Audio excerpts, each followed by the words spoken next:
Welcome to an evening of old-time radio and these further action and adventure shows. I'm Greg, very glad you're here. As always, I've remastered and optimized each episode for you. If you like adventure old-time radio shows, hopefully you'll enjoy this collection. If you're a fan of Frank Sinatra, then you'll like the very first show that we have where Sinatra played the title character in Rocky Fortune, a guy who's constantly looking for work, taking various jobs all over the world from the fictitious Gridley Employment Agency. Most of the time, he gets involved tracing criminals, rescuing people, and generally getting into sticky situations.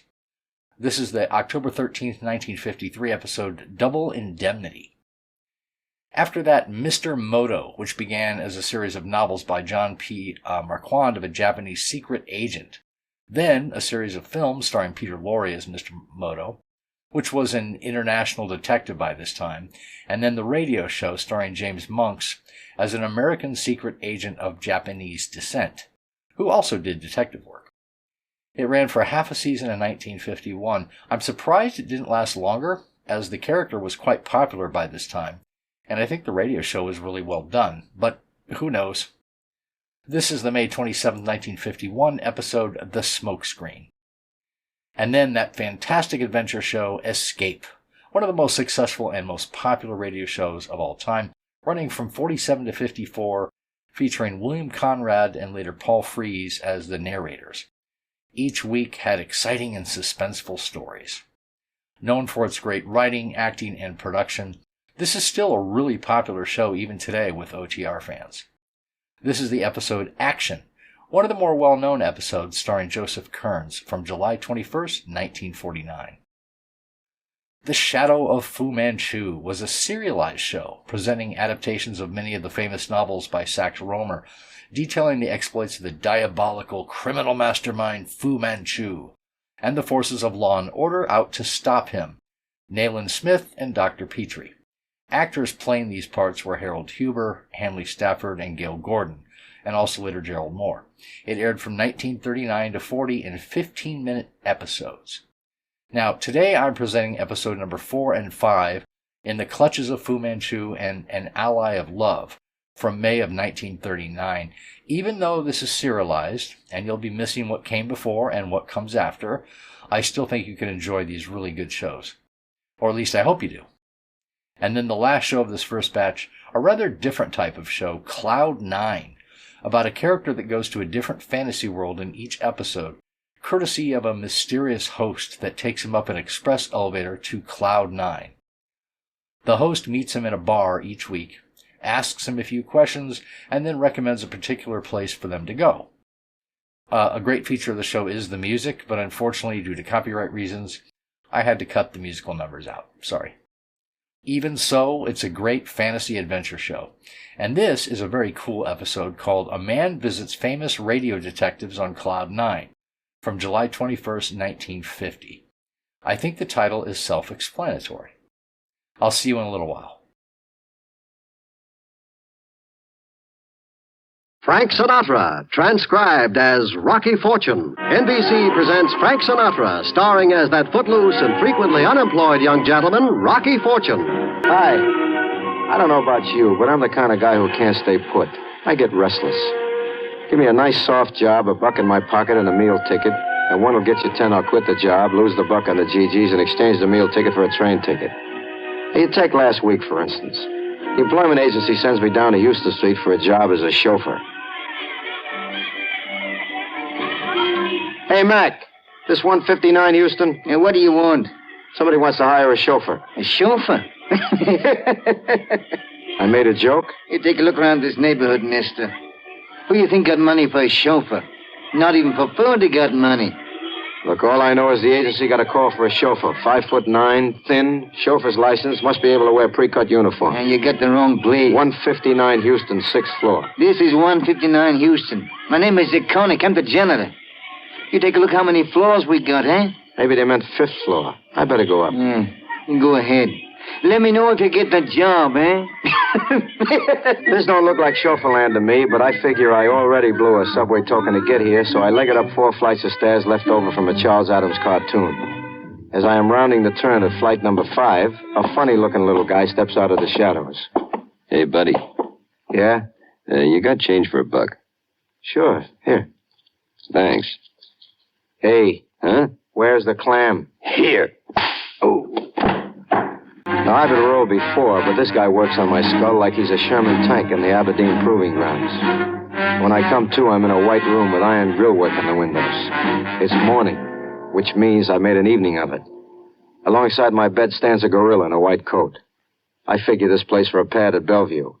I am mistaken. Okay, take it easy, Steve. Oh. How do you feel this morning? Oof. You've had a couple of bad nights, Steve. A couple? What day is this? Tuesday. Holy smokes. I've been out since Saturday. Last week you were pretty good. Only a couple of lapses. Did you say last week? That's right, Steve. The name is Rocky. Rocky Fortune. You're not going to start that again, are you, Steve? Start what? That Rocky Fortune bit. Dr. Harris wouldn't like it. Listen. Oh, what a hangover. Take it easy. Look, where am I, Buster? Mount Kenzie Rest Home. Mount Kenzie. Is that in the Bronx? It's near Denver. Denver? Denver, New York? Denver, Colorado. Okay, buddy. If the joke's over, I'll take my clothes and get out of here. Joke, Steve? Joke, Jake. Give me the clothes. I'm afraid I can't do that. Not without Dr. Harris's order. Will you tell the good doctor that Rocky Fortune wants to have a word with him? Now, if you're going to insist on that, Steve, I'm afraid we'll have to try the treatment again. What treatment? Come along. Take the hands off, Buster. You're etching the epidermis. You coming along? Not if I can help it. Okay. Johan's a big guy in the judo department, besides which they got me drugged like a hypochondriac with a third-degree hangnail. He drags me into a white tile room and starts to massage my head with a fist like a sledgehammer. Only this bum's got a new wrinkle. First he puts a pail on my head, and then he hits the pail. After 20 minutes of this, I begin to feel like the main bell on St. Mary's at Christmas morning. Just when I think I can't take it anymore, a gray-haired guy with a scarred face ambles in. All right, Johan, all right. That's enough. Take the pail off his head. Oh. How do you feel, Stephen? Oh, just dandy. Johan is so impulsive. Repulsive. Would you like a cigarette? Yeah. How about get me out of this polo coat? Yes, in a moment. First, I want to see if you've come to your senses. Look, would you mind telling me what this is all about?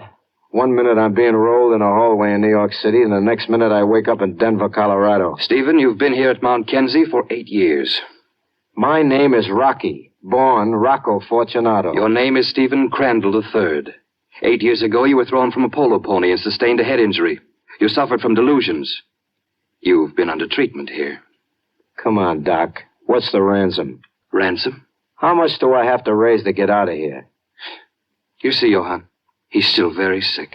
Poor fella. Yes. I'm afraid we'll just have to continue the treatment. All right, Johan, put the pail on his head. Now, once again, what's your name? Rocky. And if you don't like it, you can... All right, Johan. Now we'll try it once more. Your name? Go jumping. Johan. Name? That's enough, Johan. Very well, young man, your name? Stephen. Stephen what, please? Stephen Crandall, III. Your age? 32. How long have you been here? 8 years. Why did you come here? Polo accident. Good, good. And now, once again, your name? Crandall. Stephen Crandall. By the time Johan and the phony doctor decided to call it a night, they almost had me convinced I was Stephen Crandall. Pardon me, the third. They doped me up again for the night, and next morning we covered the course again. Good morning, Stephen. You slept well? I had a funny dream. So? I dreamed I was a guy named Rocky Fortune. I dreamed I went to apply for a job as a chauffeur in New York City, and somebody sapped me. Pretty funny, huh? But you understand it was only a dream. Oh, sure. I'm happy to hear that. You see, today we have a surprise for you. Can you guess? I get a new pail. No jokes?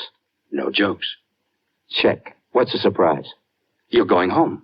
I thought you said no jokes. Well, this isn't a joke, Stephen. I feel you're ready to leave at last. We're going to let you go home, on trial, of course. Now, at the first sign of your delusion that you are someone other than Stephen Crandall, I'm afraid you'll have to return. When do I fly? Tomorrow morning. Johann will accompany you. I get another shot of essence of vampire and wake up next morning feeling as strong as a mouse. Before I know what happens, they hustle me into a black Duesenberg and drive toward Denver.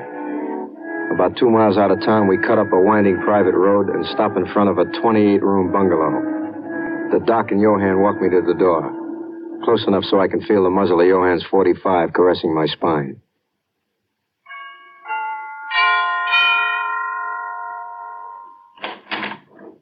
The door is opened by a medium-sized butler right out of Dickens, with side whiskers and all. Yes, gentlemen. Hello, Deems. Why, it's Dr. Harris and Mr. Stephen. We weren't expecting you so early. Mr. Stephen, how are you? Speak up, Steve. Oh, fine, Deemsy, old man. Just peachy. Come in, sir. Come in. Welcome home. Thanks. Have a seat, Mr. Stephen. I'll inform Miss Laurie you're home. I lower myself into a chunk of Chippendale and wait. My head aches and everything looks like a 3D movie without glasses. After a couple of minutes through the blur, I see a dame come floating down the staircase. Even in my weak condition, I can appreciate that she's got more curves than the Jersey Turnpike. She takes one look and comes on like gangbusters. Steve, darling. Oh, darling, darling. Sis? This is your wife, Steve. He's still a bit confused, Laura. Oh, I understand, Doctor. Oh, it's good to have you home, Steve. Kiss me again, darling. You know something, baby? It's good to be home. We go into a clinch again, and I am just beginning to enjoy my new identity when Deemsy clears his adenoids and announces... Excuse me, Miss Laura. Judge Harley is calling. The judge here? Well, Dr. Harris, is it all right? Judge Harley is an old friend of the family, isn't he? Oh, yes, he's known Stephen since he was a boy. Well, I think it'll be all right. Just behave yourself, Stephen. Oh, sure. Very well, Deems. Show him in. Yes, ma'am. Remember, Stephen. How can I forget? This way, Your Honor. Laura, well, and Stephen. I heard you were coming home, but I didn't expect I'd actually find you here. How are you, my boy? Great. Just great. Let me look at you. Oh, he's changed, Laura. Thin. Ought to eat more. Well, I expect 8 years in a way it can change a man. Even 8 hours can do it. Very thin indeed. You know, I hate to see a thin man or a woman. This is Dr. Harris from the rest home and his assistant, Mr. Fiddler. Judge Harley, gentlemen. How do you do, Judge? I won't intrude. I just dropped by to see how you were progressing with your personal bankruptcy. My attorney will file in a week or so, Judge. Yes, well, it mustn't delay too long, you know. As a friend, I'll hold back the flood as long as I can, but creditors will be creditors. Yes. Well, I'll be running along. Stephen, it's been wonderful to see you back in the bosom of your family. You fatten him up now, Laura. Hate to see a thin man or woman. Good day. I give the judge a couple of seconds to leg down to his black limousine, which I can see through the French window. I toss a haymaker at Johann and pull an Esther Williams through the casement. I land in a bramble patch, Natch, just as the judge gets to his car. Judge Harley. Hold it. Stephen, what is it? Get in the car. I can't talk now. Come on, let's get going. Oh, but Stephen, Look, I'm not Stephen. My name is Rocky Fortune. This whole thing's a big hoax. Now step on it before they get here. Of course, Stephen. Rocky. Strange, it won't start. The ignition's not on. Okay, hold it. Don't try to get away, Steve. Fat chance. You okay, Judge? What happened? Steve here tried to do away with himself. Right out of the window. Lucky it was the first floor. What was he telling me about being Rocky something or other? Oh, he's Rocky, all right. Judge, listen. Call the Gridley Employment Agency in New York, will you? Steve, you know what I got in my pocket. Now, be a good boy, and I'll give you some candy. Okay, Ape Man. You win. This time. Sorry to have troubled you, Judge. Come on, Steve. I'm glad I was of service. Take good care of Steve now. Don't worry about that, Judge. It's thin. Very thin.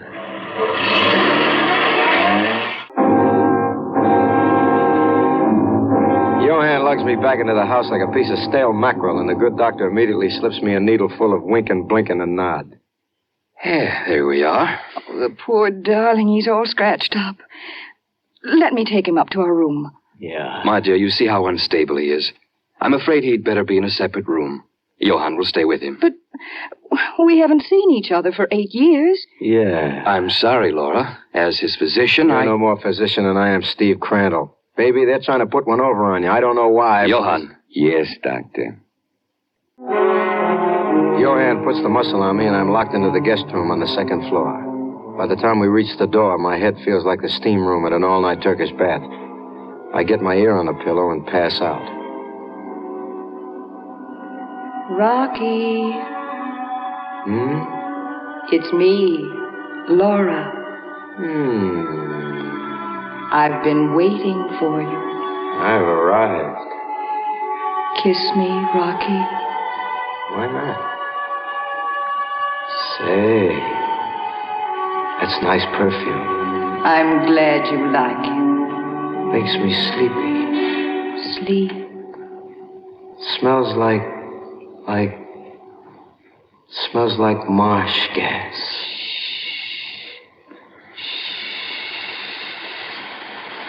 Gas. Gotta wake up. Gotta open the window. Come on, Rocky. Come on, boy. That's a boy. Crawl. Crawl, boy. That's it. Now the chair. Window. Come on, boy. Steve, what is it? I was in my room and I heard a crash. Nothing much, baby. Let me get some air. Well, you're sick. I ain't healthy. Whew. Turn off that gas heater, will you? Where's Johan? He's downstairs with Dr. Harris. Well, Steve, what happened? Nothing. Your friend Johan tried to fit me for a casket, that's all. Steve. I am not Steve. Let's get it straight, honey. Whew. Before Muscles gets back. My name is Rocky Fortune. I'm a ringer. The doc and Johan are trying to pass me off as your husband. You ought to know better. I do. It's a nice time to say so. Well, I didn't dare. They threatened to murder me. Okay, let's have it. My husband committed suicide in their sanatorium some months ago. He carried very heavy life insurance. Naturally, we couldn't collect on a suicide. Johan and the doctor decided that they wouldn't report the death. They got you to take Steve's place. I begin to get it. I have an accident, you collect double indemnity, and they pry you loose from the money. They forced me into it. Okay, we gotta get out of here, baby. But they'll kill us. Not if they want me to look like an accident, they won't. I'm worth a lot of loot, kid. Well, how can we do it? Is there anybody in the house you can trust? Deems. Fine. Get to him, tell him to have a car ready in front of the house in exactly 5 minutes. Where's Johan and the doc? Downstairs. Probably giving me plenty of time to soak up the ether. Okay, look, go down, tell them I'm lying here dead. When they come up, you get out to the car. Got it? Yes. Wish me luck. Good luck, Steve. Rocky. Good luck, Rocky.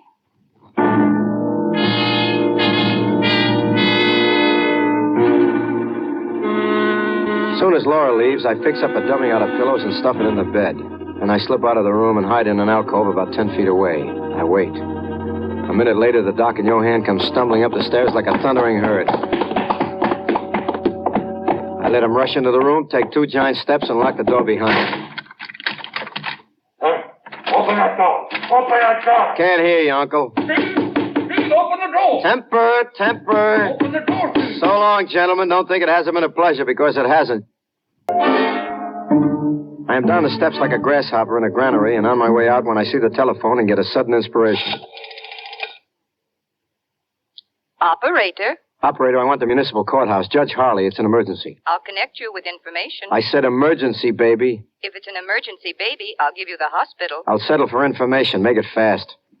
Upstairs, I can hear Johan and the doctor making headway with the door, and I don't have much time to waste on explanations. I need something that'll knock the judge right off his bench and bring him out here in a hurry. Hello? Judge Harley? Yes? This is Deems, the Crandall butler. Oh, what is it, Deems? Master Stevens has just murdered the entire family, sir. He's kidnapping me. What? What is this? What's that banging noise? Dynamite, sir. He's blowing up the house, room by room. I think you'd better get out here, sir. Here they come. Teams? Bye. Figured this ought to bring him out on the double, so I write a message on the mirror with Laura's lipstick and leap out to the car one jump ahead of the hounds. Are you all right, Rocky? Fine. What took so long? Had to call my bookmaker to insure a bet. What about the doc and Johan? On the inside, looking out. Head for the local constabulary, Deems, the old sock. Yes, sir. I spend the next few minutes gazing fondly into Laura Crandall's lavender eyes, and she gazes back. I can see the fine blue blood surge to her cheeks, and on her, a blue surge looks pretty good. I'm ready to surrender to the beast in me when Deemsy makes a screaming turn off the main highway and pulls to a stop 10 feet from the edge of a cliff. Hey, what gives? There's been a car following us, sir. I didn't see any car. If I may say so, sir, you weren't paying much attention. All right, let's get going. I'm afraid not, sir. Listen, egghead, I said let's get... You were saying? Put down the gun, Deemsy. I'll give the orders, Mr. Fortune. Get out. Wait a minute, what is this? Just step over to the edge of the cliff, if you please. What if I don't please? You take on weight all of a sudden. He means it, Rocky. Okay. Mind if I ask what happens next, or am I being naive? Next, Mr. Fortune, you accidentally fall off the cliff. The car follows you. Accident. Double indemnity. Exactly. Now, turn around. What makes you think they're going to believe it? You're suicidal. Even Judge Harley saw you go through a window. Very neat. Turn around. We haven't much time. Okay. Laura, push him over. Come on, this is no time to lose your nerve. Steve, Push him. I can't do it. All right. Take the gun. I'll do it myself. I hear a car. Stop worrying. All right, Mr. Fortune. That first step looks like a Lulu. Get going.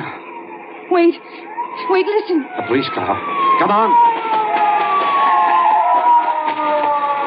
Okay, hold it. Hold it or I shoot. Steve, watch out for the cliff. Oh, no. Grab her. I've got her. Let me go. Take it easy, baby. You all right, Mr. Fortune? I'll let you know later. Right now, I'm a little numb. We picked up the car and then lost it again. What convinced you I was telling the truth when I called? I know you weren't Stephen Crandall the first time I laid eyes on you. I also know I couldn't do anything about it at the time. When you phoned me before you left the house a few minutes ago, I'd already checked the employment agency in New York City. You're lucky we picked up the car. What about the guy who fell off the cliff, Judge? Is he dead, Sergeant? Well, I didn't have a chance. Who is he? As far as I know, he's the Crandall butler. You got it wrong, Judge. You know him? I think if you take off those phony side whiskers, you'll find out he's the guy I was supposed to impersonate, Steve Crandall. What? Blossom here called him Steve just before he took the Brody. Laura, is it Stephen? Yes. Why did you do this? We had no money when Steve left the institution. He cooked up this scheme with the doc and Johan to cash in on his own insurance. Next time I answer an ad for a chauffeur, remind me to make sure they want a live chauffeur, not a corpse.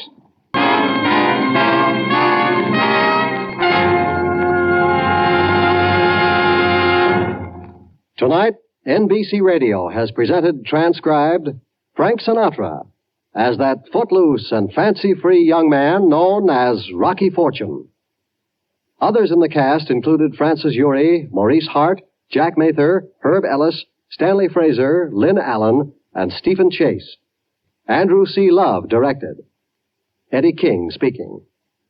Now, to tell you about next week's adventure, here's Frank Sinatra as Rocky Fortune. So that's how come I'm back on unemployment insurance again. Not for long, though. Next week I'll tell you about the next job I had. Steward on a big luxury liner to Bermuda. I figured I'd like to see the ocean, you know. A couple of guys were trying to help me, too. Only they wanted me to see it the hard way. From the bottom. Next week, then, tune in again when Frank Sinatra returns as Rocky Fortune. We join American business and industry in saluting the National Safety Council and the thousands of safety-minded men and women who are, this week, attending the 41st Annual Safety Council Congress and Exposition in Chicago. With the cooperation of business and industry, the National Safety Council is making life in America safer for everyone. This is Mr. Moto, Mr. I.A. Moto. NBC presents the world's greatest international secret agent, Mr. I.A. Moto, the popular Japanese character created by Pulitzer Prize winner John P. Marquand. With the straightforwardness of his American heritage, and with the subtlety of his Oriental ancestors, Mr. Moto is fighting the war against communism ruthlessly and bravely. His only weapons are his brains, his courage, and his fabulous knowledge of the world from Nome to Cape Horn, from Cape Town to Murmansk. Tonight's story, The Smokescreen, starring Mr. Moto, Mr. I.A. Moto. The boy, unbelievably young, writhed on the floor of my New York apartment. His legs convulsed in the rope which tied them together. His thin adolescent wrists strained hopelessly at the handcuffs.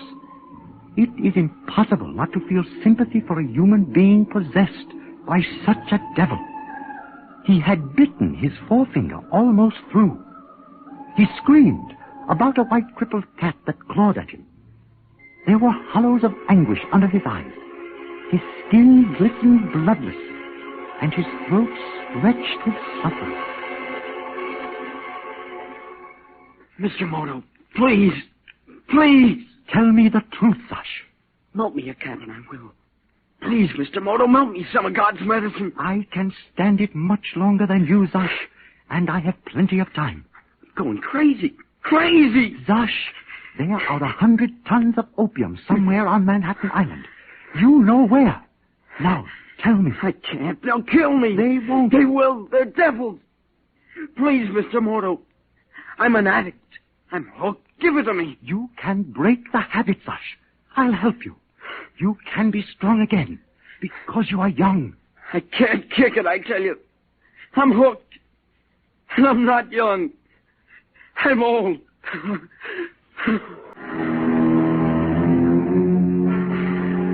Assignment Smokescreen began in several cities of the world at once.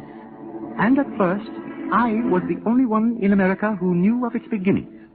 My information came through a friend from Tokyo, a Count Takahashi, a man of immense wealth who flew from Japan to New York to have 1 hour's conversation with me. Immediately after my talk, I called on Captain Beresford of the Narcotic Bureau in his New York office. Captain Beresford is a quiet, cultured man who seldom swears, seldom raises his voice. My story shocked him into a hard-faced, stunned silence. Mr. Moto, I can't believe it. I am afraid, Captain Beresford, that it is quite true. Tell me about this Count whatever you said. Count Takahashi, an old Japanese family. My house once served his house with honor and self-sacrifice. He feels he owes me a debt. Do you mean to say he flew all the way from Japan just to talk to you for an hour? He did. You see, he knows what opium has done to the Orient. And you're sure his information is accurate? As I am that the sun will rise in the morning. He is an ex-addict himself. I see. He knows how dangerous a weapon it can be. For 700 years, this drug has debilitated, weakened, ruined. While we may think it is impossible here, the fact remains that at one time in history, 25% of the population of the Orient either smoked opium or were addicted to its morphine derivatives. Oh, but surely in the United States we're I able to... wonder if we are. We are an erratic, excitable people. Opium has an enchantment that is difficult to resist. That is why it is so terribly dangerous. Yes, I know. Count Takahashi has reason to believe that 4 months ago, a shipment of 50 tons of raw opium was dumped on the market in Hong Kong. From there, it went to Tokyo.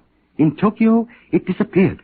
How? It vanished as completely as if it had been swept into the sea. 5 days ago, an additional 200 tons did the same thing. Vanished.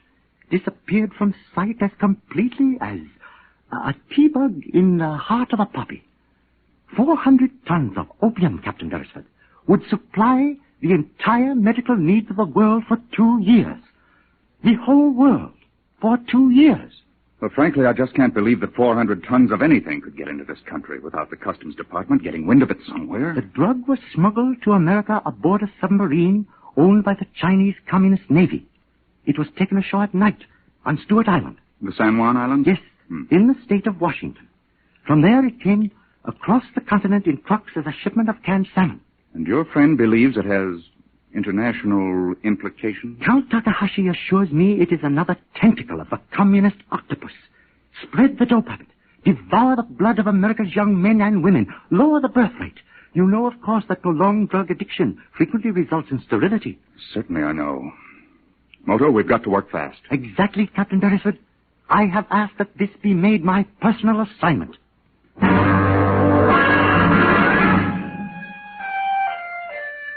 2 weeks later, a resolution condemning the Chinese communists for permitting an international traffic in opium was adopted by the United Nations. The next month, the Kifofa Committee was informed that large quantities of the drug would be routed through Japan to America.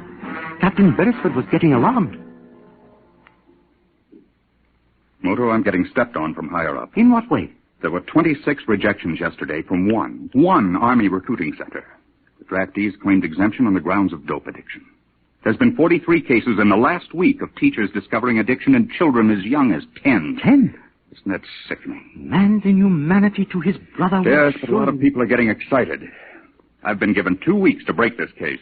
We've got to work through the children. I have exhausted every possible alternative. Yet for me, the children are difficult. What do you mean? For a Japanese bachelor to make friends with teenagers is more difficult than it sounds. Boys, as well as girls, are suspicious of older men who attempt casual conversation. Beresford. What? I've had an idea. Jeffrey Arrington. Who's he? I read in the paper yesterday that he had recently been appointed chairman of the board of trustees of Halsey College. You know him? I knew him casually in the Orient. We were never close friends, but I would have no hesitation in telephoning him. What for? He might invite me to the school to lecture on Japanese culture. Well, it doesn't sound too hopeful, but we're at the end of our rope. What's he like? I should say he is one of the most charming men I have ever met. He was born in the Orient. His father, an Englishman, left him phosphate holdings in the South Pacific, which he sold to the British government for something over £2 million sterling. He lives in New York? Yes, in a vast house on Fifth Avenue. He's middle-aged now, and he gives his time to philosophy and his money to charity. He injured his leg as a boy. He has difficulty walking, and as a result, he's intensely interested in young people and youth work. Wants to see them get every opportunity for self-development. With that attitude and £2 million, he might be very useful. I shall telephone him immediately and invite myself to luncheon.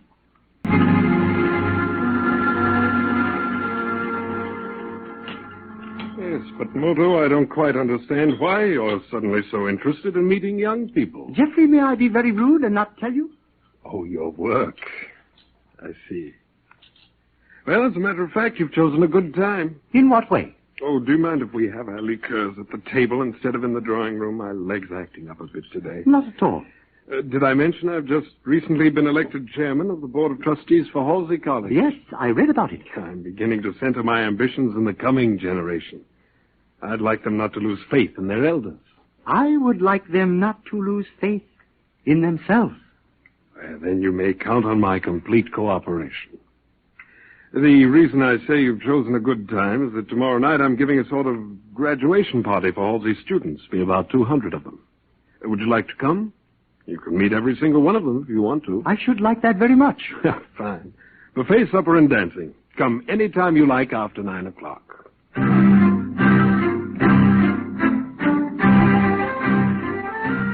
The next night, the huge house blazed with light. 200 young people were dancing and drinking champagne. In a way, they were representative of the young of our country. Clean, decent, honest. Watching them whirl around the big ballroom, I felt proud, yet sadly nostalgic.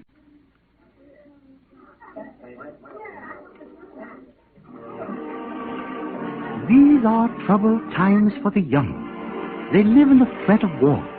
The draft hangs over their careers and their marriages. Tonight, there is a desperate quality to their merriment, as though they were snatching one last hour of dancing before settling their bill with the piper.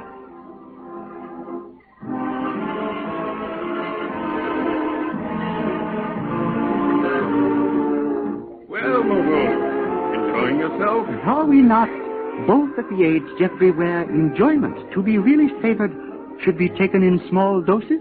Yes, I suppose we are.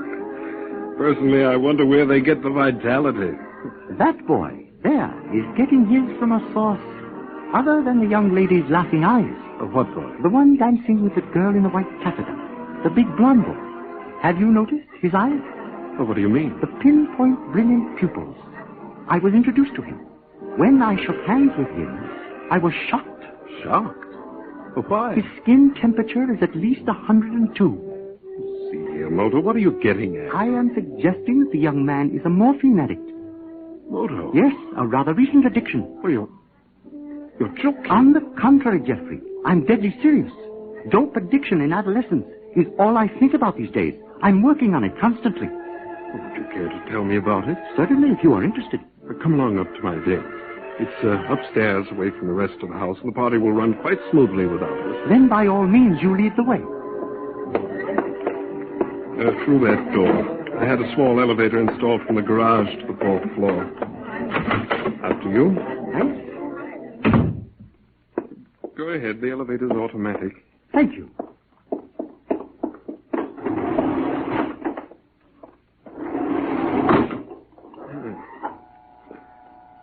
How wonderful to be able to afford private elevators. My leg bothers me quite a bit. Stairs are difficult for me. Moto, are you sure about this dope business? Quite sure.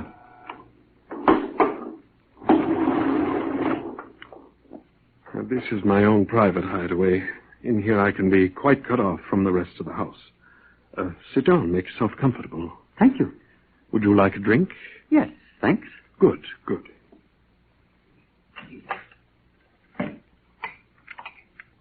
I have some very special rye whiskey.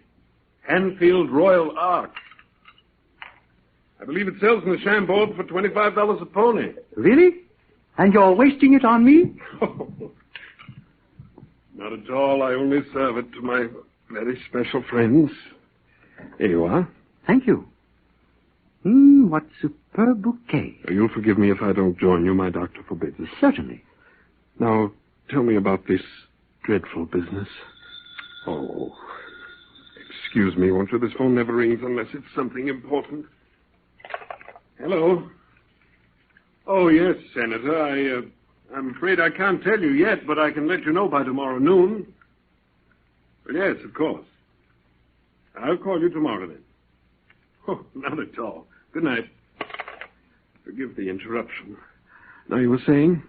I have been working without success for some time now on the problem of dope addiction among teenagers. Yes.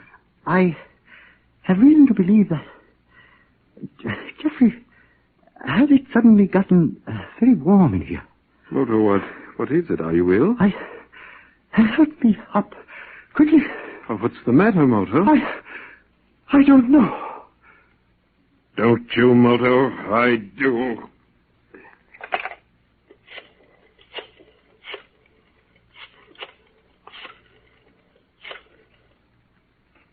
Treadwell, get over here quickly. I found the source of our interference. Use the garage entrance in the elevator and hurry, will you?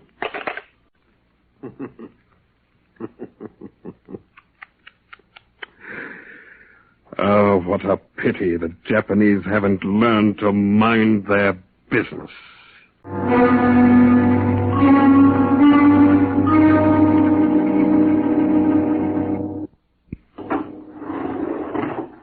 Well, it's about time. I got here as soon as I could, Mr. Errington.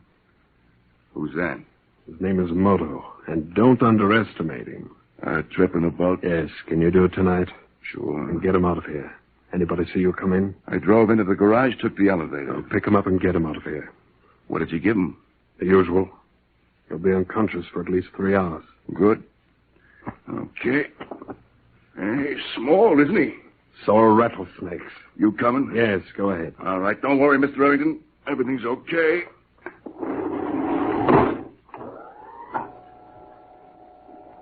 Anything to report? Yeah, Zarch is in the car. I don't want peddlers who are addicts themselves. It's dangerous. Zarch is okay. Take him to the house on Long Island tomorrow. No withdrawal. He'll kick it cold turkey. Tell Dr. Holliston to cut him off cold. That's an order. All right, Mr. Errington. Anything else? Yeah, Nick got 40 new peddlers in the last week. Get young ones. Real young. 14, 13. The younger the better. Okay. I put our friend in the back seat? Yes, he'll be out for 3 hours.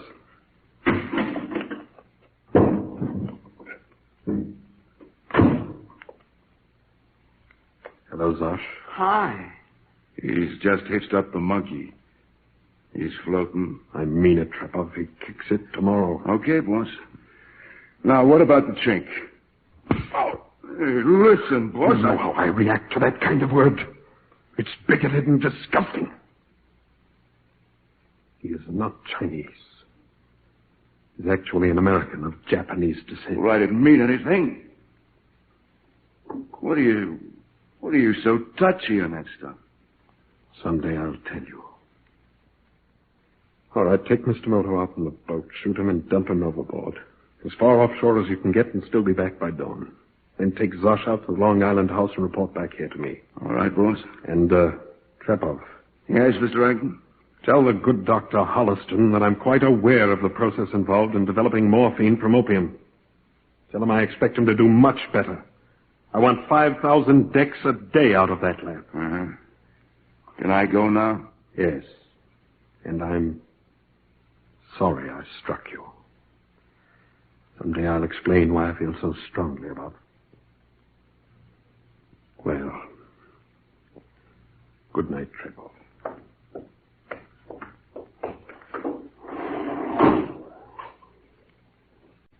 Big meathead, who's he think he's pushing around? All right, get over, Zosh, and stay awake. Hi, boy. I tell you, the cat's swinging high tonight.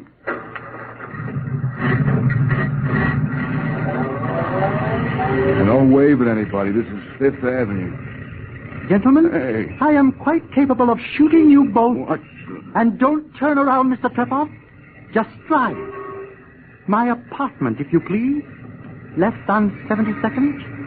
And if you don't do as I tell you, I will blow your head off.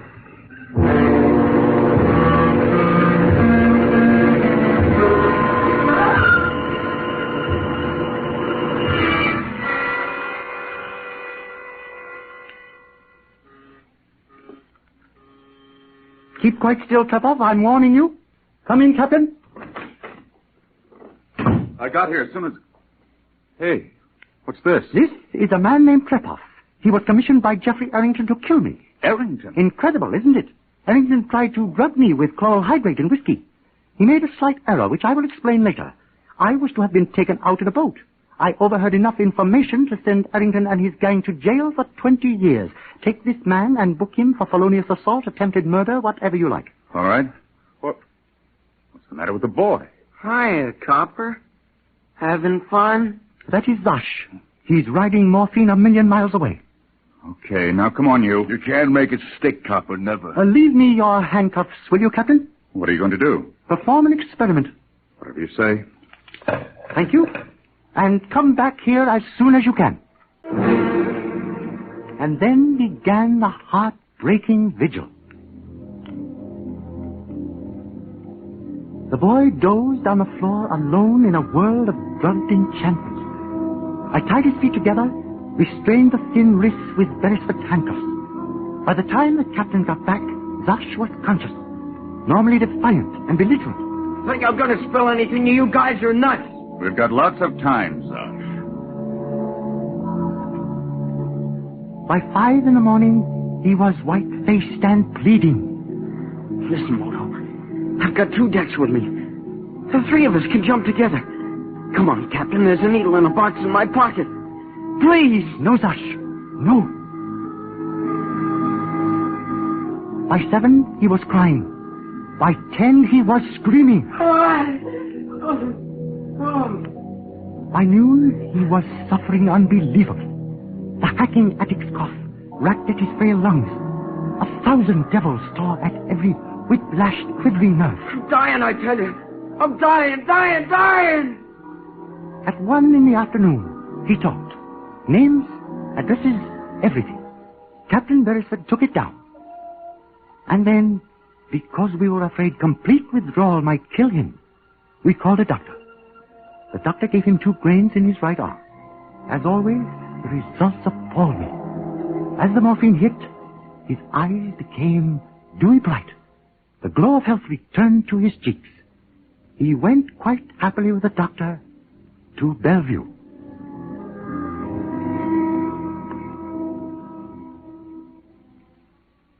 I wish every kid in America could have seen that. If they knew what it could do, they'd... Oh, it's so rotten. Yes. Well, take 20 men to the Long Island house. You'll catch Dr. Holliston doing the converting. Send another detail to raid the warehouse in the Bronx. Right. Oh, and what about Arrington? Mr. Arrington I shall deal with personally. In the Fifth Avenue house? Yes. He really moves quite slowly. He injured his hip as a boy. I shall step out of the elevator with a gun in one hand and this in the other. What is it, a knife? In Japan, it is the national form of honorable suicide. Literally translated, it means belly cut. You know it better perhaps as harakiri. Moto, I'm a cripple. I... Sign it. No. Now take that knife away from my eyelids. Harrington, there is no time for discussion. I have a right to a trial, a free democratic trial. Harrington, you have no rights at all. This morning I watched a boy suffer agonies. But what is the use of telling you? You know. In 5 seconds I shall go to work with this knife. Believe me, you will not enjoy it. Listen, 1, 2... You're insane, you're... 3, 4... All right, I will. For heaven's sake, take that knife away from my eyelids. Sign it.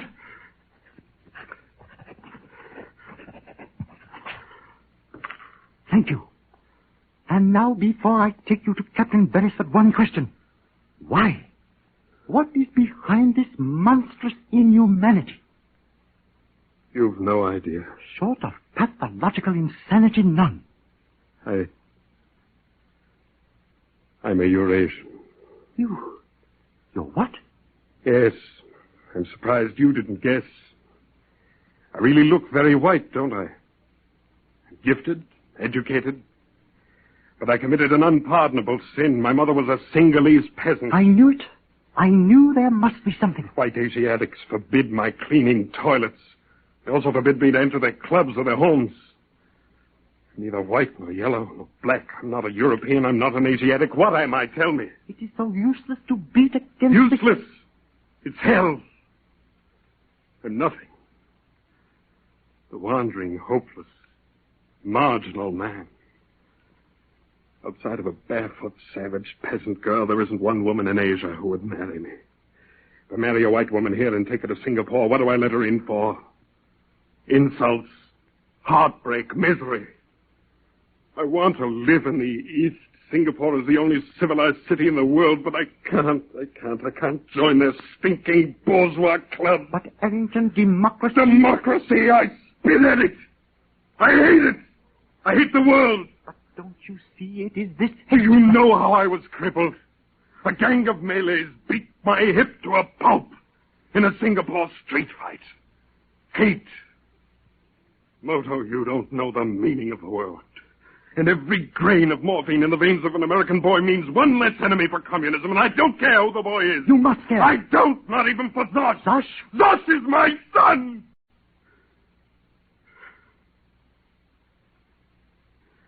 Well, now you know. Now you can take me down to your police station and introduce me to justice. Do you know why she's pictured with a bandage over her eyes? Because if justice could see, she'd throw up.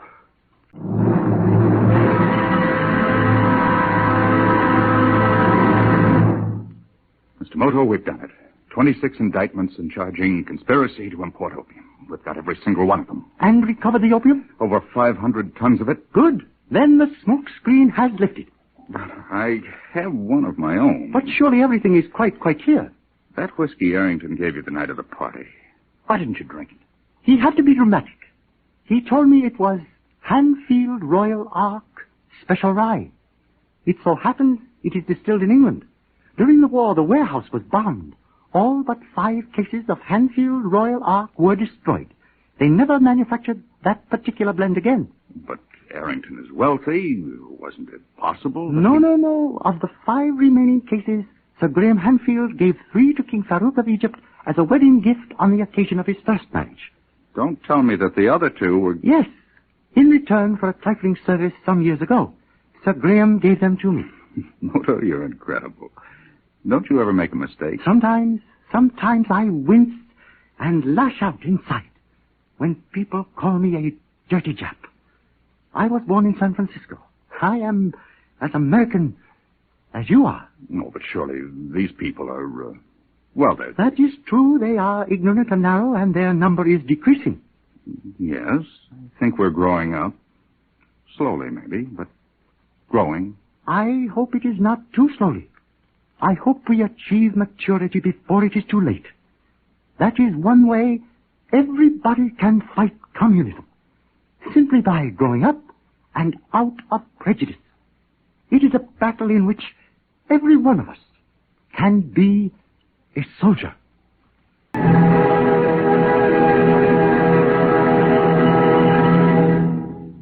You have just heard the world's greatest international secret agent, Mr. I.A. Moto, in Smokescreen. James Monk starred as Mr. Moto. The script was written and directed by Harry W. Junkin, produced by Carol Irwin. Others in the cast were Ross Martin, Bob Haig, Bernard Grant, and Edwin Bruce. The music was transcribed.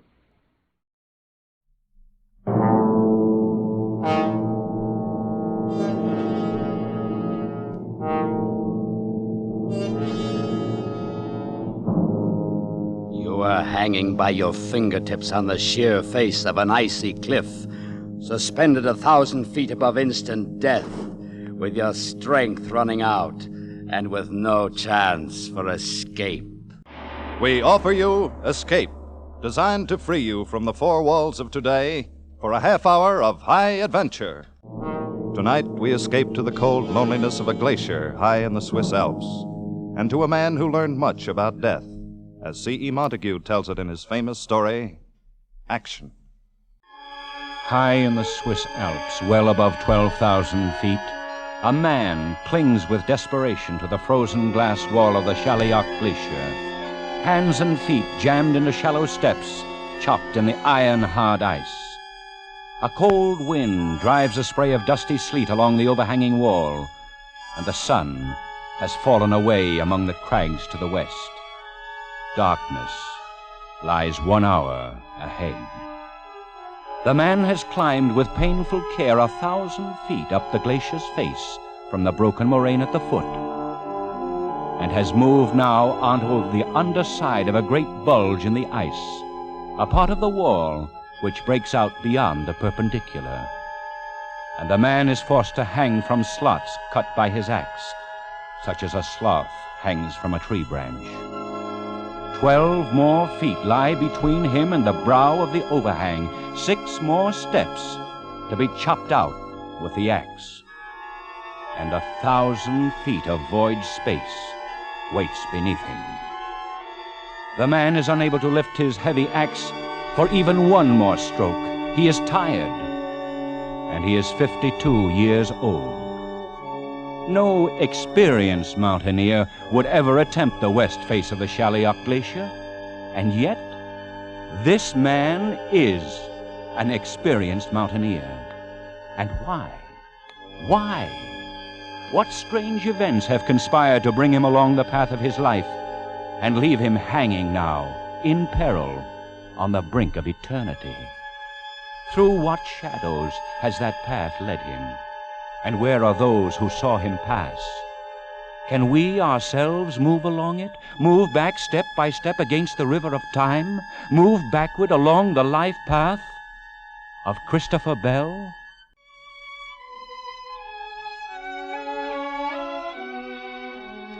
My name is Jean Vajour. I'm a guide for all the mountain trails on the Weisshorn and the Schalihorn. I talked with Mr. Bell this morning as he was leaving the village. Though, of course, at the time I did not know that was his name. The season is over, you understand. Winter will come in another week or 2, and most all the visitors are gone. So, you see, I was very surprised to hear a stranger call out to me in English. Hello there. Which of these paths takes me to the foot of the Shalioch? The one on the left. But you will find no chimney there, sir. One arrives very soon at the glacier and can go no farther. Except, of course, to climb up it. The glacier? But that is impossible. It has never been done. Of course not. It's never been tried. There is not anyone who would be so foolish, monsieur. No, it isn't that. There are plenty of foolish people in the world. But even they hold on to their margin of safety. Margin of safety? Yes. The difference between the point where a man thinks he's reached his limit and the point where that limit really is. I'm afraid I do not understand this. All right. Take a mountaineer such as yourself. Uh-huh. You look at a slope and you estimate the effort needed to climb it. Yes. Then you estimate your own endurance. And if there isn't a good size safety factor, just don't make the climb. But it would be foolish not to do so. I dare say. Oh, it's all tied up in the fear of death. You take that out of a man for one instant. There's no telling what he might be able to do, or what limit he might reach. Well, how should a man lose that fear? He can't. He can't lose it. It has to be done for him, by things outside.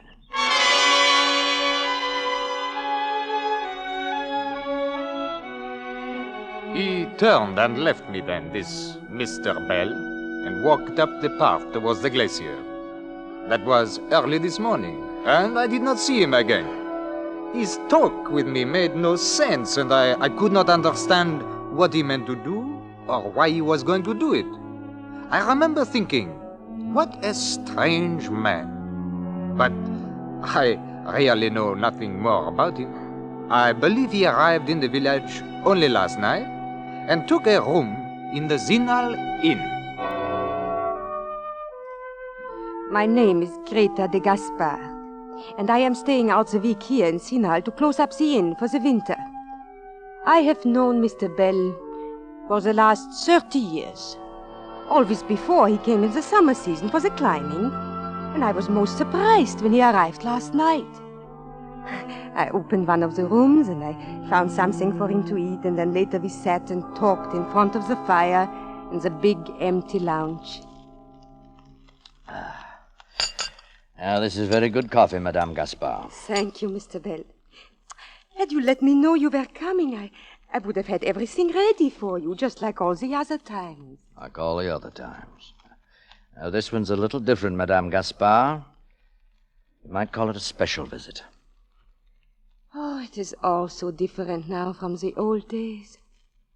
Then it was you and your madame would come here, and it was Gaspard and I. And the summers seemed to last forever. I thought everything would last forever when she was alive. Now I'm really alone in the world. As am I. And it is not good to be alone.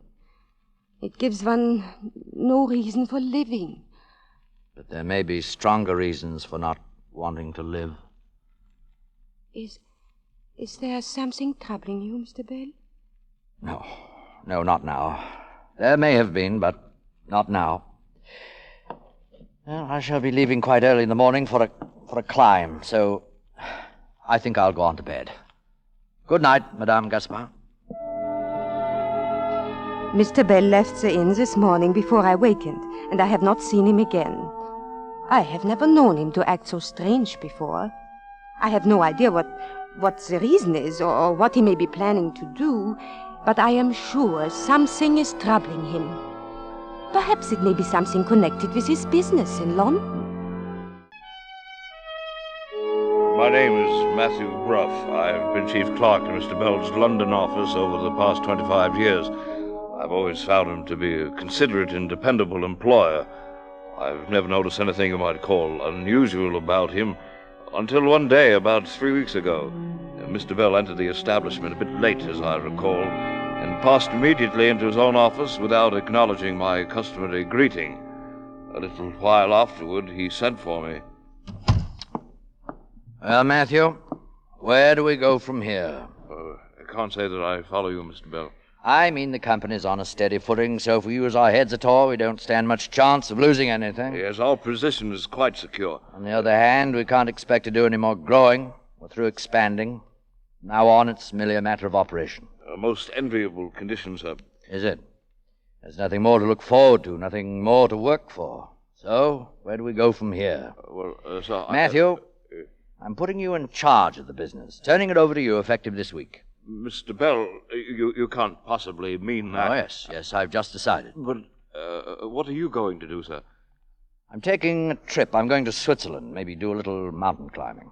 Oh, well, then at least it's only temporary, just for whatever time you're gone. Yes, that's right. For whatever time I'm gone. Just for whatever time I'm gone.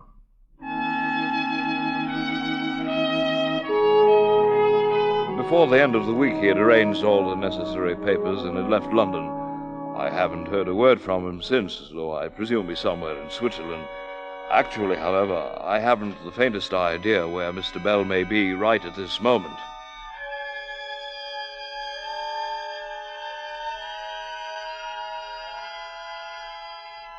On the glacier, minutes pass, and the shadows grow longer from the jagged peaks to the west of the Shalliok, and reach out with dark fingers toward the man who clings to the icy wall. The man's thoughts have grown as unwieldy as the heavy ice axe gripped in his hand. He keeps trying to remember that he is Christopher Bell, a human being, and not a part of this free and empty space.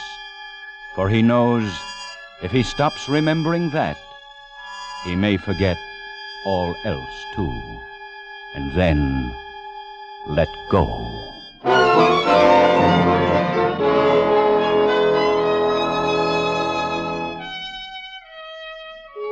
There's been no reason for trying to locate Mr. Bell, since nothing of any importance has occurred during these 3 weeks. I'm sure he's quite all right. Only one thing still puzzles me a bit. The remarkable change in him on that morning 3 weeks ago. I never heard him talk like that before. And whatever the reason for it, I'm quite sure it was something that happened that morning before he came to the office.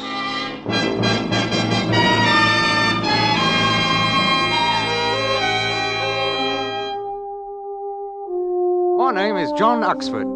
I've been a conductor on the Westminster route for some 14 years now. And during all that time, Mr. Bell has been a daily passenger of mine on the early morning inbound run. As I recall it, the first time anything you might say, well, out of the way ever happened between us was one morning about 3 weeks ago. I saw Mr. Bell waiting at the usual place, so I signalled the driver to a stop. Good morning. Good morning, Mr. Bell. I'll be right there. Yeah, now, let me come down and help you up, sir. No, I'll make it. If you'll just take my arm, Mr. Huxford. My arm, please. But I have taken it, Mr. Bell. Oh, yes, of course. I'm sorry. Up we go. There we are, sir. Oh, thank you. I had a bit of a shock this morning. I'm quite all right now. Well, if it's all right now, then it's fine, I'd say. You take hold of that strap there now. Oh, yes, of course. Oh, just a moment. I have the fare here somewhere. Oh, yes. Here you are. Thank you, sir. No, thank you. Well, I don't quite understand what you mean, sir. Mr. Huxford, have you ever had anyone take your arm and help you up a flight of steps? No, and I might say I hope the day never comes when I... I'm sorry, sir. Not at all. Thank you, Mr. Huxford. Thank you very much. I don't rightly know what was wrong with him, though it's certain that something was. As I haven't seen him for nearly 3 weeks now. I can't imagine what it might have been that happened to him that morning before he got on the bus.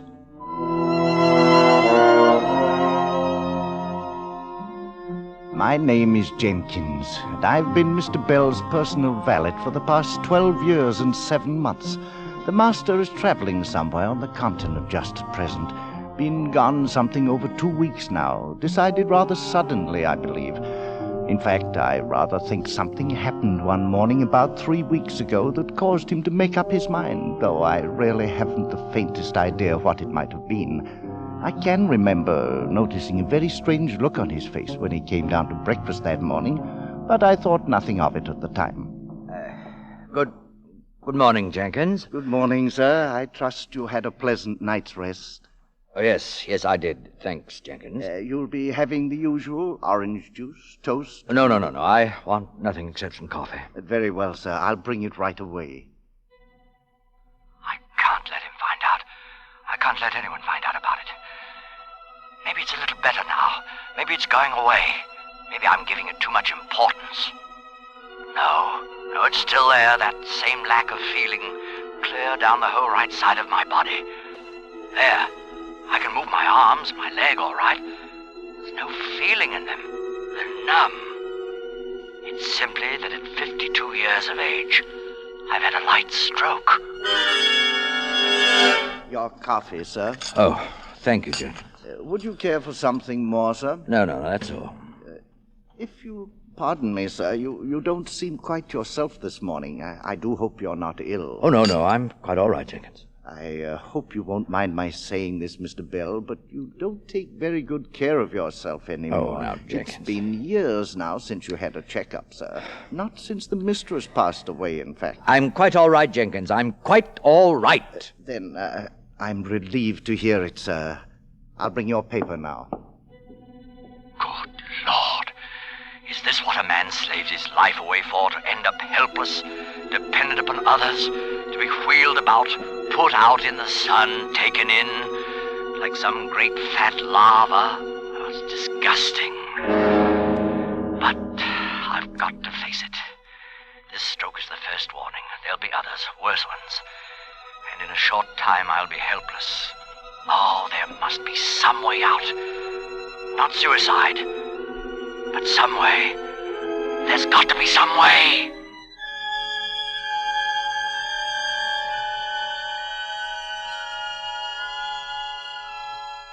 The icy wall hardens into cold, vitreous steel as the dusk-born shadows chill its surface.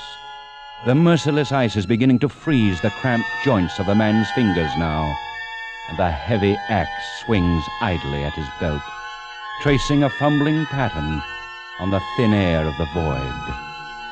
How much longer now can he cling to those slots in the glacier's face? How much longer does he have to live? 30 seconds? A minute? What's the margin of safety now? And what does a man think of while his pulse beats slower and he waits to die? Strange how I'm able to go on hanging to this slope, clinging on to life, when I can't feel another ounce of strength left in me. I was right, dying isn't so bad, really.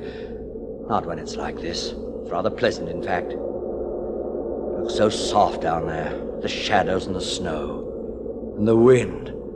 Perhaps I could let go and float out in the wind like an eagle, be blown along by it like drifting snow. The sun's gone now. It'll be full dark in a few minutes. Maybe I can hold on that long, till everything is dark, even the snow and the ice. Who knows? Perhaps I'll watch the sunrise tomorrow and set again.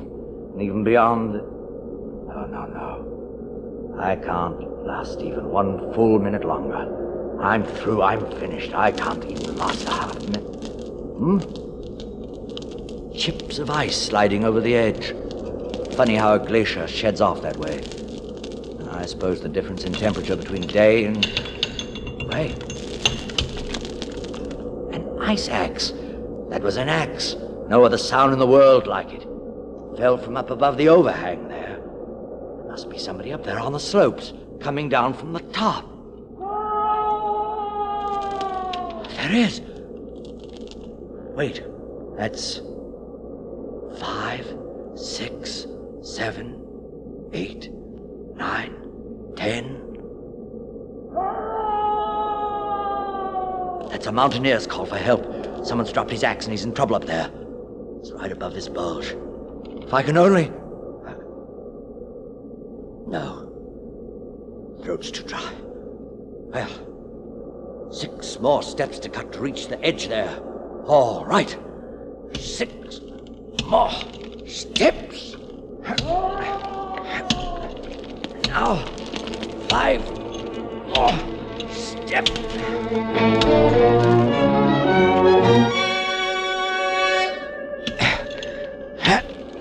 Just about does it.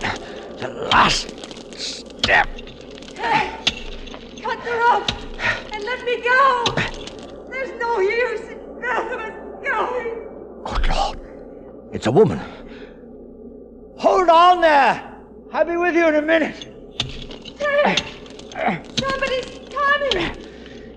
There's someone down here. Now, over the edge. Take it easy there. Everything's going to be all right. Oh, thank heaven. I don't know where you came from, but thank heaven you're here. Here. Easy now. Let's get a step out for your feet here. I was just below the overhang there. Heard the fellow up above call out. He's got quite a voice on him. It's my husband. Oh, please, hurry. Easy now. Have a step out here in a second. You can put your feet on it. You get your breath. Then we'll tackle the slope. There now. That's it. I'll just scrape some of this ice away. Easy there. Oh, that's better, isn't it? Oh, yes. Oh. You're all right now. You just lean there. And when you feel like it, we'll go on up. Oh, my name is Christopher Bell, by the way. I'm Anna Gollin. Oh, thank you. I thought we were done. I was cutting steps down ahead in the slope, and I slipped and dropped my axe. The rope held me, but neither of us dared to move. Well, you're all right now. As soon as you rest a minute, we'll cut some more steps back up the slope. You shouldn't have started down this way. You'd never have been able to pass that bulge. Yes, I can see that now. Of course, it's harder to tell when you're moving downslope. Yes, I suppose it is. You were coming up the slope, weren't you? Yes, I came up from the foot. Alone and without a rope, and you deliberately climb onto the underside of an overhanging wall. Let's just say we're both foolhardy. Is that what you call it? Well, if you've got your breath back now, suppose we start up the slope. Yes. My name is Theodore Gollin, and I am the husband of the woman who slipped and fell on the wall of the glacier. I'm a physician, formerly of Harley Street, London. I've practiced in Paris for several years now. I met Mr. Bell when he and my wife reached the ice ledge where I stood waiting above them. I was not immediately aware of his trouble, but found out about it a short time later, when we reached the rest hut at the top of the ridge. While my wife heated water for tea at the far side of the room, Bell and I fell into a much more personal conversation than strangers normally do. This sometimes happens when people have been very close to death.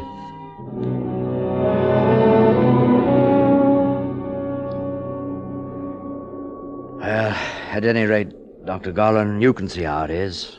The life of an invalid doesn't seem very appealing to me. Tell me something, Mr. Bell. Yes? I gather you were pretty well done in when I called out there in the glacier. Couldn't lift a hand.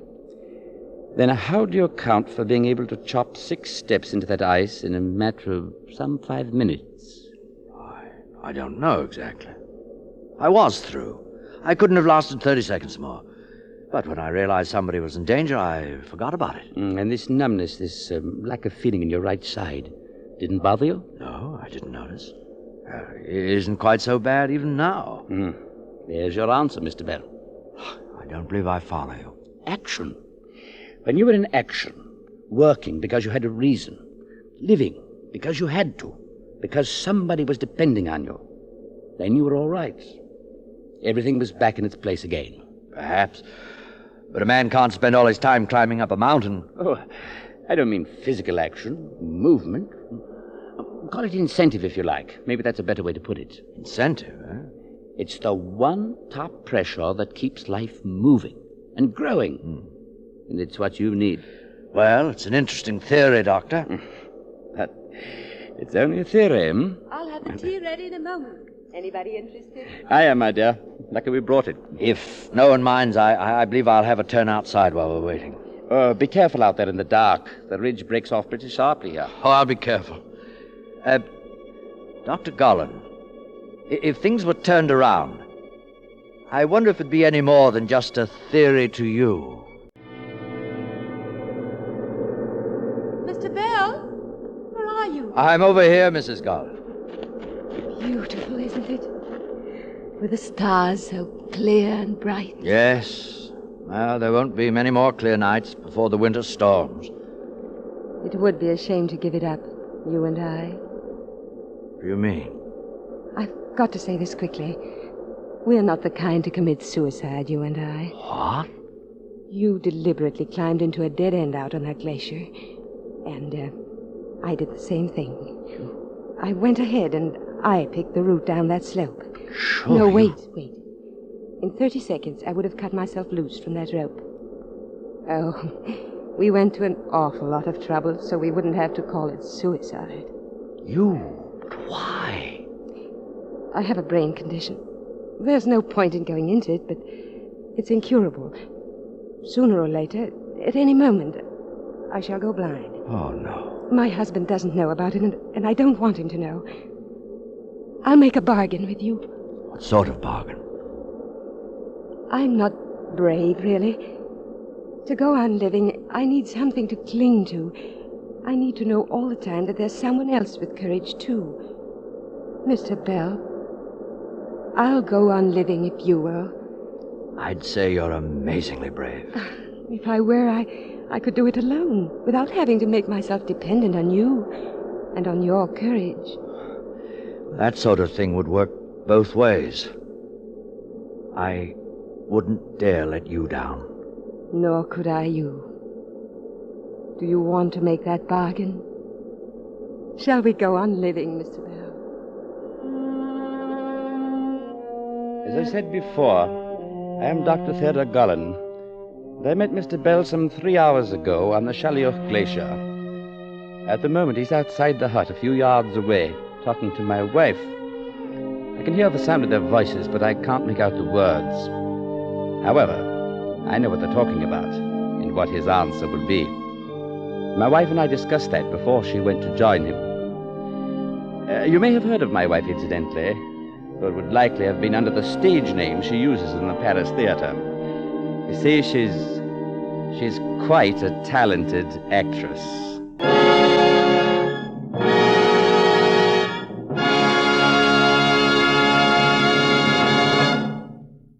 Escape is produced and directed by Norman MacDonald. Tonight we have presented Action by C.E. Montague, adapted for radio by Les Crutchfield. Featured in the cast were Joseph Kearns as Mr. Bell, with Maria Palmer, Wilms Herbert, Ben Wright, Jeff Corey, Tudor Owen, and Bill Johnstone. Special music arranged and conducted by Wilbur Hatch. Next week... You are trapped in the native quarter of Mozambique, with the police closing in on you, while at your feet lie 2 dead men, and standing beside you is a sultry girl who offers you escape. Next week, we escape with a gripping story by Percival Gibbon entitled Second Class Passenger. Be with us next week at this same time when once again we offer you Escape. And now stay tuned for Casey, crime photographer, to hear the story of Durable Dennis. It'll be along in just a few moments on most of these same CBS stations. This is Tip Corning speaking. This is CBS, the Columbia Broadcasting System.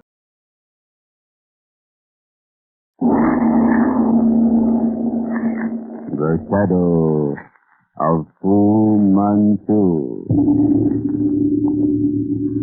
Based on the stories by Pat Romer. Special Inspector Nayland Smith of New Scotland Yard's Criminal Investigation Department has been recalled from Burma to investigate the activities in London of the swooper scientific criminal Dr. Fu Manchu. Through a series of mysterious murders, Smith discovers a clue to the whereabouts of Fu Manchu, who has meanwhile cleverly trapped Dr. James Petrie, Nayland Smith's friend and associate, in a Limehouse den. We find Nayland Smith, Inspector Weymouth, and Inspector Mackay of the River Police gathered in Weymouth's office in Scotland Yard, discussing the disappearance of Dr. Petrie. Yan's is an opium den in one of the boroughs of the old Ratcliffe Highway. They call it Singapore Charlie's. Do you have anything on it, Mac? Yes, I noticed the thunder for some of the Oriental societies, I believe. but all sorts of opium smokers use it. There's never been any complaints that I know of. However, we might try it, eh, Smith? We will. Meanwhile, what do you chaps make of this? I found it in Cadby's room, in the fireplace. Someone burned several sheets from his casebook, and these are the charred fragments I rescued. Can you make it out, Weymouth? Hunchback. Lascar went up. Unlike others, did not return till Shen Yan. I don't believe there's any doubt about Shen Yan's name, Mr. Smith. Turn me out. Booming sound. Lascar in mortuary. I could not identify for days or suspicion. Tuesday night in a different makeup. Snatched pigtail. The pigtail again. Whoever burned the torn-out pages burned them together. They lay flat, and this must have been in the middle. However, now we have a reference to a hunchback. And what follows amounts to this. A Lascar, amongst several others, went up somewhere at Shenyang's and didn't come down. And Cadby, who was there, noted a booming sound, eh? Right. Later, he identified the Lascar in some mortuary. We have no means of fixing the date of this visit to Shenyang's, but I'm inclined to put down the Lascar as the Decoy who was murdered by Fu Manchu. Supposition, of course, but probably correct. And it's evident that Cadby meant to pay another visit to the place in a different makeup or disguise. Exactly. And the Tuesday night proposed was undoubtedly last night. The reference to a pigtail is interesting because of what was found on Cadby's body, and it all hooks up with the disappearance of Petrie. Someone else was in Cadby's room searching for that book when Petrie arrived. And even if Petrie hadn't scratched on the wall, I am taken, I'd still know it was Fu Manchu. God help him, Mr. Smith, if he's fallen into the hands of that fiend. Amen to that. Well, it's exactly 10:20. I'll trouble you, Weymouth, for the freedom of your fancy wardrobe. I'm going to Shenyang's tonight. Risky business, that. How about an official visit? Oh, worse than useless. By your own admission, the place is open to inspection. No, Weymouth. We're dealing with the most stupendous genius the modern Orient has ever produced. I don't believe in disguises. Still, if you're determined, there's an end of it. Foster can make him up. What character do you propose to adopt, Mr. Smith? Oh, the usual rough seaman. Something like Cadby. I'm going with you, of course. Not necessary, Weymouth, old chap. I can handle it. I can pretend to smoke opium as well as another. They make a first-rate seaman. I'll be going along, Mac. Come. We'll drop down the river from Wapping and reconnoiter close to the riverside. Then, Mac, you can put us ashore somewhere below. In here. Bit of a job for you, Foster. Yes, sir? This is Special Inspector Nayland Smith. How do you do? How do you do? You're to make him up as he directs. I'll put on my own outfit. Rough seaman, Foster. Gold earring and everything to go with it. Right, sir. Will you sit here in front of this glass? Do your best on him, Foster. He'll need it. Right, Inspector. Anything else, Willis? What do you say, Mr. Smith? Keep the police launch close to the back of the place, Mac, with the men ready. Your fellows, Weymouth, should loiter about close to the front, near enough to hear a whistle. I've arranged for that. If we're suspected, are we to give the alarm? I'm not sure yet. Even in that event, I might wait a bit. Don't wait too long. You couldn't be much wiser if your next appearance was on the end of a grappling hook, somewhere down Greenwich Reach, with half your fingers missing. I'll try to have all my digits when you see me next. Yes, sir. All of them. There you are, sir. It's the best I can do. Your own mother wouldn't know you. Look. Good job, Foster. I don't even recognize myself. How are you coming, Weymouth? Ready. By the old Harry. You're a villainous-looking beast. Well, you'd hardly instill confidence in a child yourself, Weymouth. All right. If we're ready, let's start. We'll stop in the assembly room. I have a few orders for my men. That Eurasian woman you mentioned, Smith, Karameh, I believe you said her name was. Just how does she figure in this business? She's one of Fu Manchu's keenest weapons. Beautiful and extremely clever. But I place my hopes for Petrie's safety in her. A slim hope, my friend. She's one of the enemy. Yes, but she's in love with Petrie. In love with him? Great Scott, how long has he known her? 24 hours, to my knowledge. But he doesn't know she loves him. She saw him the first time at Sir Crichton Davis' home the night Sir Crichton died. Oh, love in the East, Weymouth, is like the conjurer's mango tree. It's born, grows, and flowers with the touch of a hand. Little enough to put one's confidence in. Well, here we are, the assembly room. Guthrie and Lyle, get along you two and find a dark corner which commands the door to Singapore Charlie's off the old highway. You look the dirtiest of the troop, Guthrie. You start an argument with Lyle, but don't move until you hear the whistle inside. And note everybody that goes in and comes out. That's all. Yes, sir. Come along, Lyle. You other two belong to this division. Yes, sir. You're on special duty tonight, but don't let that enlarge your chests. They may get deflated with a knife. You know of a back way into Shenyang? There's an empty shop opposite, sir.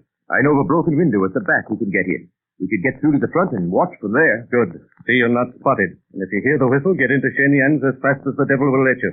Otherwise, wait for orders. Understand? Yes, sir. Yes, sir. Very well. Get at it. The lounge is waiting, Mr. Smith. Righto. We might as well get started. Out this way, through the back. Takes us to the police station.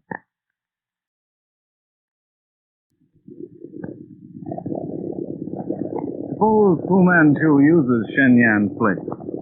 How do you know he's there tonight? I don't know, Chef. But it's the only clue we have pointing to one of his haunts. Who is he, sir, exactly? This Dr. Fu Manchu. I've only the vaguest idea, Mac. But he's no ordinary criminal. And he has the backing of a political group whose wealth is enormous. What's his object, Smith? His mission in Europe is to pave the way, if you understand what I mean. He's the advance agent of a movement so epoch-making that not one Britisher nor one American in 100,000 can even conceive it. On your left, past the wooden pier. Enough of the lamp is just beyond that, next to the dark square building. Shenyang. Drop us somewhere handy and lie close in with your ears open. We may have to run for it, so don't go far away. Righto. That's so, lad. We'll put in at the stone stairs. Quiet now, everyone. Shop front is camouflaged, so it looks like a barber shop, Smith. Although I don't suppose a man has been shaved there in years. Easy, men. Here we are. We'll be handy if you need us, Mr. Smith. Right. Come on, Weymouth. There's the place. Across the alley. Come along. And leave the talking to me.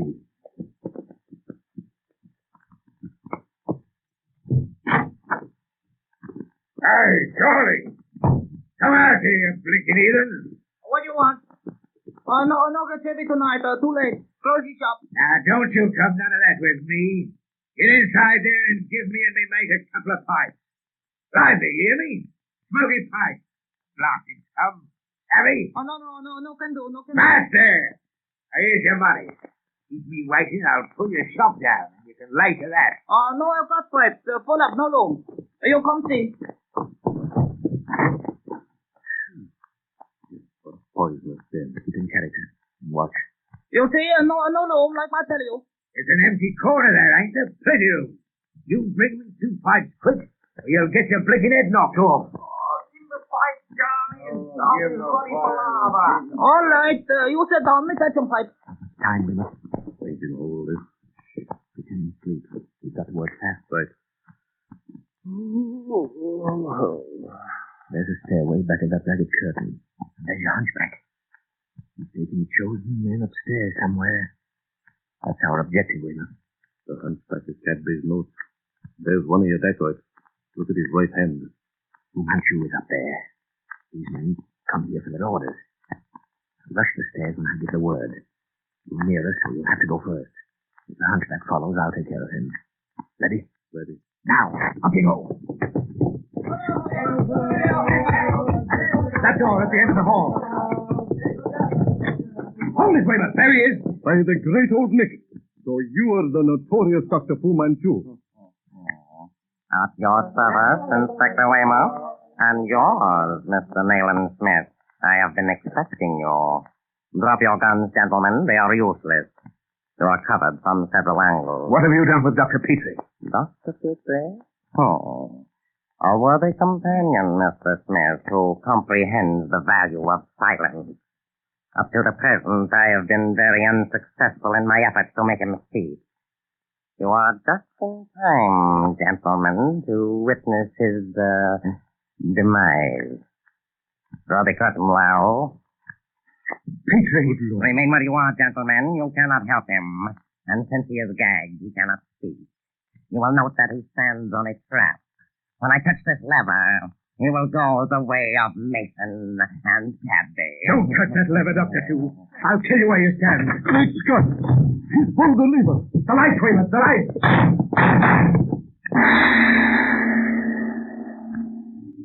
The shadow of Fu Manchu.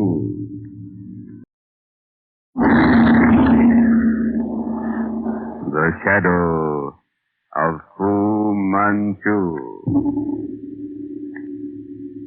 Based on the stories by Pax Roma.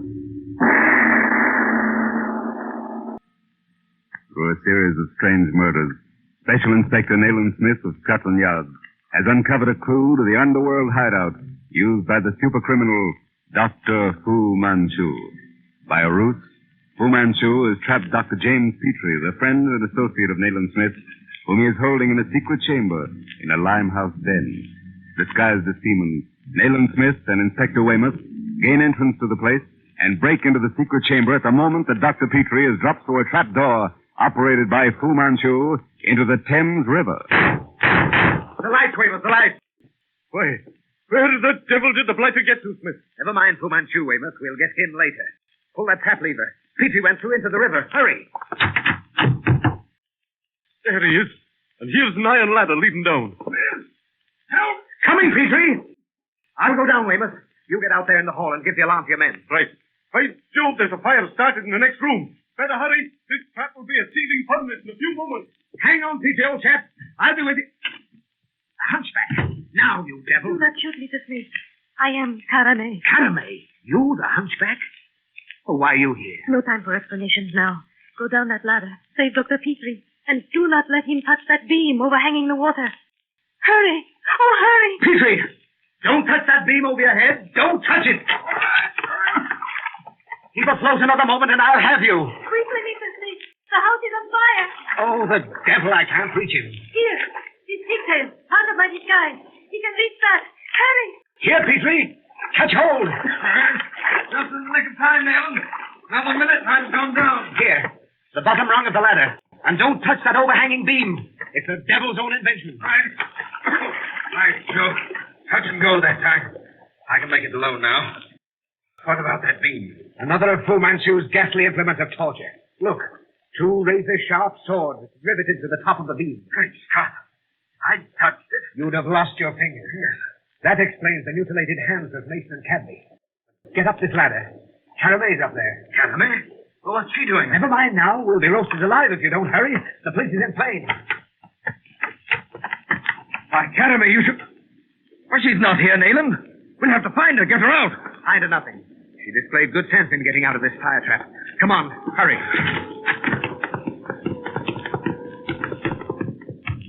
There they are. Never mind, men. By the Lord's Harry Smith, we're just going in after you. Orders are to let that trap burn to the ground. The engines will keep the fire from the other buildings. All right, Dr. Petrie. Oh, yes, Weymouth, yes. How did the fire start? Ask your friend Fu Manchu. Is everybody out, Weymouth? Fu Manchu is still inside. At least none of the cordon of men have seen him leave the building. By Jove, Nayland. Perhaps we're well rid of him. It's a horrible death to wish a man, but... No, not until I see his dead body will I believe it. But Carame... Yes, a woman, Weymouth. Did you see a woman come out? Not a woman in the place. At least none came out. Oh, then she's still inside. Nayland, we've got to get her. The hunchback. Did he come out, Weymouth? Yes, and gave us the slip as fancy as you please. Petrie, that hunchback was Carame. What? Carame? Then she's clever, Smith. She got away clean. She was with those we took, 7 or 8. But just now, when we counted noses, she was gone. And so is Singapore Charlie. You want it over here, Inspector Weymouth? Will you come? Right. I'll get in touch with you later, Mr. Smith. Say, Nayland, did you bring the pigtail with you that was found on Cadby? Yes. I'd hoped to meet the owner. Have you got it now? No. I met the owner. Thank you, Nayland. For my life and her freedom. We'll never really excel at this business of man-trapping, Petrie. We're far too sentimental. I knew what it meant to us, to the world, but I hadn't the heart. You see, I owed her your life. You owed her my life? If she hadn't given me that pigtail disguise to fish you out of that pit. So you see, I had to square the account. Come on, we'll go home. Ideal rural spot, Red Moat, eh, Petrie? Yes. But to my eyes, every shadow holds fantastic terrors. My ears, every sound is a signal of dread. To think that the hand of Fu Manchu stretches over Redmoat. Yes, and at any moment ready to release some strange oriental horror upon its inmates. Well, we dared to hope him dead, but we know now that he lives. Come in. Father will see you now, Jack. Oh, thank you, Miss Elton. We'll go right down. Come, Petrie. Send for you, Mr. Smith. Mr. Elton, you see in me a man groping in the dark. Today, I'm no nearer to the conclusion of my mission than the day I left Mandalay. You offer me a clue, I'm here. And I thank you for coming, sir. Your affair, I believe, stands this way. A series of attempted burglaries or something of that kind has alarmed your household.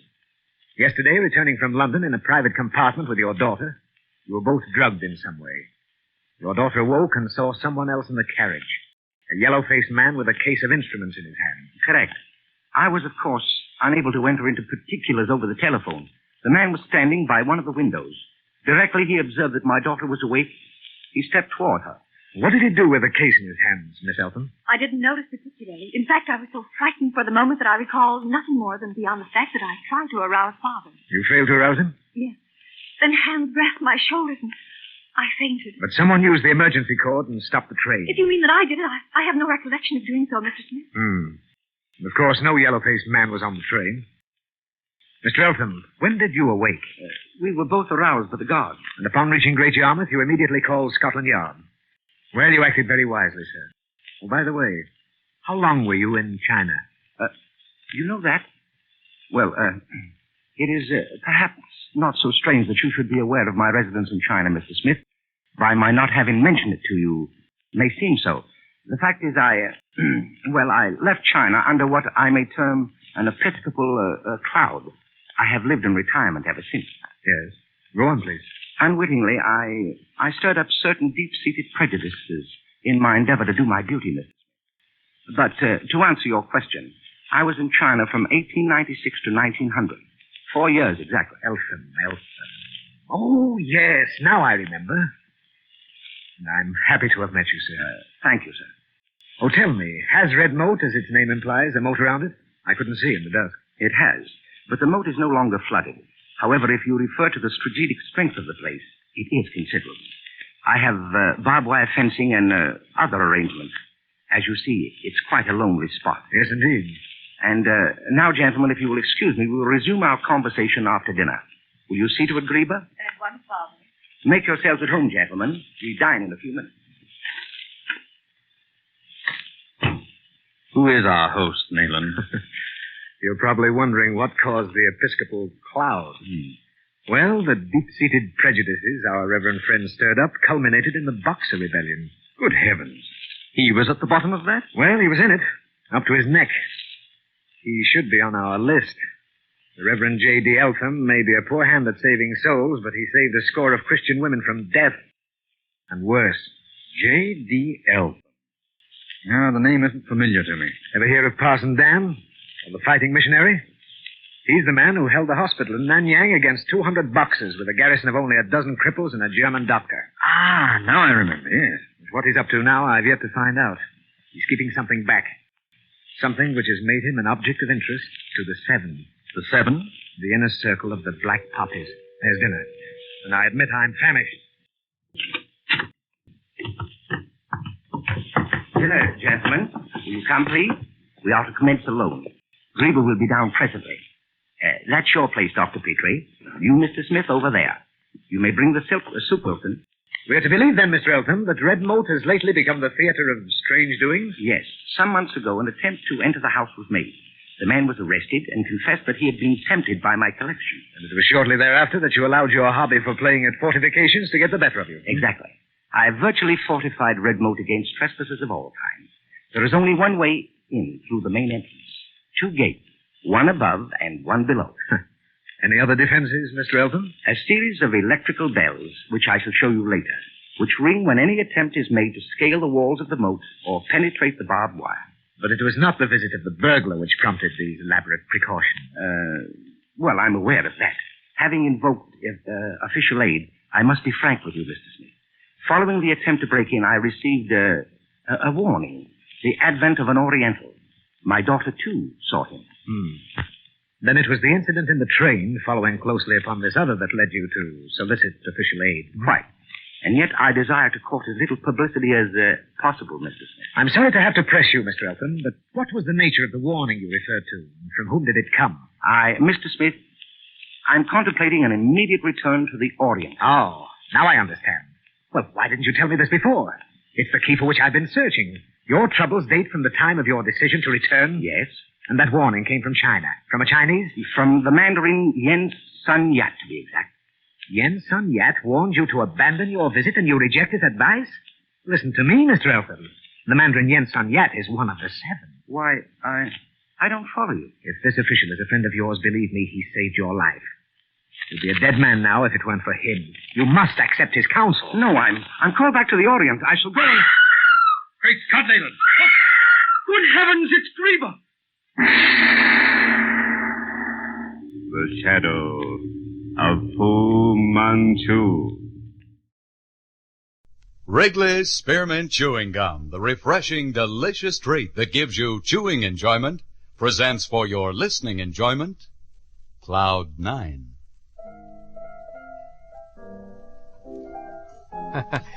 Yeah, I figure everything you listen to is educational.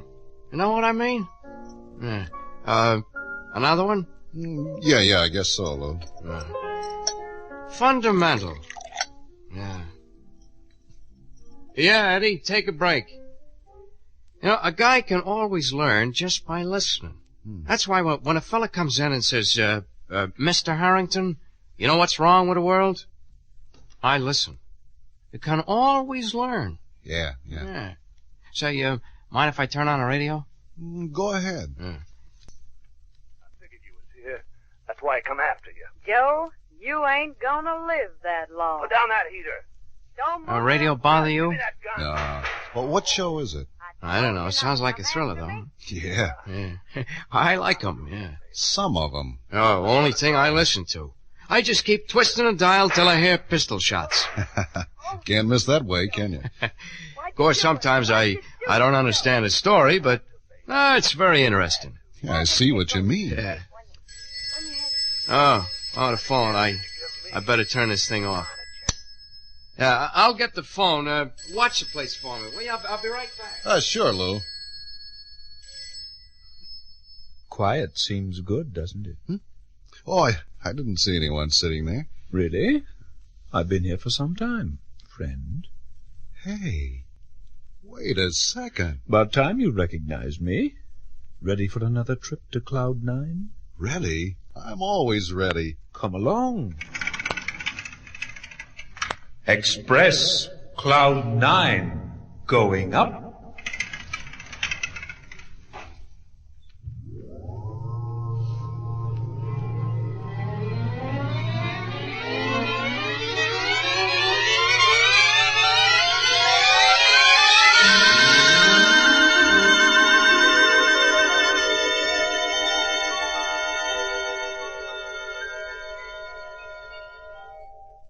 To make every day more enjoyable, treat yourself often to refreshing, delicious Wrigley's Spearmint Chewing Gum.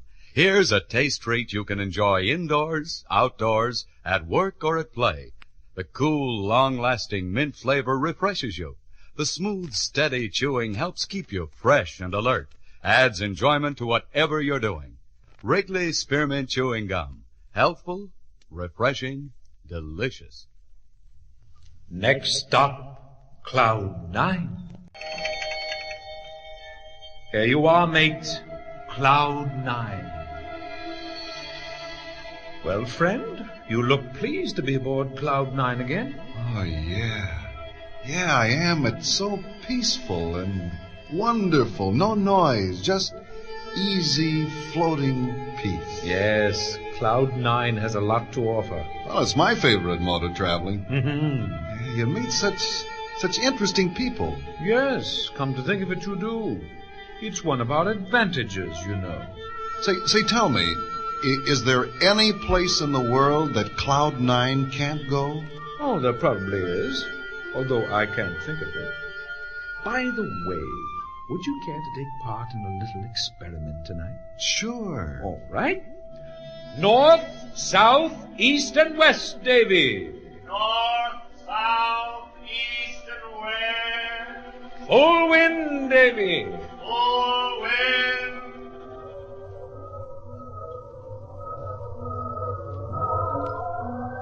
North, south, east, and west? Yes. The place we're going can't be located by longitude and latitude. I don't understand. Tonight, I should like to have you meet a group of gentlemen in a rather exclusive organization. What? Almost there. Excuse me, I've got to bring her in. Half wind, Davy. Half wind. Prepare to cast. Cast and hold.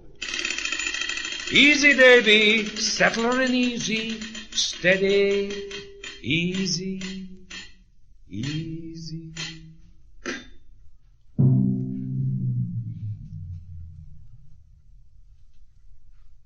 Where are we? A very unusual place.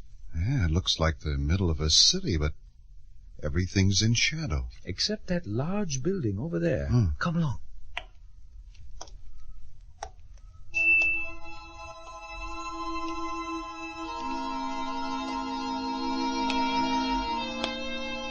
Yeah, it's funny. This looks real, and yet it doesn't.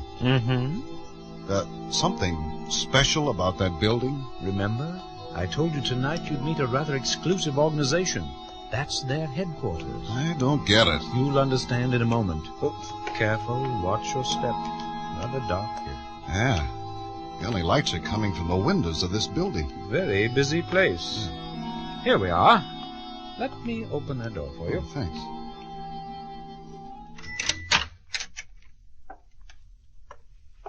Hey, what is this? An office building? You might say that. Look at the names on the doors. Philip Marlowe? Nick Charles, the thin man. Johnny Dollar. Hey, what goes on here? You mean all those guys are here? Their names are on the office doors. Sam Spade and... Look over there on that one. It says Sherlock. Oh, hello there, old fellow. Just the chap I wanted to see. Trouble? Oh, yes, nasty little business on Baker Street. Thought you might help. Oh, excuse me. This is a friend of mine. Friend, this is Mr. Holmes. Oh, well, how are you, Mr. Holmes? Oh, splendid, old boy. Good to meet you. Mind if I trot along with you to your office? Oh, not at all. Your office? Oh, there are a few things about me I haven't explained. Later. Well, how have you been, Sherlock? Oh, splendid, really.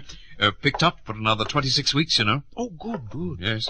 Oh, just a moment. I want to stop in here for a moment. Don't mind, do you?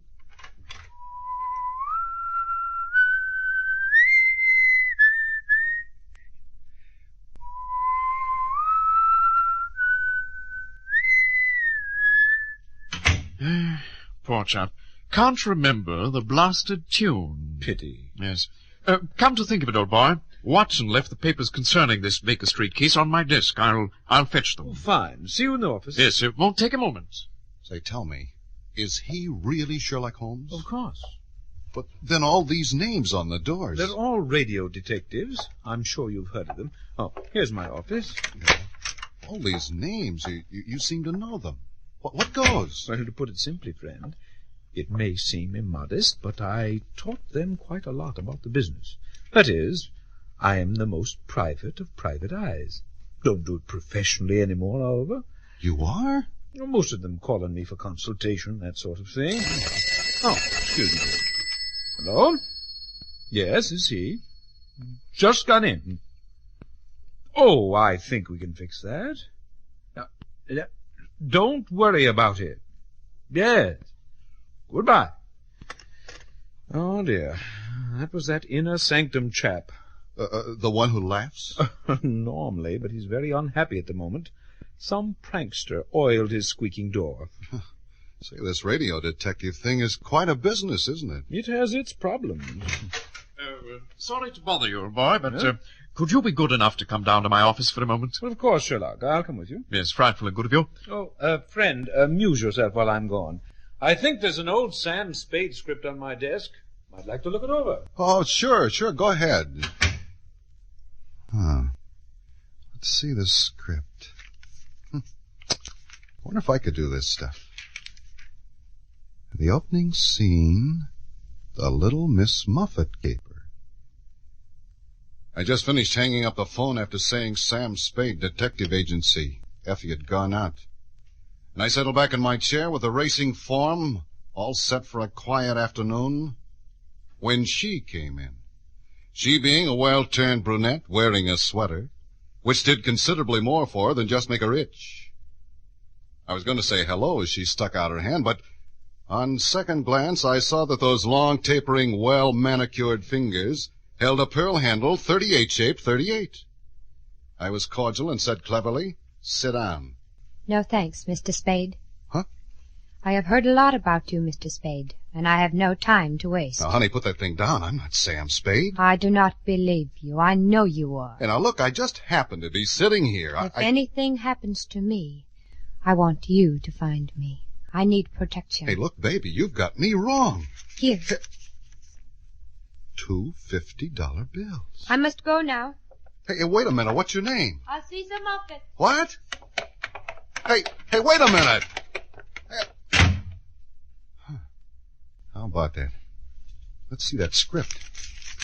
Her name, she said, was Aziza Muffet. And when she went out, she slammed the door.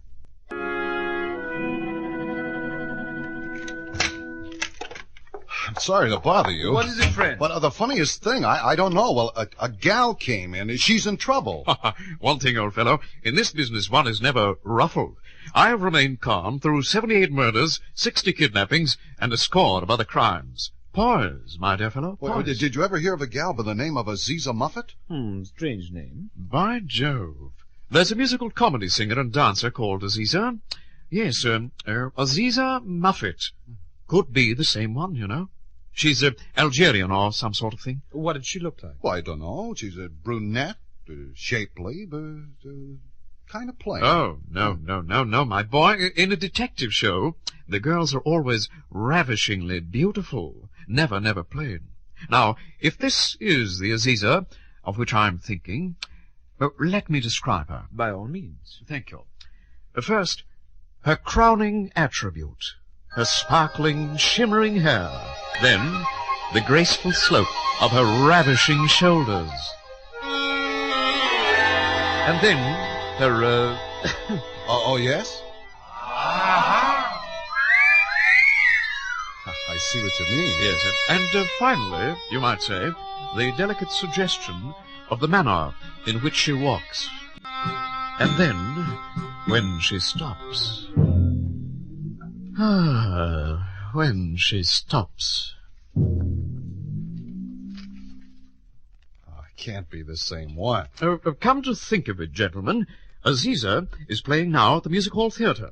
Why don't you two run along? Well, yeah, let's go.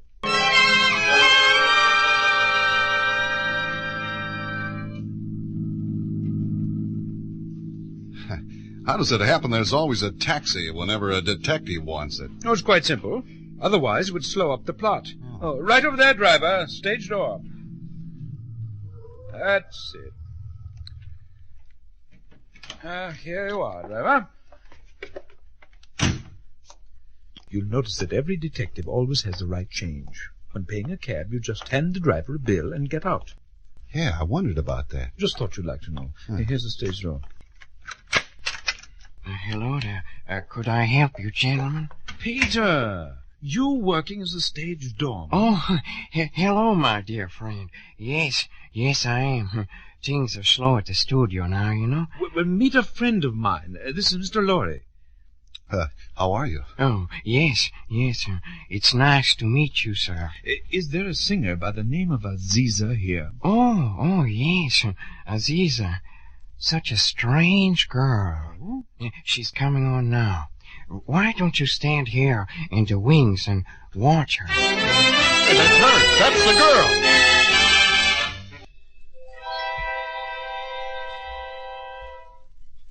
To make every day more enjoyable, treat yourself often to refreshing, delicious Wrigley Spearmint Chewing Gum. The lively, full-bodied, real mint flavor cools your mouth, moistens your throat, freshens your taste, and the chewing itself gives you a little lift, helps you keep going at your best. So for real chewing enjoyment that's refreshing and long-lasting, always keep Wrigley Spearmint Chewing Gum handy. Healthful, delicious Wrigley Spearmint Gum will make every day more enjoyable.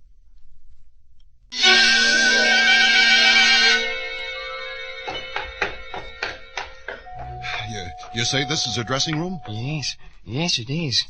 But she doesn't seem to be in here, does she? Wonder what could have happened to her. Perhaps she's murdered and hanging in a closet or something like that, Oh, no, she isn't. That's a pity. It would solve everything, wouldn't it? How'd I get mixed up in this? I was just sitting there reading a Sam Spade script. Oh, come in. Most honorable professor. Oh, come in. Most humble servant of honorable professor. Wish to be of assistance in this baffling case. Can do? Oh, it was good to see you, Chan. Chan, meet a friend of mine. I'm deeply honored to make the acquaintance of esteemed friend. Happy to know you. What goes on here? With me brought illustrious co-worker. Oh, yes, I thought I'd pop along with him, you know. Well, good of you to come. It seems Aziza Muffet has disappeared. Really? Planning to be away long? Where do we go from here? I wonder if there's a precedent. Yeah, I remember how I solved my most baffling case. Perhaps that would help. Yeah, but how was that? Oh, yes. Yes, I remember. I went to a phone box, took a threepence from my pocket, and called the police. Clever. Yes, it was. Thank you. Not at all. This Aziza have husband. Well, let's ask Laurie. Knows practically everything. This is the club where her former husband works, huh? So they say. He must be the one. Could we see you for a moment? Sure, what do you want? You're Tommy Muffet. Yeah? The husband of Aziza Muffet? I used to be. I don't know anything about her. Excuse me, it's time for my number. Come back after your song, will you? Sure. Be glad to. Hey, see, there he goes backstage. I'm going after him. What's he running away for? Hey, Tommy! Hey, Tommy, wait a minute. Hey, that's funny. Must have gone in this door. It's locked.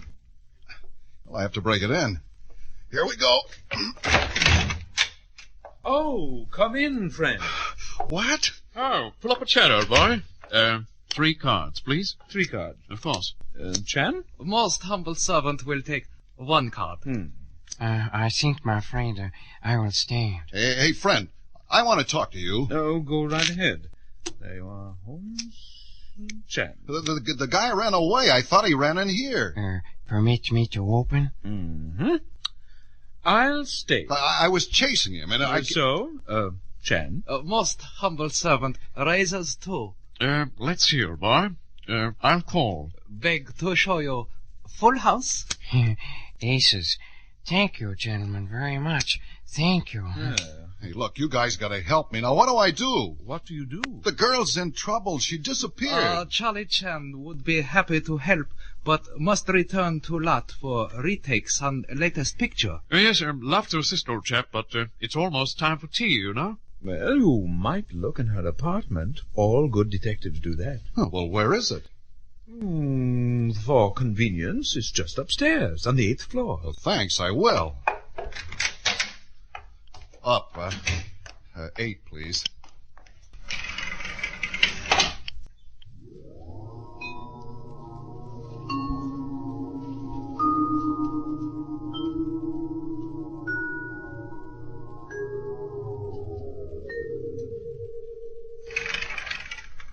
Oh, thanks. Let's see. Aziza Muffet.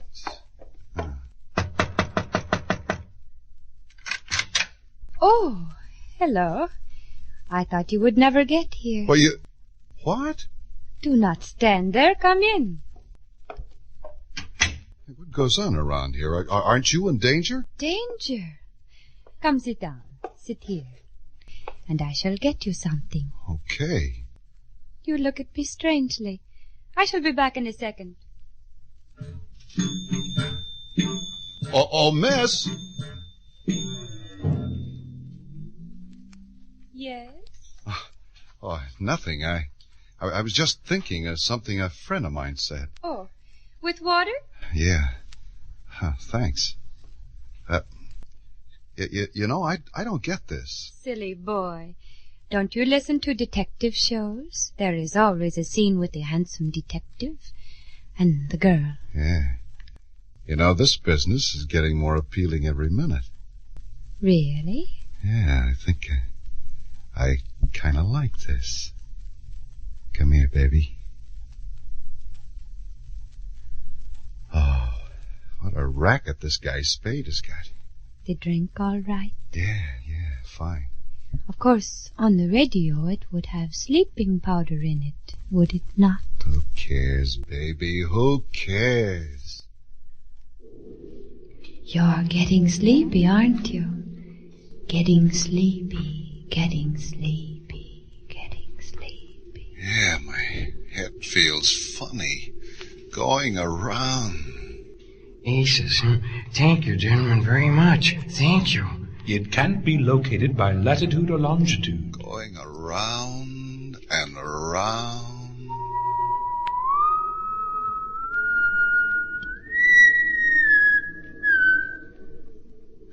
Poor chap. Can't remember the blasted tune.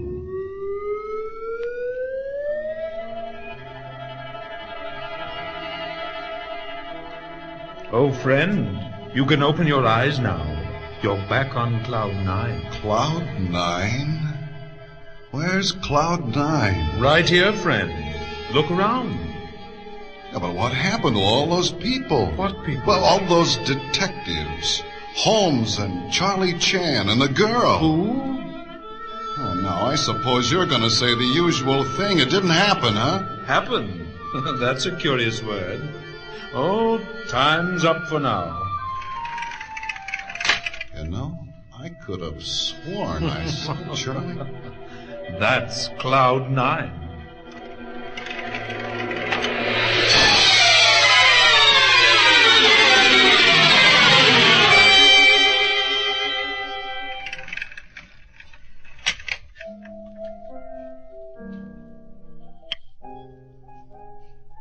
Yeah. I just twist the dial till I hear pistol shots. How can you go wrong, huh? Another one? Yeah. Okay, Lou. Boy, I'd sure like to be one of those guys. Huh? Yeah, detective, you know. Yeah, the gals they meet. Boy, oh boy. Yeah, maybe. Yeah. Hey, look at that gal over there. Could she be a detective story heroine, huh? Yeah, well, which one? The gal just leaving. Oh, a miss.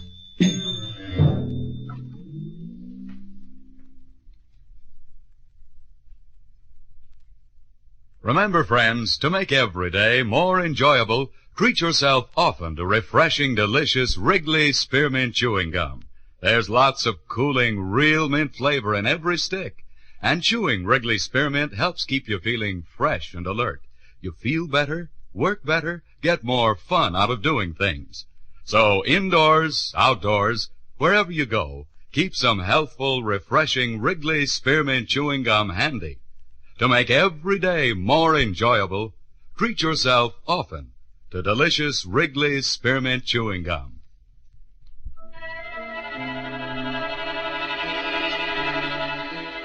Cloud 9 is brought to you by Wrigley Spearmint Gum. Original music was composed by Frank Smith, who also conducted the orchestra. In the dramatic cast, you heard the voices of Hal Stark, Russ Reed, Arthur Peterson, and Larry Alexander. Songs were by Elaine Rogers and Lon Saxon. Sound by Eddie Boytle, engineering by Bob Meyer. Cloud 9 is written and produced by Charles Romine and Ski Wolf. The makers of Wrigley Spearmint Chewing Gum hope you enjoyed tonight's journey on Cloud 9 and that you're enjoying Wrigley Spearmint Gum every day.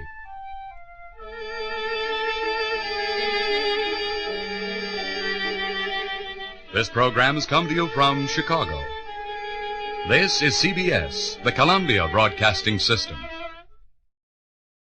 I hope you enjoyed those 6 adventure shows so far. Diving right into the next group, we start off with Bold Venture.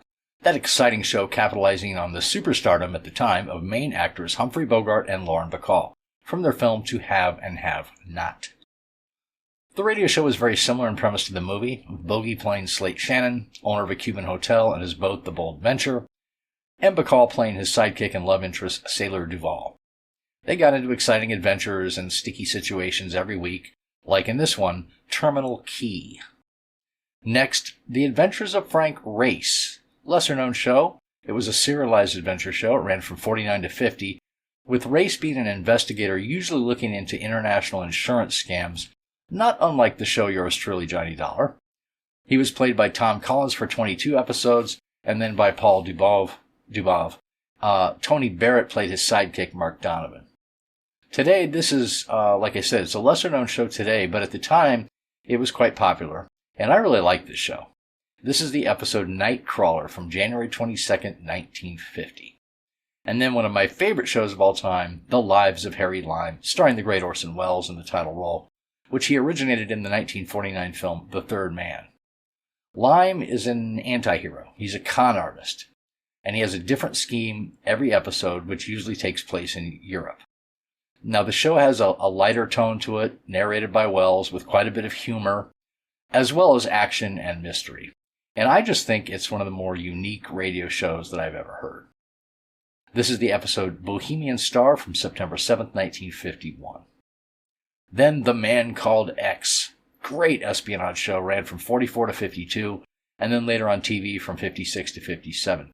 The radio show starred Herbert Marshall as American intelligence agent Ken Thurston, a.k.a. Mr. X. His sidekick, Figon Zellschmidt, was played by Leon Belasco. This is the great episode Ashes to Ashes from November 2nd, 1947. And then another lesser-known adventure show, Moon Over Africa. This was a 15-minute serialized show which followed the adventures of Professor Anson Edwards on his never-ending quest to find the lost city of Atlantis in the depths of Africa. Now, it's believed that this was a South African show that aired from 35 to 38. I'm just not sure of that. I can't find any information about the details of the show. If you have any additional information about it, I would really appreciate it if you would let me know in the comments. And again, even though this is serialized, I still think you can enjoy each episode by themselves, if you don't mind being left with a bit of a cliffhanger. Such as in this one, The Sacred Python from April 6, 1935. Crazy to think this recording is 90 years old. And the last show of this group, The Adventures of Rocky Jordan. A very popular show starring Jack Moyles as Cairo Club owner Rocky Jordan and Jay Novella as his friend and associate Sabaya, who is also the captain of the Cairo Police. This show ran from 48 to 51. It followed the first iteration of the show, A Man Named Jordan, which ran from 45 to 47. This is the episode Gold Fever from August 7th, 1949. Enjoy. Bold Venture. Adventure, intrigue, mystery, romance, starring Humphrey Bogart and Lauren Bacall. Together in the sultry setting of tropical Havana and the mysterious islands of the Caribbean. Bold Venture. Once again, the magic names of Humphrey Bogart and Lauren Bacall bring you Bold Venture and a tale of mystery and intrigue. Taylor, come here a minute. How close can I get? I've been sitting on the arm of your chair. You've been using my hip pocket for an ashtray. Look at this. Here in the newspaper. Yeah, I've been looking at it. He's a doll. Out of a field of 50 contestants, Herman Hackenschmidt was today crowned Mr. Teaneck, New Jersey. Gee, what pretty teeth. No, not the pin-up boy, this item. The one about the guy who inherited $100,000 from his Uncle Jerome. 100,000. What would you do if you had all that money, Slate? Oh, I got it all planned.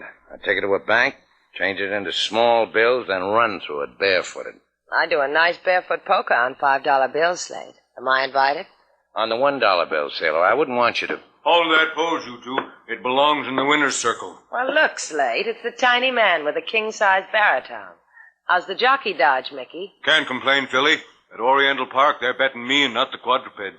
I own Havana. That's a big package for a little man like you, Mickey. Can you hear me okay, you two? My voice has got so far to go from down here for me to up there to you. Well, we'll listen close. What's on your mind? I want you to...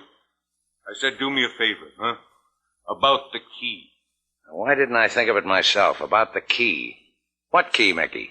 Maybe I ain't talking loud enough, huh? The key for the locker at the Havana bus terminal. Now we know, Sailor, the key for that locker. Huh? I got a parcel checked there. I ain't got time to run down for it now. Oh, it begins to dawn, Slate. So, if I ain't back in a couple of days, you take care of it for me. You take it, Slade, and don't lose it. I'll put it on my key ring. By the way, what's in the parcel? Just some frayed riding silk, Slade. I'm so fond of 'em. If someone tried to take 'em away from me, I'd kill 'em. Kill 'em where it hurt. Yeah. Where's a man going to get frayed riding silks these days? A happy day to you both. You don't know how much you did for me.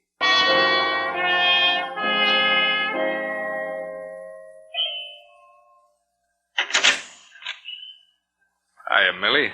How's old Red? Come on in. You gonna stay long enough to sit down? Can't do it, honey. What about that jockey, Mickey? Oh, look, Red, I've been chasing him all over town. He throws a look over his shoulder and runs. How fast can he run with $100,000 on him? Big kid are you. You've got to get that money, baby. Jockey went into a place called Shannon's. He talked with a man for a long time, buddy kind of talk. And then cagey. Did you get close enough to hear? And? So I paraded so this man the jockey was talking to could see me. Got so I owned a corner of his eye. He'll remember me when he sees me again. He'll like me. Be gentle with him, Millie. Depends upon his mood. Gentle. This guy knows anything about the 100,000, he might just wind up where the cats can look at him. So be nice. Pity him. I'll see when I get there.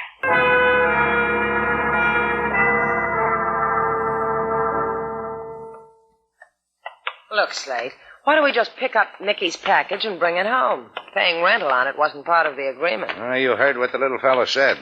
Kill anyone who'd take his silk pants away from him. We'll leave him at the bus terminal. That way we can frolic without a care. Sure. What's 20 centavos a day to a big man like you? Oh, for 4 nickels a day, I stay alive. At the current rate, that's cheap. Besides, walking the Havana like streets... this, it makes me hate myself. Hi, Shannon. Huh? Oh, hi. I remember you from somewhere, stranger. Let's see, you were straightening a seam in front of my place yesterday. Yeah, same seam. You finally got it straight, huh? That's not why I hate myself. It's just that I'm such an honest girl. I don't have the price of a dream, and I'm honest. Here, you dropped this. What? This $100 bill, you dropped it. All you have to do, Shannon boy, is believe you dropped that money and listen. You see how easy it is? $100 and no pain. For $100 you can throw in a little pain. Who does he have to listen to? It's written on the bill. Red wants to see you, Shannon. Red, huh? You got a sister? There's only one of me, Shannon. Red says it's easier for him to talk to people who have money. He says they listen better that way. I'm a sucker for psychology, Millie. Let's go and let Red whisper in my ear. No, without me you don't. Without you, sailor. And without me, Shannon. You earn your dough in a lonesome way. That's how it is. Yeah. Bye, girls. You made me a happy fellow, the both of you.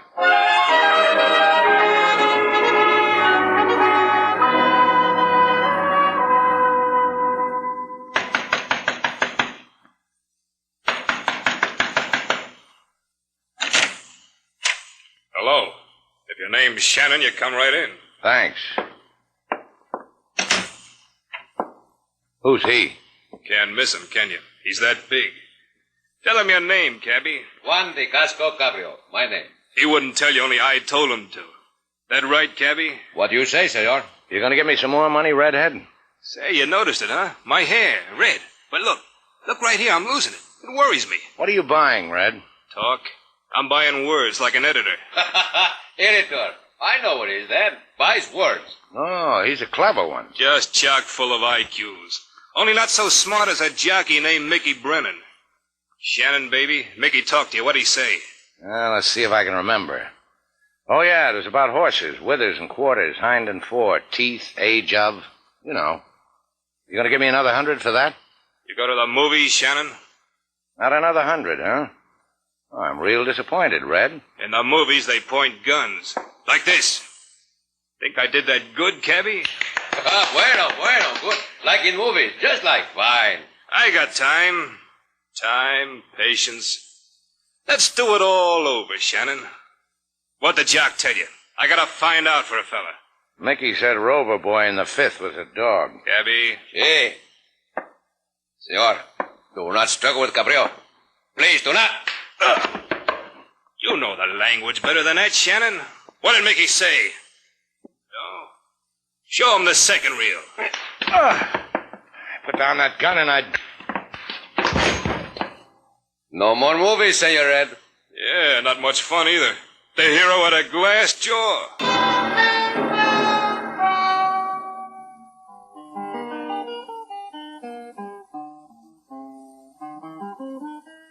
King, if a girl walked up to you and gave you $100 bill she said you dropped, what would you do?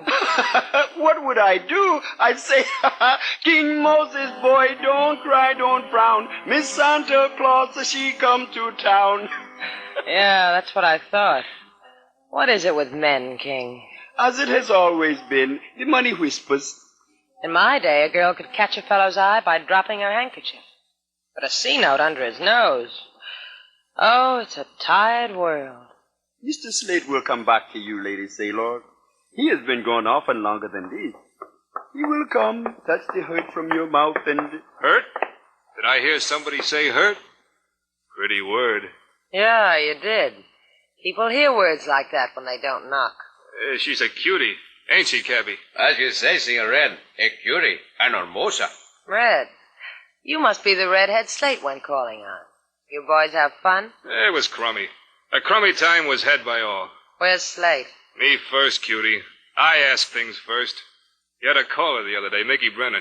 What pearls drip from Mickey Brennan's mouth? We talked about horses. Let's see. Forelocks, fetlocks. You and Shannon ought to be in vaudeville, cutie. You got the same routines. Now I ask you with my hand on your tender arm. No answer breaks it. Leave her alone, you. Take your hand from her. Get his hands off me, Cabby. They're rough to the touch. See, Senor Red? Come away, little boy. This is for grown-ups. Let go. Let go. Don't choke him to death, Cabby. Leave him some breath to live on. Well, cutie? That's what you did to Slate, huh? Paid him $100 so you could sick Cabby on him and watch. What's the matter, cutie? You jealous? Don't be jealous. I might tell Cabby to let it happen to you.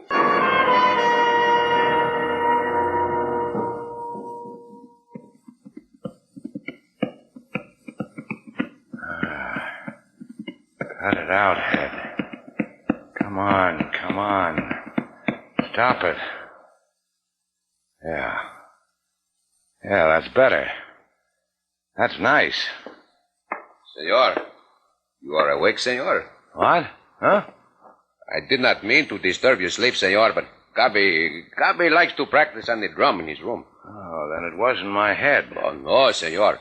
Was Cabby on the bongo. One day in regular orchestra play. You see, maybe even 4 pieces. Help me up. Oh, see. Come on. Do you see him in the corner, senor? Mickey Brennan. He's dead, senor. Killed dead. Bullet holes where there used to be polka dots. Okay, Cabby, where am I? Where is this place? Cabby's room, as I have explained. In Hotel Cavallo. Cavallo? Where the bookies meet the jockeys by the sea. Red told you to keep me here, huh? If you would try to walk through that door, I would beat you very bad. Only this time no one's holding a gun on me. No matter, I would beat you. Oh, senor, Cabby almost forget. Senor Red said to give you that which is yours. A wallet, key ring, little black book. So if I'm found as a corpse, the police will know who should grieve for me. Thanks. And there's $100 bill that is yours. $100? Senor Red said it was yours. You said $100 like it hurt you. Oh, mucho dinero, a lot of money. Nice things, silk things to buy. Here, you can hold it a little while longer. Now go ahead, Cabby. Touch it, feel it. Go ahead. Senor, see. Yeah, feel this too. Beat you. Try this one on your bongo.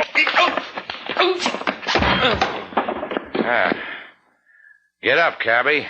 I got a real tricky rhythm I can show you. See, I cannot. See, I try. I cannot. My head. Oh, what a shame about your head. See you later, Cabby. But you cannot go. Senor Red said to keep you here. He'll be angry. Kill you.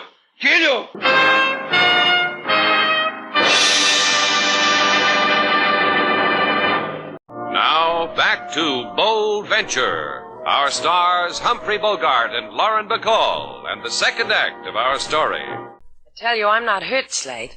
King Moses was the one who had the bad time. They hurt you, King? It feel like I have long, thin neck where once I had short, broad one. You'd better go gargle again, King. In a little while. I wish now to look at you and enjoy the fact that you have not been harmed. You don't know how lucky you are, sailor. That big guy could have broken you in half. You know, it's a funny thing. The way Cabby looked at me, gently, like he was sorry for me. I almost had the feeling that if Red had told him to hurt me, he wouldn't have done it. Oh, you're just a big dimple on the cheek of Havana, sailor. Children stop at play when they hear your name. From age 16 on up, Miss Sailor. Oh, fellas. And you convinced him you didn't know anything about Mickey, huh? Well, look who's coming, the police. They must have found Mickey dead. What are you going to tell them? King will tell him. He'll gargle it at him. Let's hit the back alley, sailor.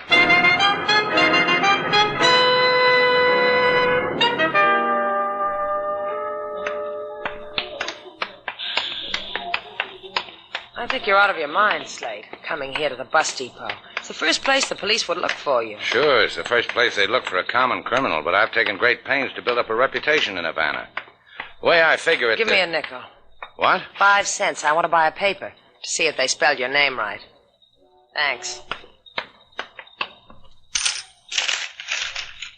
Hey, look at this, Slate.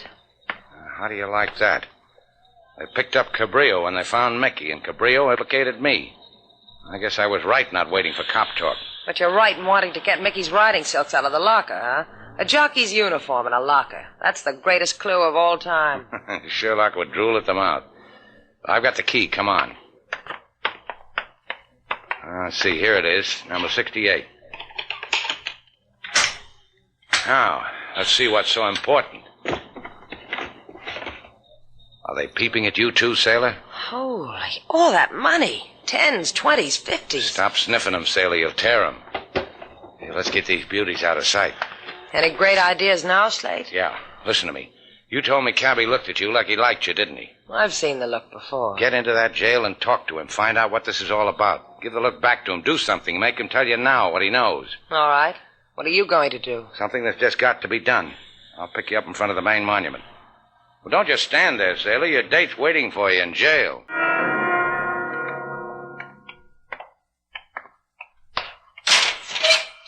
It was downright sweet of you, God, to let me see my little old Cabrio in his little old cell. I'll cherish the memory always. Don't bang a jail door on me, Chico. I'm a taxpayer. Prison doors do not close with polite, senorita. Hi, Cabby. Buenos dias, senorita. You don't even sound surprised to see me. Oh, I am, senorita. But I do not know the words to express it. I am very ignorant. On you, it's attractive. Oh, you say that because I sit in the shadow. You cannot see my face. The hands that almost did hurt you. Forget it, Cabby. The fellow has to make his way in the world somehow. That is exactly how Senor Red talked to me. Where is your buddy, pal? Why isn't he here holding your hand like a chum? Oh, he could not do that, senorita. He took a powder. He and Senorita Millie. Or they take a nice powder together, those two. And left you holding a great big bag with a dead jockey in it. See, but they gave me company. Senor Shannon. So I would not be lonely with the bag all to myself. Slate and I could be your friends, Cabby.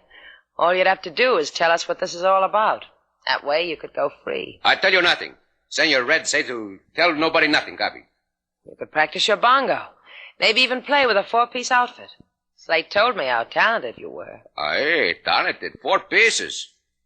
No, Senor Red say no, I say no. You know how I got in to see you, Cabby? I told them I was your girl. To see me? You say such a thing? I'll be your girl, Cabrio. I'll come every night and listen to you on the bongo. You say you my girl? Much money has been stolen by the jockey, and Senor Red wanted for a man. What man? I don't know what man. Go ask Joe Nevada, shooting carrier, Avenida Marquis. Ask him what man. Now go, senorita, before I beat you till you forget what I tell you.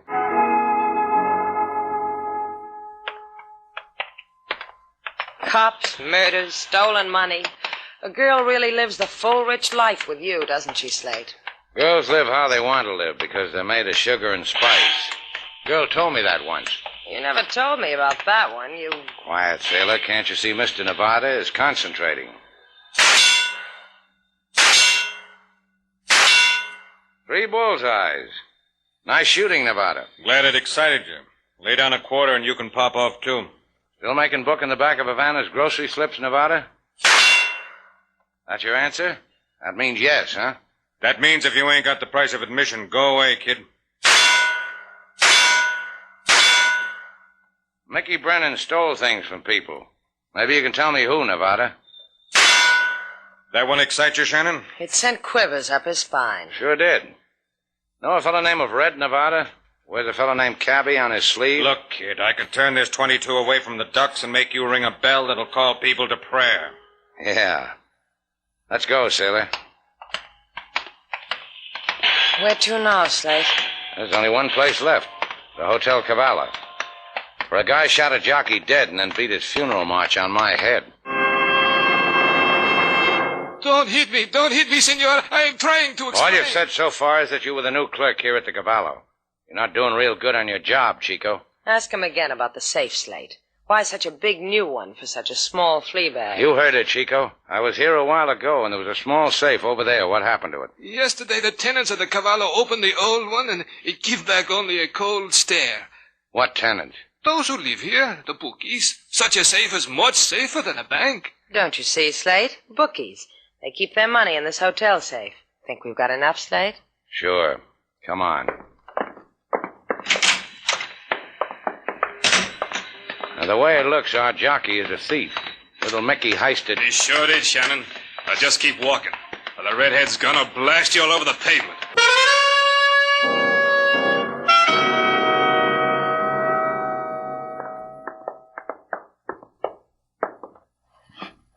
How does it feel to kill a jockey, Red? A good feeling. I like it. Open the door. There's somebody here I want you to meet again. Millie, look what I brought you. Wow. Slate Shannon. Mind if I blush with joy? You can still think of a reason to blush, Millie? Such nasty words for a girl who's almost dead. You two have got one more chance. The $100,000, where is it? I want to tell you something that'll worry you, Red. You had that money and you didn't know it. What's he saying, Red? Tell us, Shannon. When you had me worked over, you should have taken a look at my key ring. One of the keys was for a locker. Locker, money.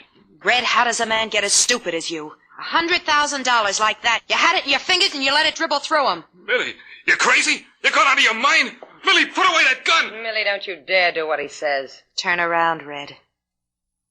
I said turn around. This is for now.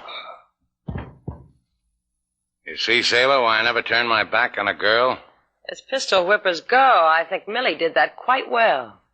Give me the key, Slate. All right, take it easy. Give it to me. Mickey Brennan's dead because he stole that money. It's got to get back to me. What about the guy it belongs to? Forget about that. Give.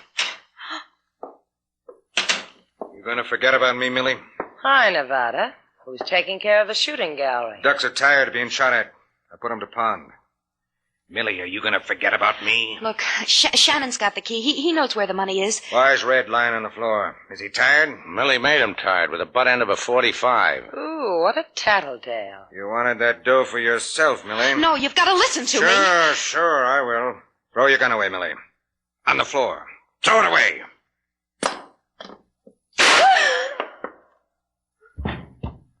The dead girl said you had a key, Shannon. Let's go use it. To find $100,000.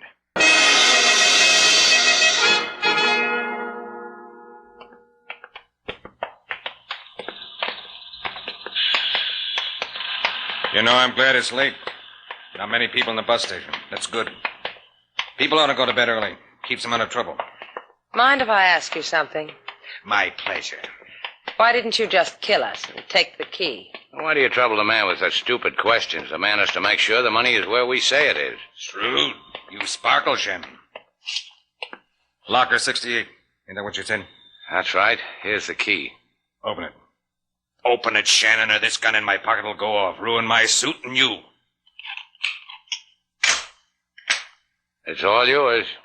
$100,000. Let me look at. It's empty. Duck, sailor. You ruined your suit coat, kid. Kid, you, where's that money? You may never know. I hate to interrupt your moment of glory, Slate, but now may I ask you a question? Sure. What? Where is that money? Oh, did I forget to tell you? I took it back to the hotel. It's on my office floor, spread out. Oh, you didn't wait for me. Still there until the cops call for it. Let's go home and take off our shoes, sailor.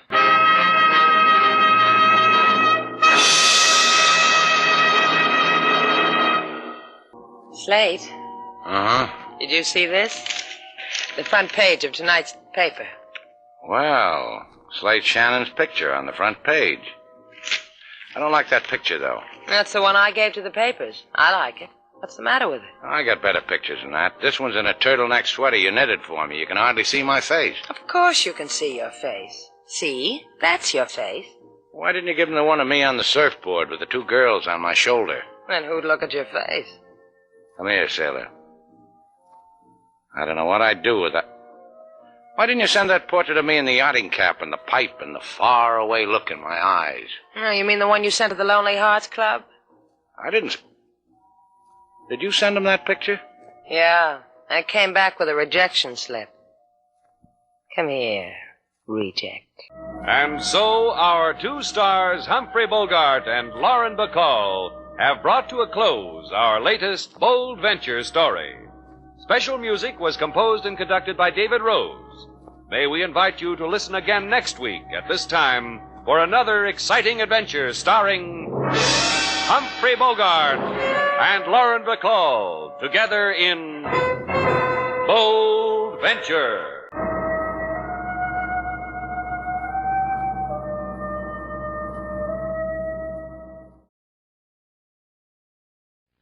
The Adventures of Frank Race, starring Paul Dubove, with Tony Barrett as Mark Donovan.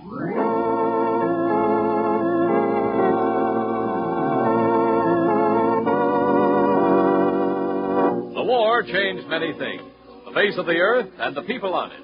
Before the war, Frank Race worked as an attorney, but he traded his law books for the cloak and dagger of the OSS. And when it was over, his former life was over too. Adventure had become his business. The Adventures of Frank Race.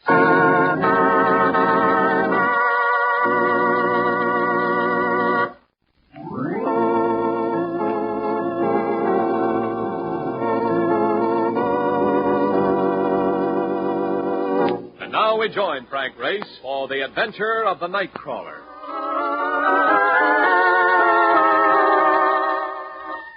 The telephone is a wonderful invention. It can get you company when you're lonely and food when you're lazy. I was staring at the instrument fondly, mulling a list of young ladies I might invite for dinner, and dreaming of the delicacies my favorite caterer could whip up on the spur of the moment. But instead of waiting for me, the telephone acted on its own, reminding me of one of its less pleasant functions. It can call you for work. I was going to ignore it, but it's hard to ignore things when Mark Donovan is around. Well, ain't you going to answer the thing? My instinct tells me to skip it. Well, maybe your instinct is going to louse you up. Suppose that is one of the babes you was going to call, and she thinks you ain't around and called somebody else. You've got a point, Marcus. Hello? Charlie Grant, Race. Yes, Charlie. I've sent somebody over to see you. Should be there in a minute. Insurance case? No, just a legal client of mine. It has to do with mass murder. Mass murder. Listen, Charter, if this is another screwy assignment like the last one, Oh, I see here. And Race, Yes? keep your sense of humor handy. You may need it. So long. Oh, great. Oh, that wasn't one of the things. No, work. I guess we don't date tonight. What do you mean we don't? I am going square dancing. Oh, that I'd love to see. All right, Scoot, but leave the door open. I'm expecting company. Okay, I'll see you later. An assignment from Charter Grant may mean almost anything. Sometimes it's just routine, but other times... Well, I sat there thinking of some of the other times. I thought about them until a man walked into the room, and I knew immediately that this was one of the other times. He was wearing ankle-tight pants, a 1912 model suit with lapels about an inch wide, and a derby hat. He was also sporting a mustache that belonged in a barbershop quartet. I looked him over quickly to see if a lighted fuse was sticking out of any of his pockets, because he seemed ready to explode. Ooh, I tell you, whoever's going to have got to find them and make them stop right away before I'm old. dying. They are like flies, millions of them from some murder. Whoa, slow down. Who are you? Krausmeyer's the name, Rudolf Krausmeyer. But I will soon change it to Mud unless you find the murderers. Oh, those bummers, whoever they are. Look, Krausmeyer, murders are for the police. Police, what do they care? They laugh on me. And last week alone is killed more than 50,000. 50,000 people? People? No, not people. Who cares for people? Do I sell people? I'm talking about worms, the knife, or feed or fed. Oh, you should see them. Did you say worms? Yeah, that's my business. I sell them, you see, in cans. Oh, canned worms for fishing. Yeah, you understand? Yeah, but some murderer, some cold-blooded, vicious killer, he is wiping them out. Oh, those poor little... I can't excuse me, but how could a little worm in a can defend himself? Look, I must be out of my mind, but maybe I can help you. You sell canned worms for fishing, and something's been happening to them. Yeah. Do you have any idea what it is? My partner and me. You have a partner? Yeah, of course. His name is I can't pronounce it. He owns his card with mine. Hookham Good Worm Company. Rudolf Krausmeyer, president. Yeah. Jabez Abernathy, vice president. Yeah, that's him. That's the fellow that Jabez Abernathy. Yeah, that he is my partner. Uh-huh. You see, we are both Yankees from Vermont. Yes, I see. You understand, I had a delicatessen and I sold it to go into the worm business. Only now, when we are shipping out the worms to the sports stores, they are getting there dead. Dead, you understand? Oh, please, you have to help them. How could a little worm in a All right, Krausmeyer, all right. I see by the card that your place of business is on Long Island. I'll come out in the morning and have a look around.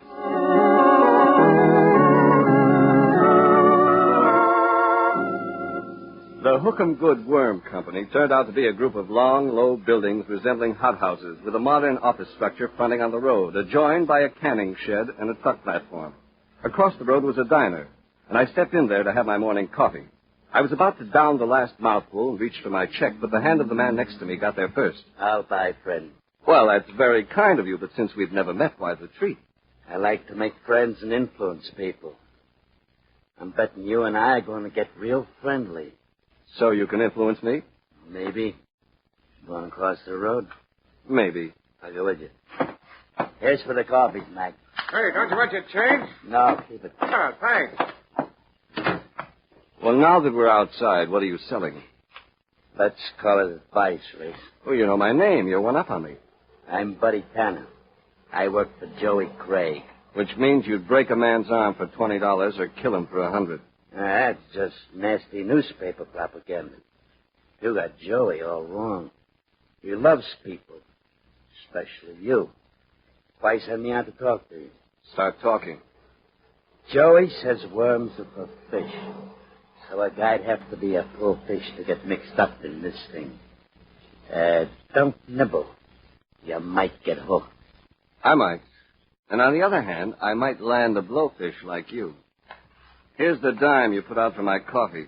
But I wouldn't give another dime for your chances of keeping your teeth if I see you around here again. I turned my back on him and started across the road, and that was a mistake. In the middle of the highway, I waited for a car to go by, but as it approached, Tanner came up behind me and pushed, and I went sprawling in the road.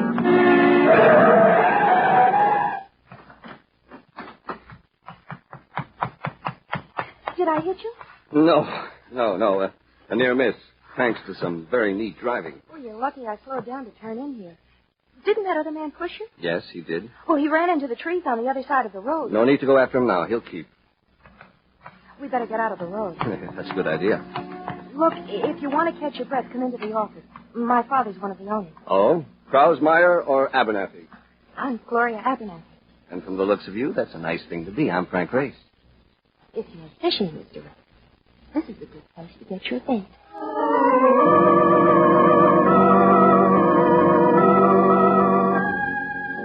When we got inside the office, Krausmeyer was waiting, with all the patience of a man who's been sitting on a hot stove. He was bouncing around like a basketball being dribbled toward the goal. Already the wolves, they're closing in, you understand? I should only have back my nice, quiet delicatessen. For the rest of my life, I would slice bologna and never a word of complaint. What's wrong, Mr. Krausmeyer? Where's my father? Oh, he is in there in that office with a crazy boyfriend that he also plays baseball and horse. He's talking about Ted Walton, Mr. Race. The polo-playing Walton? Yes. Or as Mr. Krausmeyer calls it, baseball on horses. Ted and I are engaged. He owns these buildings. Yeah. So if he is such a hot lover boy, why he keeps trying to take your father and me and throw us out with all the poor little baby worms? Why? Is Waltham trying to get possession of the buildings? Mm-hmm. You know, it's really very funny. Dad took a long-term lease, but Ted didn't know what the buildings were going to be used for.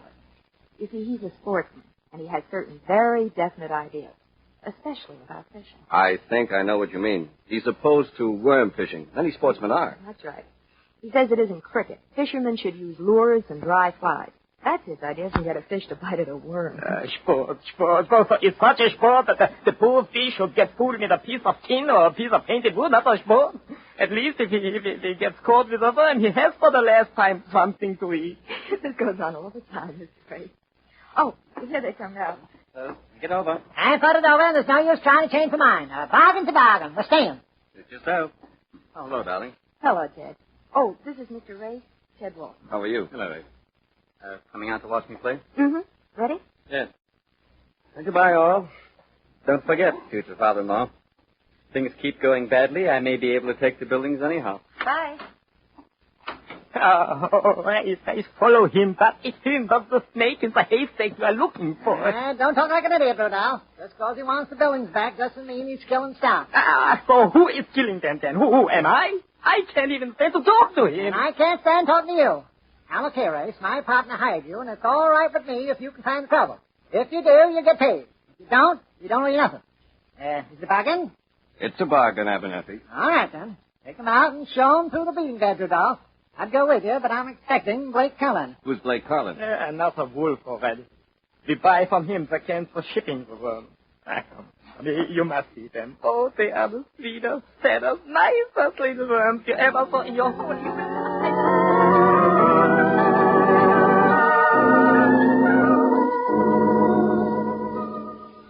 Out in the buildings that resembled hothouses, I was given the lowdown on the breeding of worms. Ultraviolet rays, controlled temperatures, and other scientific apparatus combined to keep perfect atmospheric conditions. A pulpy substance like wood shavings filled the beds, and Rudolf Krausmeyer filled me in on the love life of the species. Oh, that's lovely, huh? You know, at first I did not like the business, but when you get to know them, they are so wonderful. Oh, so affectionate. They got personalities just like people, you know, better even. Oh, I'll bet. Who's that down at the end of the road? Where? Over there. Oh, that's Mr. McDermott. He is in charge of the place. Let's talk to him. Maybe you could, but I tell you something, I can't. I cannot understand him. He has the most terrible accent. I'll try it. Hello. How do you do, sir? Lawrence Crossmeyer. What do these worms feed on? Oh, just the pulp in the beds, that's all. Could they suffocate when packed? Oh, no, sir. The tops of the cans have holes in them for air. I checked those, too. The holes are all open. They should live for as long as a year after shipping. But they reach the stores dead. I'm afraid that's right. Here is the canning room through the store here. You would like to go in there? Might as well complete the tour. Thanks, McDermott. Here's my card. Call me if anything unusual turns up. You checked every load of pulp. Oh. All right. You finished your inspection? Don't let me disturb you. No, you're not disturbing us. I'm Blake Carlin. I supplied the cans, so naturally I'm interested in your investigation, too. Got to keep the customers in business, you know. Well, we've been double-checking the air holes, and they're all right. Yeah, the air holes is all right, but the price is all wrong for the cans. They should be cheaper already. No, we made a 5-year deal, and the cans are scarce, and we'll pay it. It's the best I can do. If you want out on the contract, I'll let you go. We want out. We do not. A bargain's a bargain. Well, Race, any ideas? A few. I'm going home and study up on the habits of worms.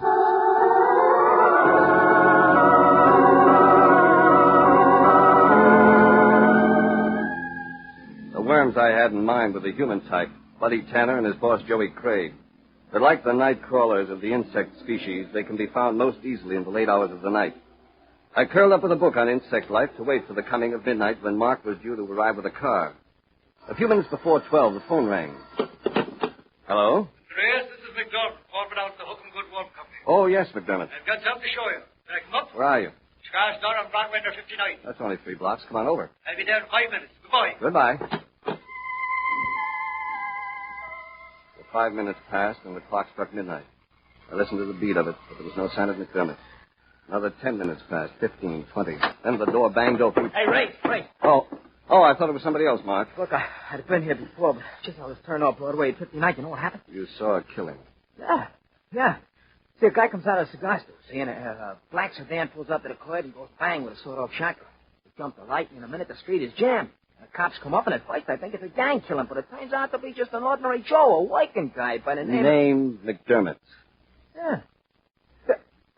Hey, wait a minute. He couldn't be on the radio yet, even. How did you know? He was just a poor fish, Mark. Hooked by a night caller. Or maybe it was an angleworm. A human worm with an angle.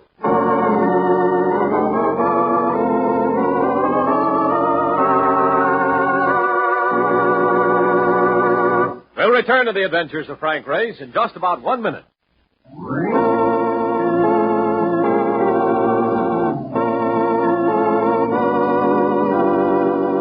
And now, back to the adventures of Frank Race.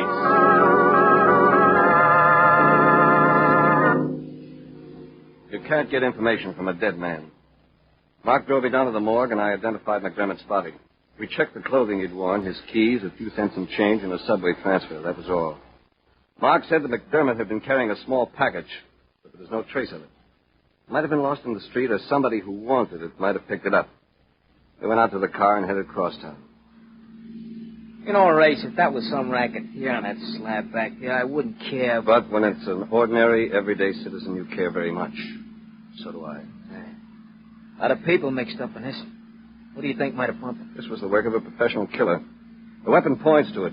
So does the kind of car used, plus the fact that he was killed on a very busy street corner, even though it was late at night. Hey, wait a minute. That fits in with the guy who tried to shove you under the car. Buddy Tanner? Yes. Him or somebody else in Joey Craig's gang. But we want the person who paid to have the job done. Yeah, but the only guy who can tell you that is the guy who pulled the trigger. Right. So my plans for the evening haven't changed any. Drop me off at the Underground Club. Oh, brother, we're really getting into something. Look, that place is always jammed with torpedoes and mobsters, and I... Hey, wait. What do you mean, drop you off? I mean, you're not coming in with me. Are you off your... I want them to make a play, and they may not if there are two of us. I have something else for you to do. Find Charter Grant. Get him out of bed if necessary. Ask him to brief you on the details of the partnership between Rudolph Krausmeyer and Jabez Abernathy. He's their attorney. Oh, that's fine. Then what do I do? Go back to the morgue and wait till they put you on the empty slab next to McDonald? Oh, I'll be all right, Marcus. Go back to the apartment and wait for me. If I don't show by morning, call police headquarters and ask them to play button with Buddy Tanner and Joey Craig. Okay, you say so. I'll take you to the Underground Club. But I hope you don't become a permanent member.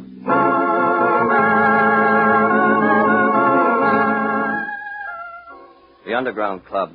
An expensive atmosphere that almost bordered on good taste, but it missed. Most of the patrons belonged to the group who had a lot of trouble explaining their earnings when March 15th rolls around. Others who came there were only slumming, looking over the bad boys. Among those who may or may not have been slumming were a couple of new acquaintances. They hailed me. Ray! Oh, Ray! Over here, Ray. Stand at the bar. Oh, hello. Come have a drink. What are you doing here, Gloria? Ted? Seeing how the other half lives. Care for singing? Ooh. Dubonnet cocktail. I recommend. You're lucky you happened along. I have some business to attend to, and Glory girl here wants to stay and watch the gangsters. Care to take over as my escort, Ray? Stay here alone if you don't. She's a very determined woman. I have a little business myself with the gentleman at the corner table. Oh, Joey Craig? Yes, Joey Craig. Well, that's the same man you just did business with, John. Why, I had a gambling debt to pay. Well, I'm going. I'll wait here for Ray. Good night, Joey. Don't grow old waiting, baby. My business may take quite some time, or I may leave suddenly. Oh, how interesting. I'll be right here. Suit yourself. Hello, Joey. When I'm sitting at a table, Race, and somebody comes up and joins me without being invited, I always figure it's a pretty stupid guy. Why? Because I might resent the intrusion. The hard way. You did that once before, 2 years ago, and I had to break your pretty nose. You lost face with your boys for quite a while. What do you want? You mean, who do I want? One of your boys, Buddy Tanner. He tried to kill me. Very inefficient. I'll cut his salary. He was efficient enough a few hours ago when he killed a workman named McDermott. Where is he, Joey? I'm right behind you. Huh? Don't turn around. There's a gun in your back. Get up and walk out the side door. Yeah, Race. Run out in the alley. We're having a party. Just for you. Get going.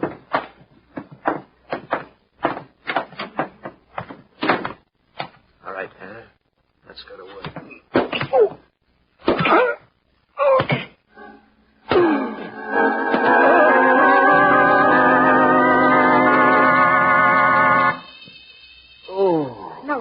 Ouch.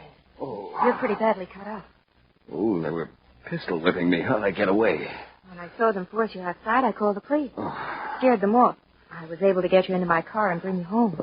You probably saved my life. Well, I think that might be a fair estimate. Even if you did turn me down at the bar. Well, how's Patience? He's all right now, Dad. Thanks to your daughter. She thinks fast. It's a long line of whale harpooners. Got to think fast. Grace, there's Previous outside. You want to see him? Mark Donovan? Yeah. Have him come in. All right, let's come in. Holy cow, look at you. I know it, I know. I'll get you some coffee. What did you find out, Mark? You all right? Yeah. Found out plenty. Look, do you know that there is dough in that wine business? They grossed about $250,000 last year. Dollars, that is, not wines. How about the partnership agreement? Oh, it's a pip. That Krausmeyer character, he put up the dough, see? Abernathy had the idea. How much? $20,000. He sold his delicatessen, but look, here's the kicker. They've been at it almost 5 years, see? And at the end of 5 years, if either one ain't happy, he can buy the other guy out for 50 G's. Oh. And if the business stopped paying off, one of them might be unhappy. Hand me my clothes. Wait a minute, where do you think you're going? To make somebody unhappy.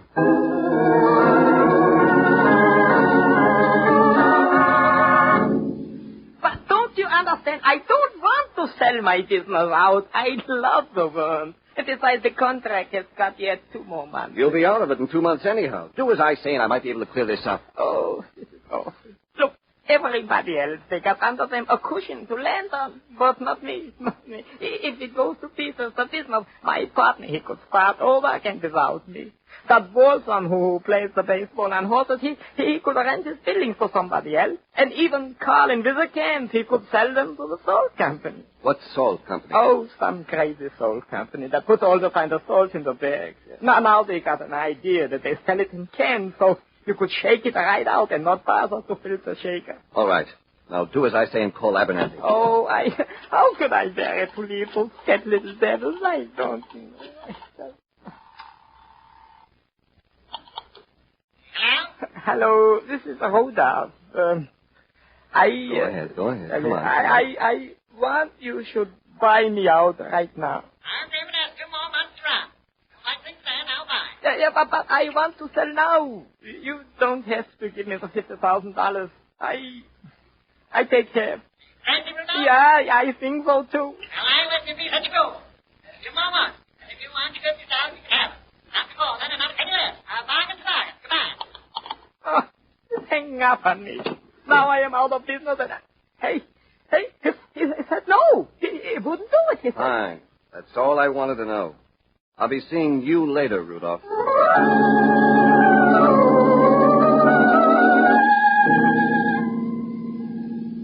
So he wouldn't buy Krausmeyer out at half price, huh? All right, what does that prove? It proves that Abernathy is exactly what he seems to be.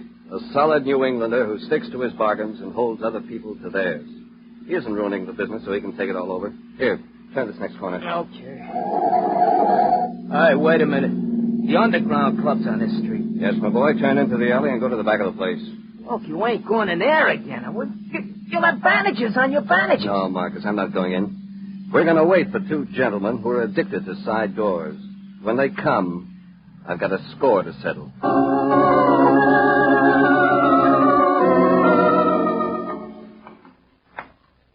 That guy Race may show up again. If he does, we'll take him in the car and do the job right. You better get that package inside. No, Mark. Get off. Right off of the floor. What's the matter? Ain't you got the judge away yet? This is one I want to chop up a little. I quit Race. Who hired you? Nobody. Oh, beauty, real pippin'. Thank you, Marcus, my boy. Tie him up and drive him down to police headquarters. Tell the inspector to book them for McDermott's murder. I'm going after the man who hired them. Okay, who was it? I'll know for sure when I find the package McDermott had. It's hidden inside. If I get it, I'll go pick up the 3rd singer for this trio.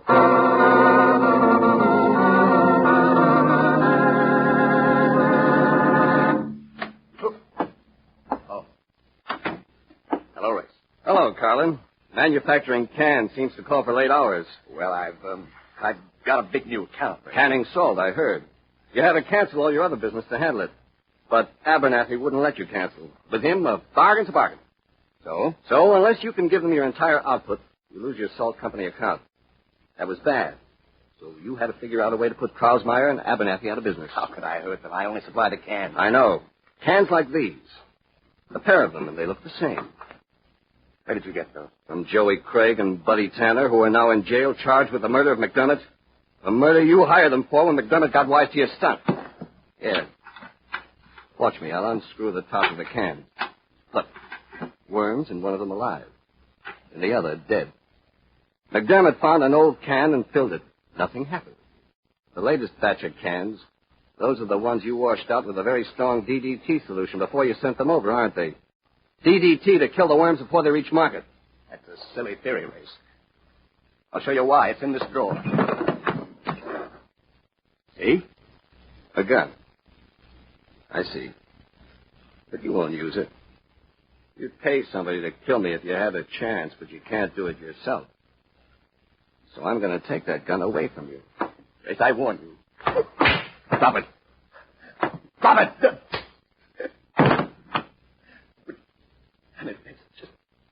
All right, Colin. I'll take you down to police headquarters. As Krausmeyer said, when a fish gets hooked for the last time, he's at least got a right to something to eat. And you'll be able to order anything you want in the death house.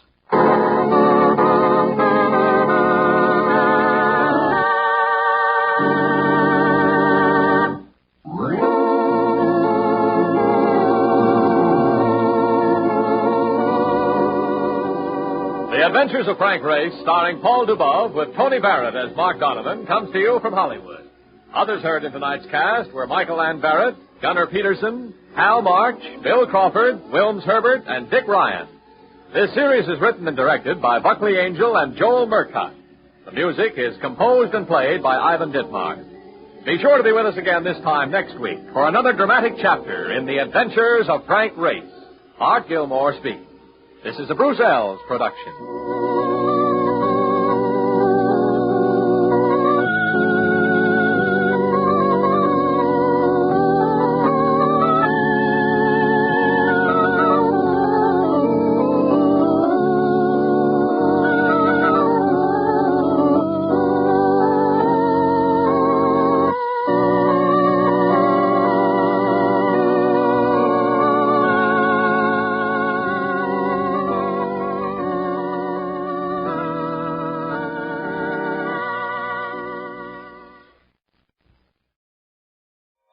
Presenting Orson Welles as The Third Man. The Lives of Harry Lime. The fabulous stories of the immortal character, originally created in the motion picture The Third Man, with zither music by Anton Karas. That was the shot that killed Harry Lime. He died in a sewer beneath Vienna. As those of you know who saw the movie The Third Man. Yes, that was the end of Harry Lime. But it was not the beginning. No. He had many lives. And I can tell you about all of them. How? Because my name is Harry Lime.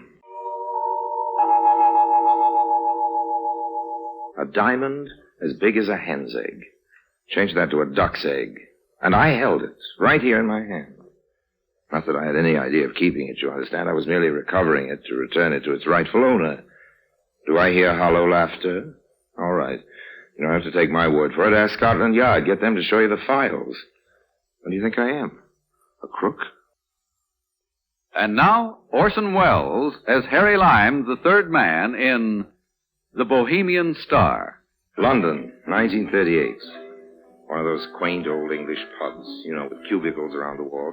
Seated together, a boy and a girl. Not hard to look at either, the girl. Peaches and cream, that wonderful English type. In the next cubicle, a handsome, distinguished-looking American, Harry Lime. Me. Not eavesdropping, of course, just interested. In a casual sort of way. You mean to say you have to work? Yes. But you promised to take me to the pictures. I'm sorry, dear. I didn't know this was going to turn up. Look, Terry, if it's just that you're broke as usual and can't afford a cinema, let's walk in Hyde Park or feed the pigeons in Trafalgar Square or something. There's no need to spoil our evening altogether. No, it's not that, Pat. Honestly, I have got a job. The news editor wished it on me just as I was leaving. What do you have to do? It's an interview. Some South American Johnny called Senor Alvarez. I've got an appointment with him at the Hotel Splendid at 8:30. What is it you have to see him about? Well, ever heard of Bokanovia? One of those little Balkan states. That's right. Well, 3 years ago, there was a revolution, and the monarchy was deposed, and what's ironically known as a People's Republic took its place. On the last playing out, some of the royal family escaped to London with the crown jewels, and they've been here in the safe deposit ever since. What, the royal family? Oh, fathead, no, the jewels. Incidentally, the pièce de résistance, as they say, is the Bohemian Star. Oh, I thought that was an opera. Look, the Bohemian Star is the centerpiece of the scepter. A huge single diamond, almost as big as the Cullinan. Makes my engagement ring look a bit silly, doesn't it? I always had a suspicion you were getting me on the cheap. Well, I like cheap. Why, that cost me a week's salary at Hatton Garden. Well, you better demand an increase at once, darling. Anyway, what is Senor What's-His-Name fitting to all this? Senor Alvarez is a leading jeweler of Buenos Aires. It seems the National Museum of the Argentine wants a replica of the Bocanovian crown jewels for an exhibition of some sort. And so the senor's been sent to take photographs, sketches, measurements and so on. When he gets home, he'll reproduce the whole collection in paste. Well, it sounds awfully dull to me. And for that, I have to miss Don Amici. Well, who cares about him? I have to miss Betty Grable. There's no justice in the world. Can't you get out of it somehow? No, I'm sorry, darling. Not a chance. I've always had an interest in jewels, purely academic, of course, particularly diamonds. Particularly big diamonds. My night was free, I was feeling in a benevolent mood, so I did what anyone might have done.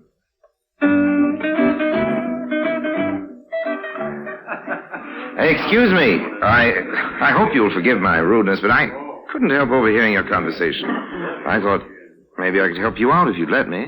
Oh? Perhaps I'd better introduce myself first. My name's Paul Atkinson.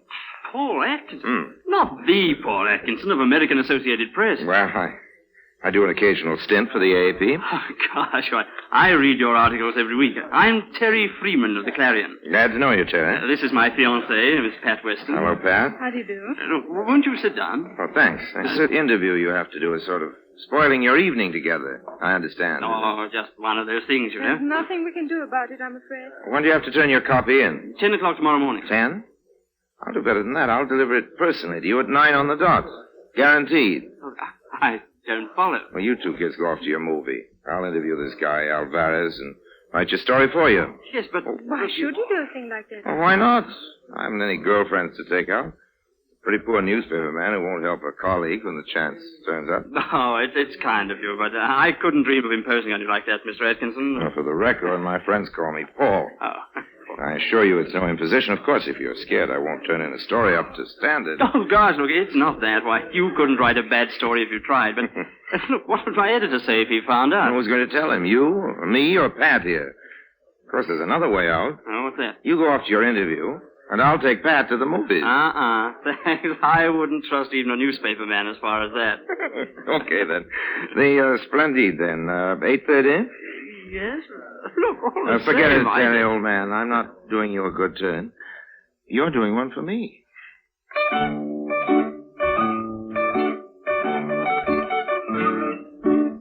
On the dot of 8:30, I pressed the bell to Suite C, 3rd floor, Hotel Splendid. I hadn't figured out any plan of campaign, you understand. This was just a sort of preliminary survey. Smooth South American type introduced himself as Alvarez and invited me in. We drank each other's health, and then we settled down to business. I am not very accustomed to be interviewed, Senor Freeman. What is the procedure? Oh, it's easy. It's easy. I ask the questions, and you answer them. I will do my best.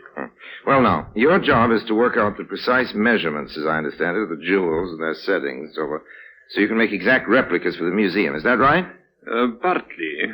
But you understand it is much more than a matter of mere measurement. Oh, yes, I guess it must be. There is the color of the various jewels, for instance, and some of the settings are of extremely intricate filigree. Tell me, senor, how did you fix it to gain access to the jewels? It was necessary for me to make formal application to the Bohemian Royal Court in Exile. And you found them cooperative? Well, naturally, one does not expect these favors for nothing. Oh, yes. There will be a certain, how shall I put it, financial adjustment. Yes, I see.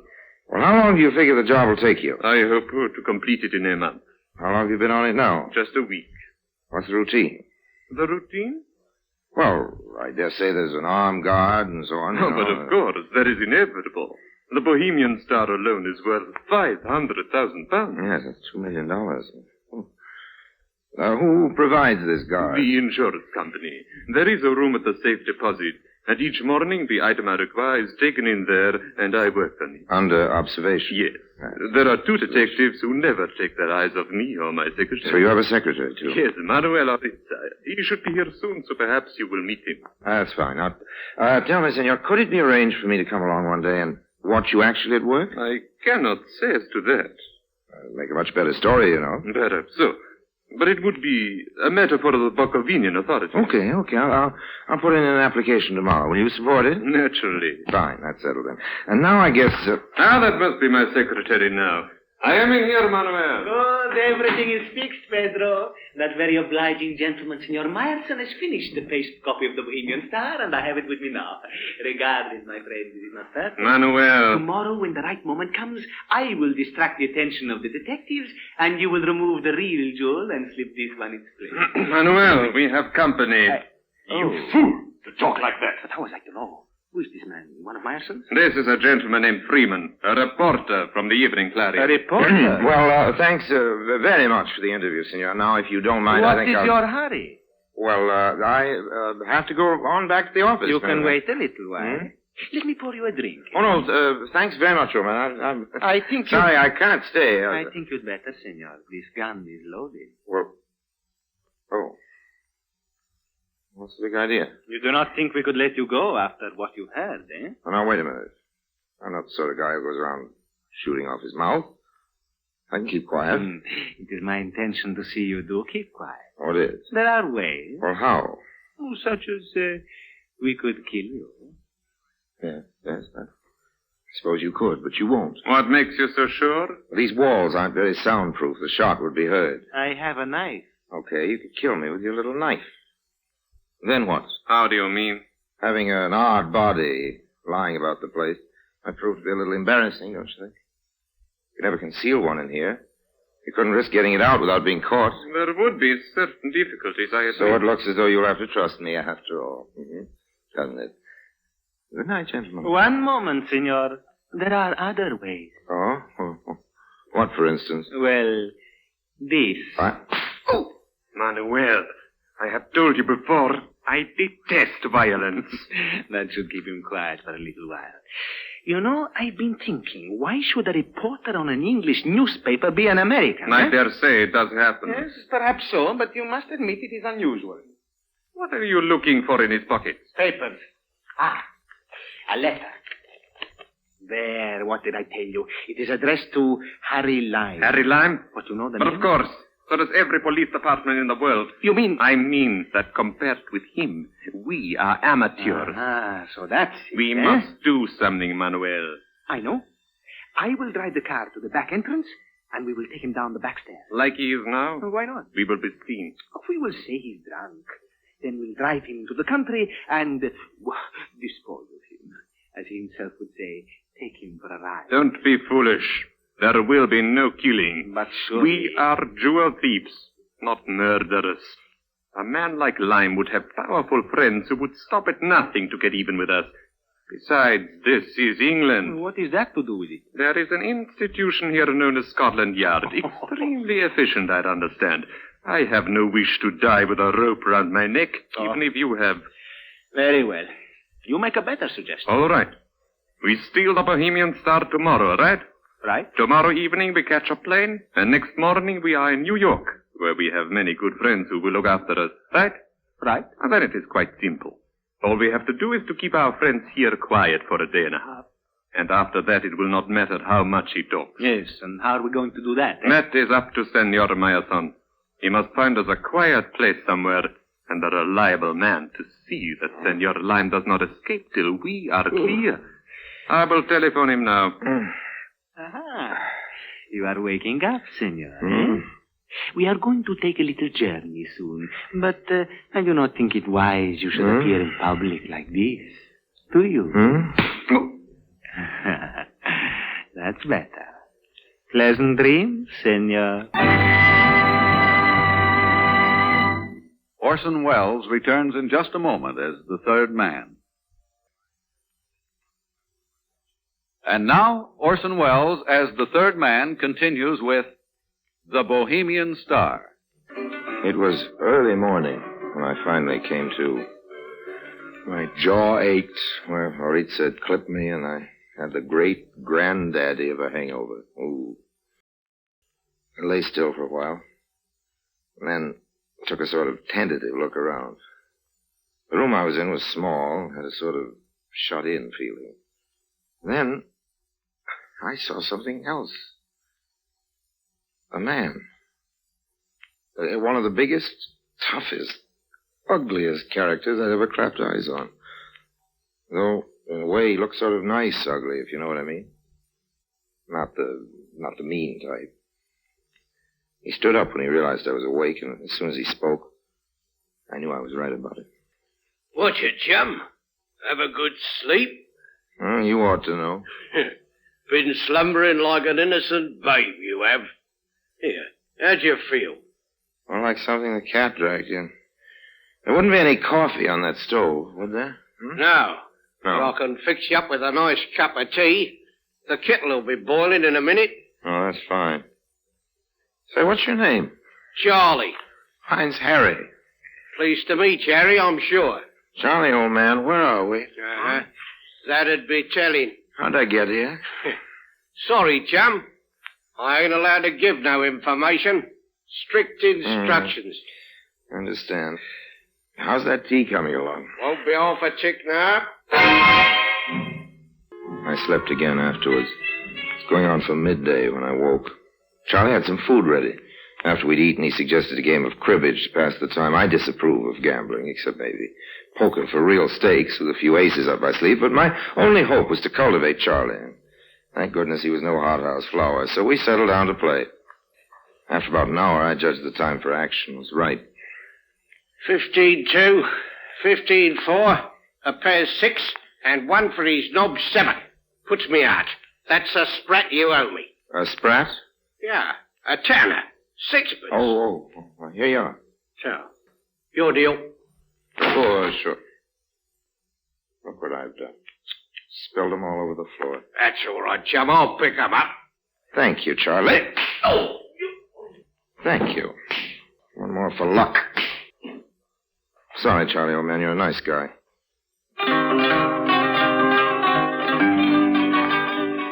I tore up a sheet and bound and gagged Charlie. He had some keys in the pocket. I let myself out.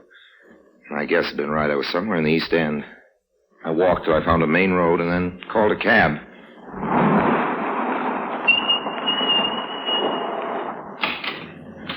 Where to, Governor? Hotel Splendide, and I'll double your fare if you get me there in 15 minutes. Right. Hang on.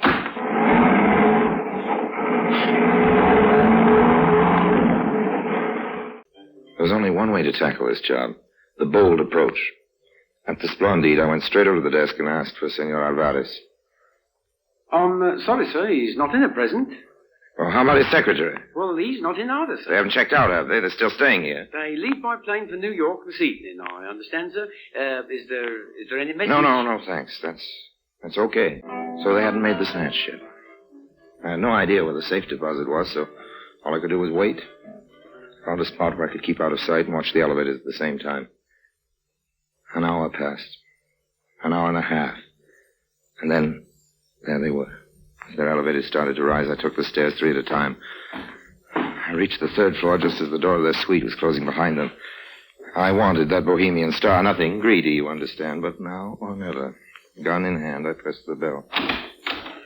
You? Good afternoon, gentlemen. I wouldn't reach for a gun if I were you, nor you, Horitza. Unless you've a wish to commit suicide, just keep your hands up. Well up. That's much more sensible. How did you get here? I got here by cab, if it's of any particular interest. Oh, Charlie. Don't worry about him. He'll get over it. Come on, let's go into the sitting room, have a nice, cozy talk. After you, senor. And you. It's more like it. All right, chums.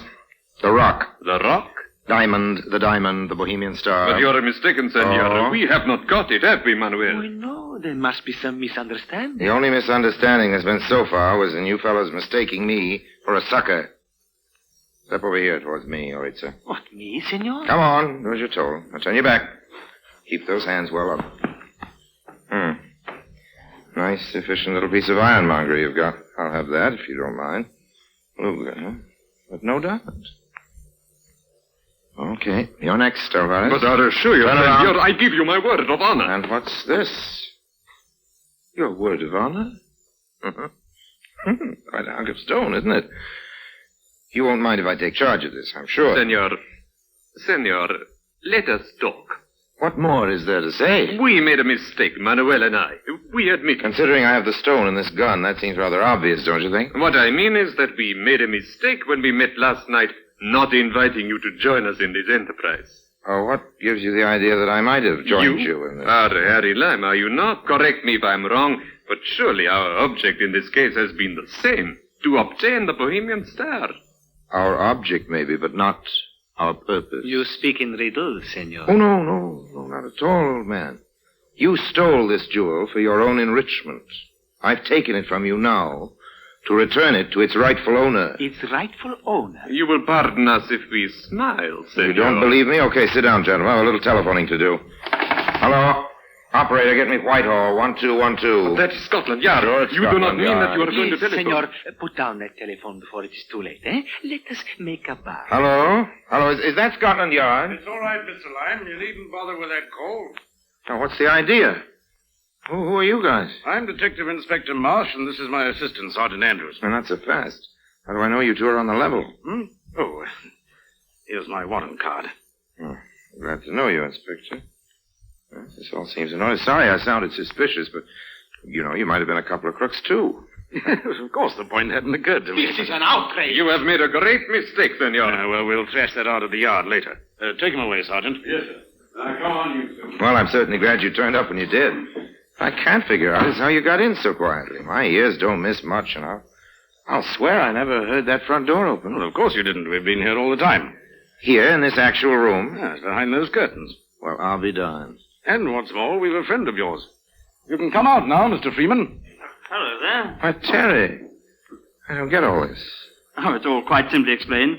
When you didn't turn up this morning, I got a bit worried, so I phoned AAP, and they told me Paul Atkinson was in Malaya. Then I went round to the yard and gave the whole story to Inspector Marsh here. And you figure there must be some dirty work, huh, Inspector? Well, it did seem that something odd was going on. And doubly odd when I rang the Argentine embassy, and they denied all knowledge of Alvarez and Noritza. So the management let us in here while they were away. We were just about to announce ourselves and find out what was what when the doorbell rang and you came in. So you figured you'd wait a while and see what happened, is that it? Exactly. I say. What is it? Just as well I'm not a crook, isn't it? I mean, if I tried to get away with the Bohemian star instead of phoning the yard, I'd have found myself in a lovely jam, wouldn't I? Yes, well, I shan't pretend we didn't suspect you for a while, Mr. Lime. But we know now that you're an honest man. That's all right. It's not everyone who'd risk his life the way you've done. Oh, that's okay. Here, I guess you better take this stone, Inspector. I'll be glad to see the last of it. Oh, thanks. Of course, you realize there'll be a reward. Oh, no, please. But my dear fellow, it's no more than you're entitled to. Don't you agree, Mr. Freeman? Oh, certainly. I'll see the matter's taken up with the Bokanovian authorities, and you'll hear from them in due course. Well, if you insist, though. After all, I was only doing my duty. And Terry, I really did intend writing that story for you. I'm sorry I slipped up on it. It's Hope okay. you didn't get into too much trouble with your news editor. Well, there was a bit of a row, but that's all right. Oh, it will be, old man, it will be. Just wait till he sees the story you've got for him now. Harry Lime returns in just a moment. And now, Harry Lime. Right here, maybe I'd better hand in a little explanation.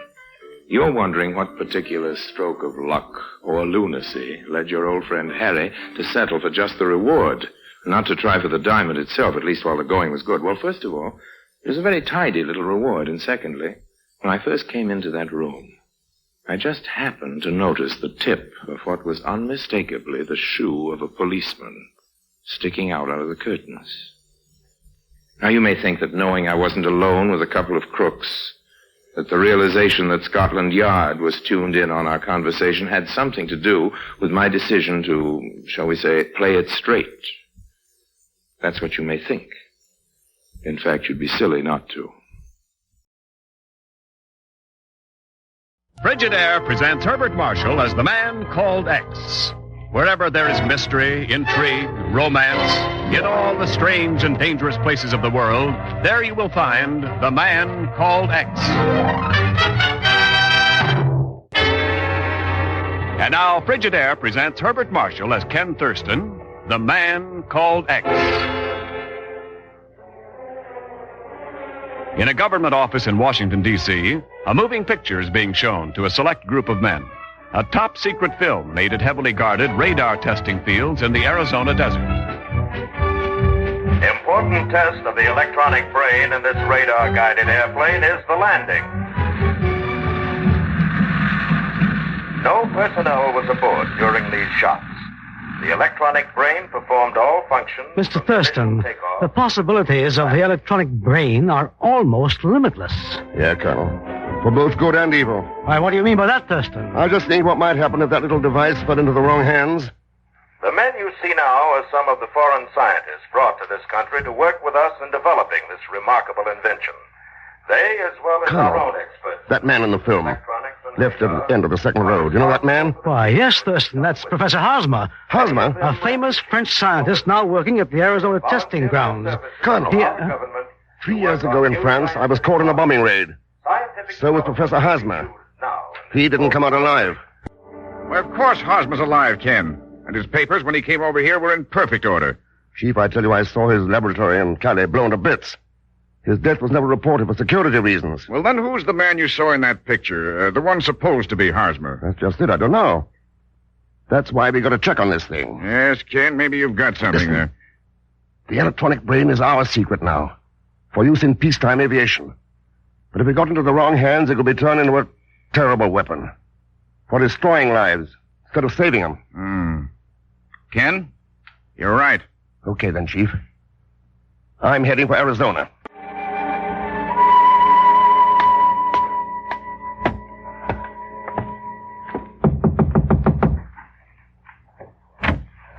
Yes? Well, What is it you want, please? they tell me Professor Hosmer lives here. I'd like to see him. Who are you? My name's Ken Thurston. Ken Fit. Come in, please. Oh, thanks. Well, looks like you're doing some packing. Photographic gear, doesn't it?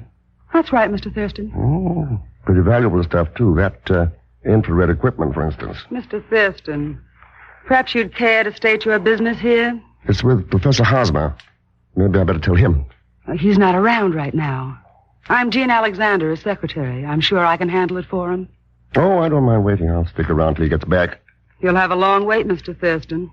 Professor Hosmer died last night. Huh? Pretty sudden, wasn't it? Very. Heart attack. There was nothing his physician, Dr. Brenner, could do to save him. It was a great shock to us. Yeah, I can see it's still a tough way to talk about it. Took you long enough to tell me. At least I should pay my last respects. Where can I see him? I'm afraid you can't, Mr. Thurston. According to the wishes of his sister, Evelyn Hosmer, the body has been cremated. The ashes were shipped to her in San Francisco this afternoon. Oh. Well, thanks anyway. I'd say goodbye, only I think I'll be seeing you again. Quite soon, Miss Alexander. Will you? I don't think I'd advise you to try it, Mr. X. Attention, please. Flight 7 for San Francisco, now loading at ramp 3. Flight 7, now loading at ramp 3. Mr. Thurston, wait for me. Well, what the... Don't go, wait. Oh, no. Hello, Mr. Thurston. Hey, Gonzalschmidt, what are you doing in Phoenix? What a question. I'm here to stop you from taking that airplane to San Francisco. What else? What? Mr. X, it's positively official. The chief sent me. That yarn's wearing thin, Pagon. Better get another. But the chief did send me, Mr. Thurston. He learned that some professor kicked the bucket, so you didn't have to go hunting for him no more. And won't you back in New York? Well, you'll have to wait a while, Pagon. I've got to help the poor bereaved sister, Professor Hosmer, bear up under her sorrow when she receives his ashes. Huh? The chief won't take that for an excuse. Well, I think he will, Pagon, when he remembers that electronic brain and the fact that our files show Hosmer hasn't got a sister. Mr. Thurston, why are we flying to San Francisco? It's the wrong direction. New York is on the west coast. If you don't think this is the right direction, ask Miss Jean Alexander. You mean that cute little cookie sitting up ahead there? Yeah. See you later, Pagon. Mr. Thurston! Hello, Miss Alexander. I was wondering if you were going to annoy me, Mr. Thurston. If you want me to say that he stops annoying you, Jean. That won't be necessary, Dr. Brennan. He's going away. Dr. Brenner? Oh, yes, Professor Hosmer's physician. Well? Must have bothered you quite a bit to sign his death certificate, or did it? Rest assured, Thurston, there was nothing wrong with that diagnosis. I'd stake my reputation on it. A postmortem would easily bear me out. A pretty safe bet, isn't it, Doctor? I never have heard of a successful autopsy on a pile of ashes.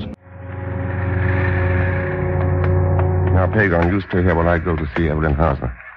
If Dr. Brenner drives up and starts shooting, just holler, and I mean holler. Don't you worry about the thing, Mr. Thurston. I'll,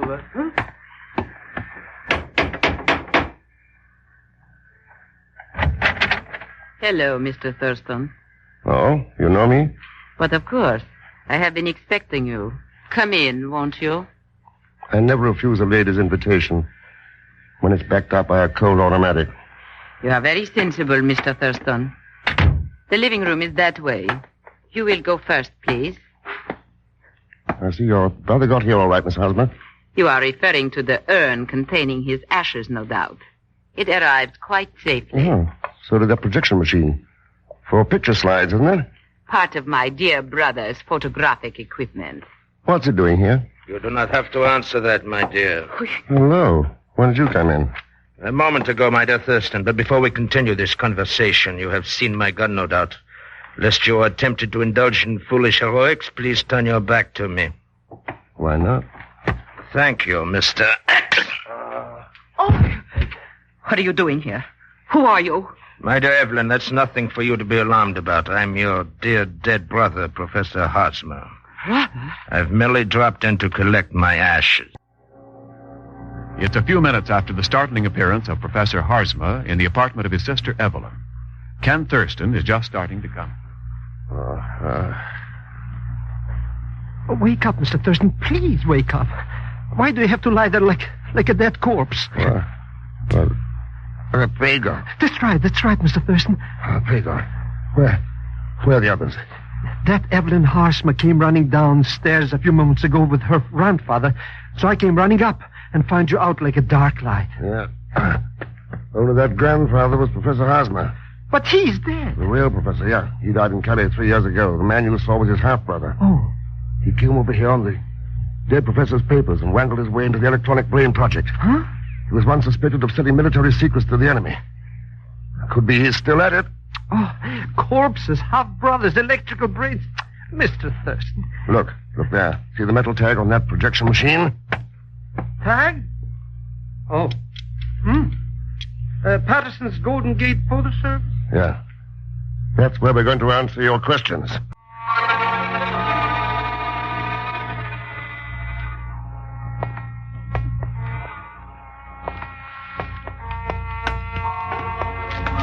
Mr. Thurston, there's no lights in the picture shop. Nobody home. Patterson's delivery truck parked out there. So he's probably around somewhere. Try this back door. Come on. It's dark like the inside of coal here. This flashlight will help. Look at this place. What a mess. Cameras. Hey! Mr. Thurston. Pagon, that's Evelyn Hosmer. Oh. But who did it? And why was she killed here? Maybe that projector will tell us. Looks like she was operating when she was shot. Still a transparency in the film holder. Let's see. Look. There's a picture on the screen. It's that luscious little lady who was on the plane with us. Yeah, so it is. And look at that lovely bathing suit she's wearing. Mr. Thurston, did you have to turn off this light so soon? Let's switch on another one, Pagon. This one. Huh? What's that? An infrared tube attached to this projector. And I have an idea. Let's see. Double feature's no good, Mr. X. This one's got nothing but squares and lines in it with funny figures. That's an infrared photo of a blueprint, Pagon. A blueprint of part of the design of the electronic brain. It is? Yeah. Pasted between two identical ordinary transparencies. Takes infrared light to show it up. Imagine that. Hosmer made infrared photos of all the plans, then cooked up a fake death to clear himself of any suspicion. And the urn contained negatives instead of ashes. A perfect way to ship him safely. Wasn't so safe for that Sister Evelyn. She wasn't his sister. Just someone they'd hired, because she had the same name, to help him tripping up anyone who got suspicious and might have checked on him. Yes? Mr. Thurston, somebody's coming in the front door. Yeah, quiet. Okay, I've got the negative. Now to the back door fast. Shh.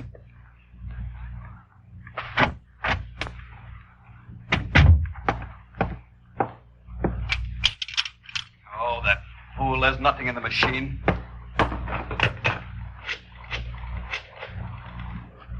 Hello, this is Brenner. I'm at the shop.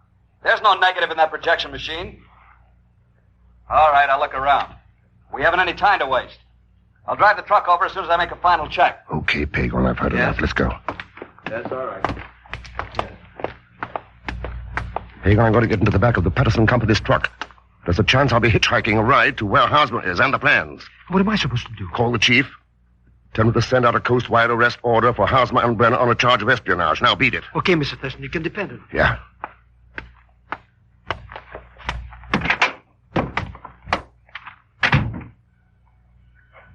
Oh, it's too dark in here to see, but that perfume tells me I've got company in this truck.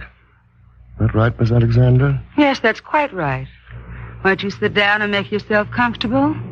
Mr. Eck? Go on, Jean. Can Professor Hosmer plan this fourth step to protect himself from enemies? Foreign agents who'd known him overseas. They were after him because of his knowledge of the electronic plane mechanism.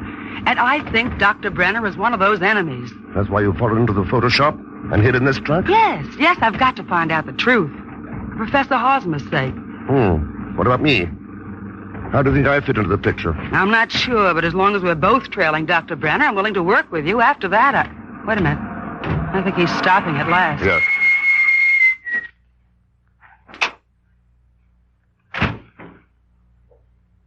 Ken, what if Brenner comes back here before we get out? Somebody's liable to get hurt. We'll know in a minute. Looks like he's gone. Come on, Jean. Fog out here. It's so thick you can't see 5 feet away. Where could we be? An hour out of San Francisco.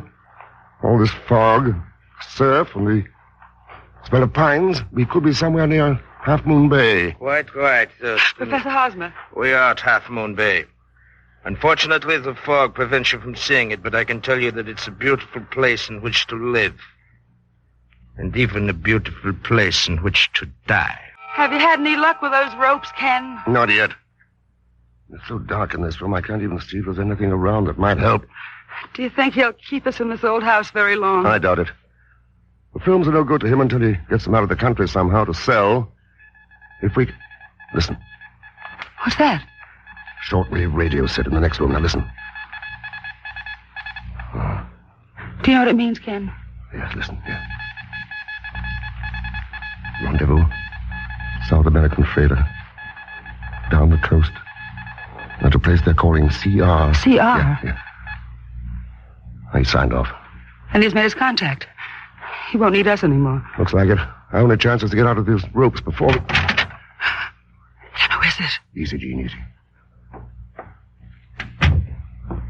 Mr. Thurston. Pago. Mr. Thurston, then you are here. How'd you... Oh, never mind. Save it for later. Get out your knife. Cut these ropes. It's as good as done. You realize, of course, Mr. Thurston, I couldn't leave you on the perch that way. So I followed you. Believe me, that taxi cost a fortune. There. Good. Now cut Jeans. Ah, the cute cook in a bathing suit. A pleasure. What did the chief say when you called him? When I called who?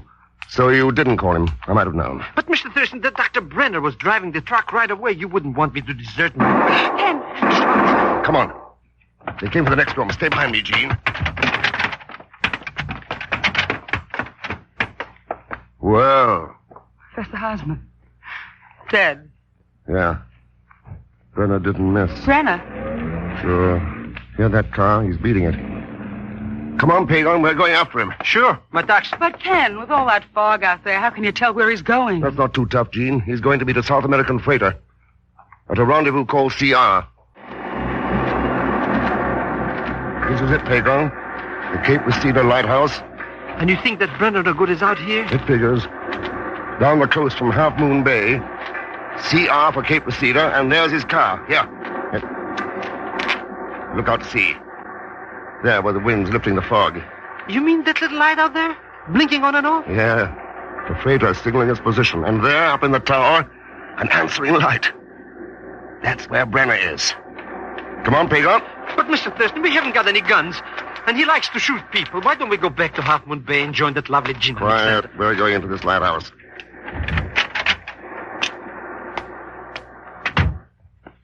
There's no lights in here. Except from the top of the place. Yeah. The light tower. And that's where Brenner is. Where's the lighthouse keeper? This is an automatic light. Come on. Up the stairway. But it's 2 stories high up there. I get dizzy in high places. A kleptomaniac, you understand? Oh, Mr. Thurston. Who is it? Who's down there? It's him. It's him. He's seen us. Who's there, I said? It's Thurston, Brenner.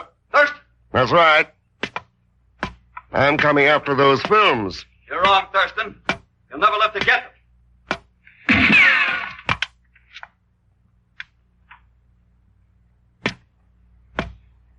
You're a fool, Thurston. You can't climb those stairs and live. All right, you asked for it.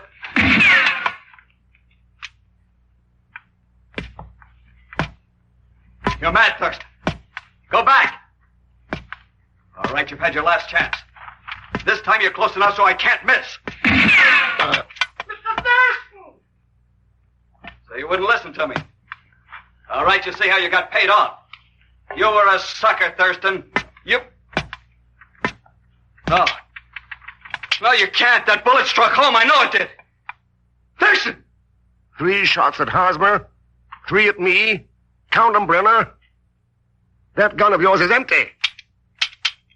All right. Now let's have those films. No. No, I've got an ace up my sleeve. The sea ladder out on the light walk. Come back here, Brenner. You'll never make it down the ladder in that wind. You haven't won yet, Thurston. Brenner, that ladder's as slippery as ice. You can't make it. Goodbye, Thurston. I've taken the last trick after all, like. Thurston! My foot slipped. Help, I'm going to fall. I'm going to... Yeah. The last trick, Brenner. The very last. Mr. Thurston! Mr. Thurston! Oh, there's blood on your sleeve. No, I'm all right. Oh, the Dr. Brenner. What happened to him? Where'd he go? Into the sea, Pagon. Then he's gone for good. And Professor Hosmer is gone, too. Ha! There's nobody else left for us to worry about. Oh, no, Pagan. Huh? As long as there are men on Earth like Hosmer and Brenner, there's plenty to worry about. It's not the film they killed for that matters. It's a more tragic film. The greed that covers the eyes of men like that blinded them to the fact that peace is the salvation of mankind. They've got to be made to see that.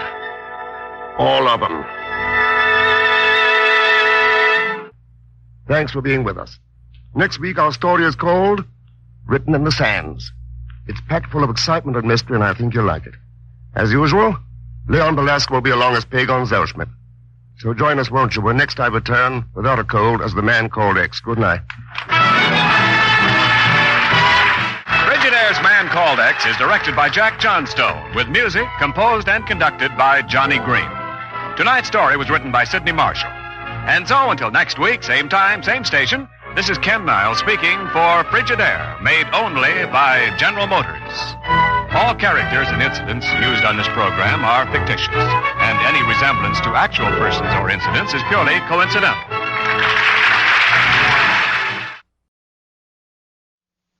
African drums are talking.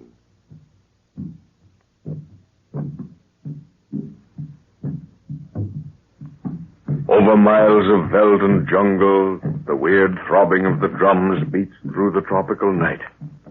Drums made of hollow logs with skin stretched tightly over one end. Sometimes human skin. Village after village takes up the message to send it booming farther into the night. Listen.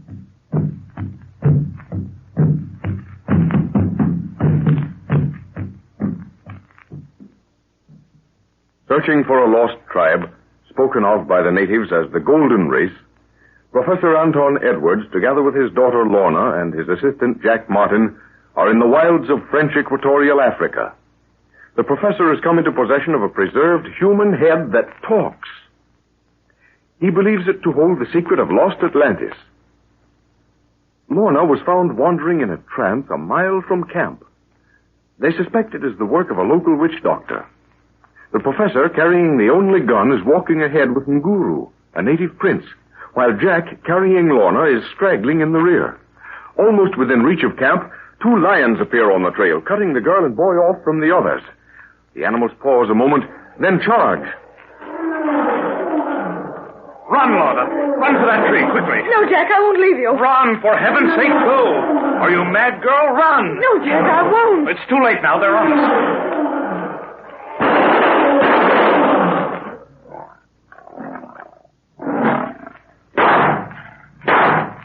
Lorna. Jack, are you all right? Yes, sir. We're all right. At least I think so. What happened? I don't know exactly. Those shots, they were from a heavy rifle. At least the first 2 were. You 2 children all right? Tell me what happened. Oh, I don't know rightly. But those lions, who shot them? I haven't the faintest idea. When I ran back, one of them was thrashing about, badly hit, so I finished him. The other was stretched out dead. Well, at all events, there's someone around here who doesn't want us killed. What do you make of it, sir? Oh, please take me back to camp. I feel rather shaky. Why, of course. I'll take her back, Jack. You can tell me what happened as we walk. Nguru, fetch the boys to skin the lions. Aye, Buana. We'd better have the skins brought into camp. Are you all right, Lorna? Yes, Father.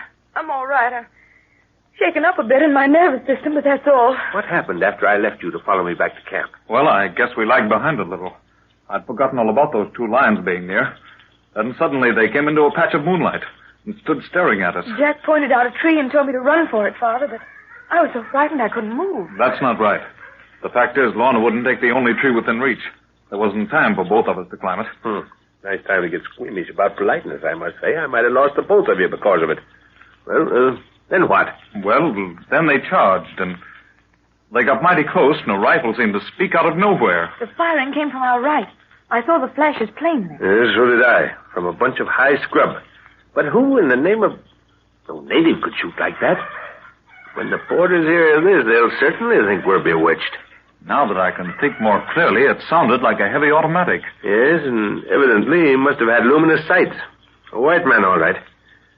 Well, we have a guardian angel anyhow. Oh, that campfire looks good. I'm frozen through. You know, I think you better take a dose of quinine, Lorna, and go to bed. Oh. Well, I'll take the quinine, but I don't want to go to bed. I wouldn't sleep anyhow. I'd see those awful lions coming at me all the time. Get my coat from the tent, will you, Jack? I want to stay by the fire a while. All right. Can you dig down into your memory, my dear, and recall anything about the earlier happenings of the night? You mean before you found me out there? Yes. No, Father, it's all a blank. But it might come back. That feeling of something mentally drawing me into the bush is completely gone now. Here you are, Lorna. Oh, thanks, Jack. Now you two go on into the tent. I know you want to talk shop. I'll join you in a little while. Now, wait a minute, young lady. You didn't think you were getting out of that dose of quinine, did you? Here it is. Of course you would. Oh, I hate the awful stuff. Well, the necessary evil in Africa, my dear. It sort of keeps the moths and bugs away, you know? Well, here's to the man with the rifle. Oh, dreadful stuff. Now both of you run along. Come on, Jack. I want to compare notes with you. I've been wondering, sir. Did you do right in having the lion skins brought here? They really belong to the other fellow, you know. Well, that's the reason I wanted them here. In the hope that he'd come and make a claim. Oh, I see. And Guru went out with the boys, didn't he? Yeah. They ought to be back soon. Yes. You see, Jack, the man who shot those lions is the same fellow whose tracks we saw join Lorna's when she was walking in that trance. At least it looks like it. But why didn't he make himself known to us? What's his game? He must have the natives under his thumb, or he wouldn't be able to keep his presence around here a secret. No, that's true. I understand a little about drum talk, but I haven't heard one of them beat out the symbol for white man except in relation to us. It's got me worried. We'll have to break camp the first thing in the morning. Here's Nguru. Buana. Nene Nguru. Mazungu's devil na pega simba. What's that? He says it was the white man's good devil that killed the lions. Well, that's a good idea. You tell Chenzi boys, Nguru, eh? If the porters think we have such a proficient good devil working for us, we'll probably have a little less trouble with them. Well, that's a relief. I hope that thought takes root. All right, Nguru. Get some sleep, what? Aye, Buana. Here, Jack. Take a look at this map. I want to go over some details with you. At present, we're over here, about 20 miles from the Bakari River. Oh, by the way, perhaps you're too tired to go over this now, eh? You had a pretty bad scare tonight. Oh, I'm all right, sir. I've been charged by lions before.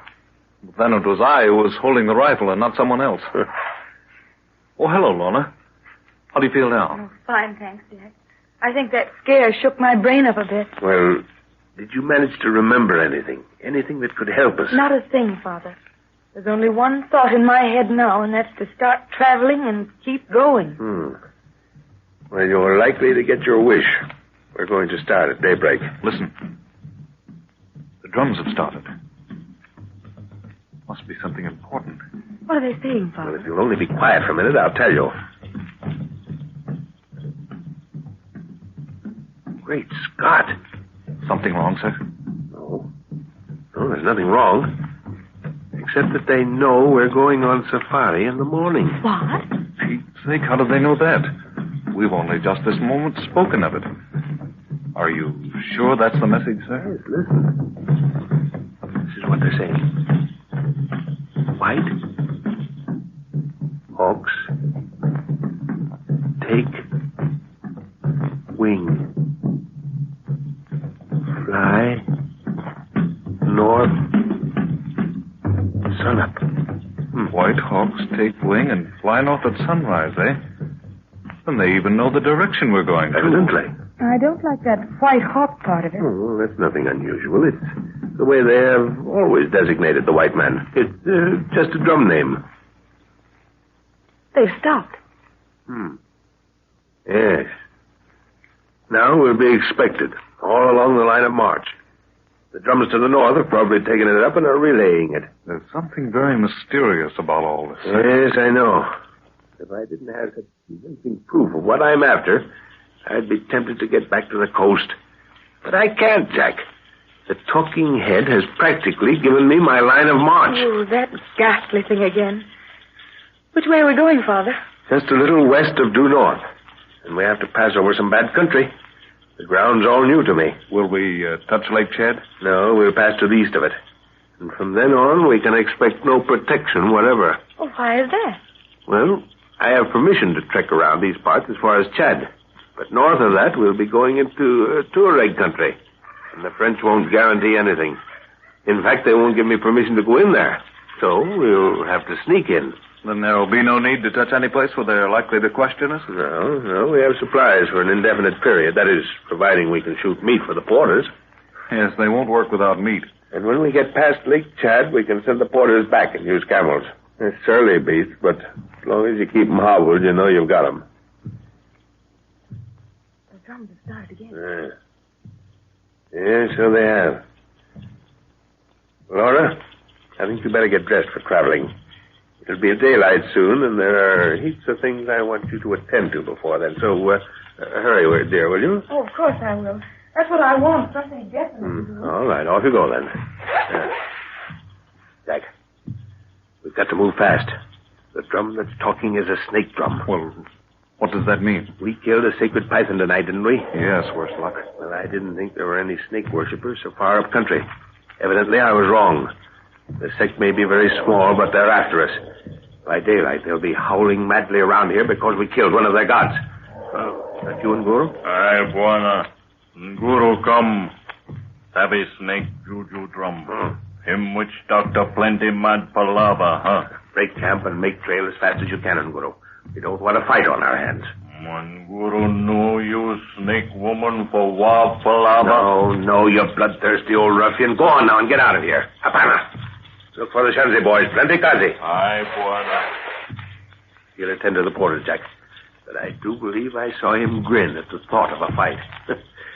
Guru would rather fight than run any time. Well, I hope it doesn't come to a fight for Lorna's sake. My stuff hasn't been unpacked, so I'm ready to move at a moment's notice. Well, that's good. We've got to put some ground between us and those birds before they can organize, or we'll have a mob of yelling, bloodthirsty savages right on our heels. Well, how long before they can get together, do you think? All according to how far the sect is spread out. They'll gather around the priests and witch doctors for some instructions first. Then they'll hold a few rites to work themselves up into a fighting mood. But Good heavens, sir. Listen to that thing, boy. The talking head, Jack. Listen. It's warning us. Warning us against some impending danger. Go and stand by Lorna in case something happens. I'm going to help him, Guru. Hurry!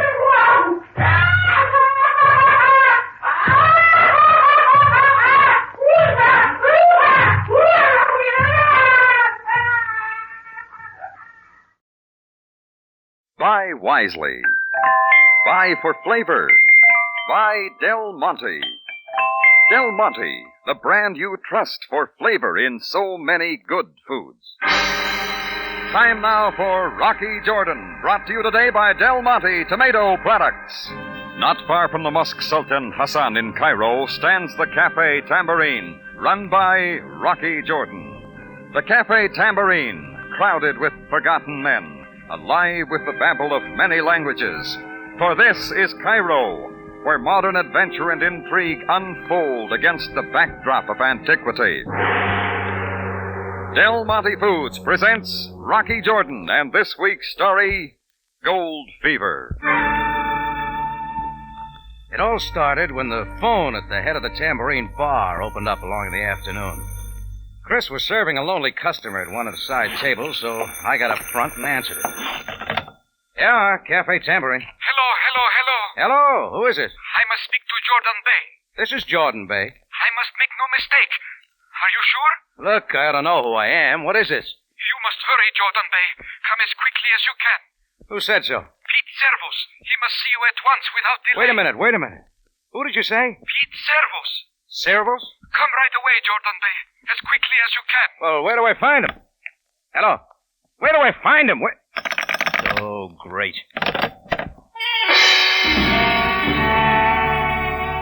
Pete Servos. That could be only one man, and his name meant only one thing, gold. The kind you never find. Only dirt and sweat and too much heartache. Yeah, Servos had gold fever the worst way. I guess he'd always had it. He talked me into scratching around with him in the High Sierras once a long time ago. All the gold we ever found could have been picked up on the point of a pin. Well, I got my fill of it and finally gave up, but Pete was off to chase some other rainbow. That was the last I'd seen of him. And why he was in Cairo and what he wanted to see me about was anybody's guess. And where I'd find him was a little point my caller had neglected to tell me. A disturbing phone call, Mr. Jordan. With my mind on the Servos puzzle, I only half heard the voice. It came from my lone customer at a nearby table. He'd been frequenting the Tambourine the last few days, a big, ruddy, solid-set man, a combination of poise and strength named von Rundstedt, from across Africa in the Boer country. Not that it is any of my affair, understand? Light for your cigarette, Mr. Jordan? Yeah? Oh, yeah, thanks. I fear that I am becoming a fixture in your cafe. Well, a wanderer gets the habit of settling in a spot where he feels at home. Well, stay as long as you like. You are generous. Will you sit down? Yeah, okay. You, been around the continent much, Mr. Jordan? Africa? Oh, not much. Remarkable changes since the war, especially in the past few months. The recent gold strike in South Africa, for example. Gold strike? What brought that up? Oh, just a passing thought. You know, they tell me you're something of an adventurer, but... Oh, still worried about the phone call, Mr. Jordan? Huh? Oh, sorry, Mr. Van Rundstedt. I was just wondering why you have not thought of chasing after some of the yellow stuff. Oh, no. Gave that up years ago. You can never be sure. Once he has felt it, the lust for gold lies dormant in every man. Yeah, maybe so, but it's not for me. That is easy to say, but after all, when he least expects it, a man's luck might show him a rich vein, one way or another. Is that not so? You might say that. One never knows, Mr. Jordan. One never knows.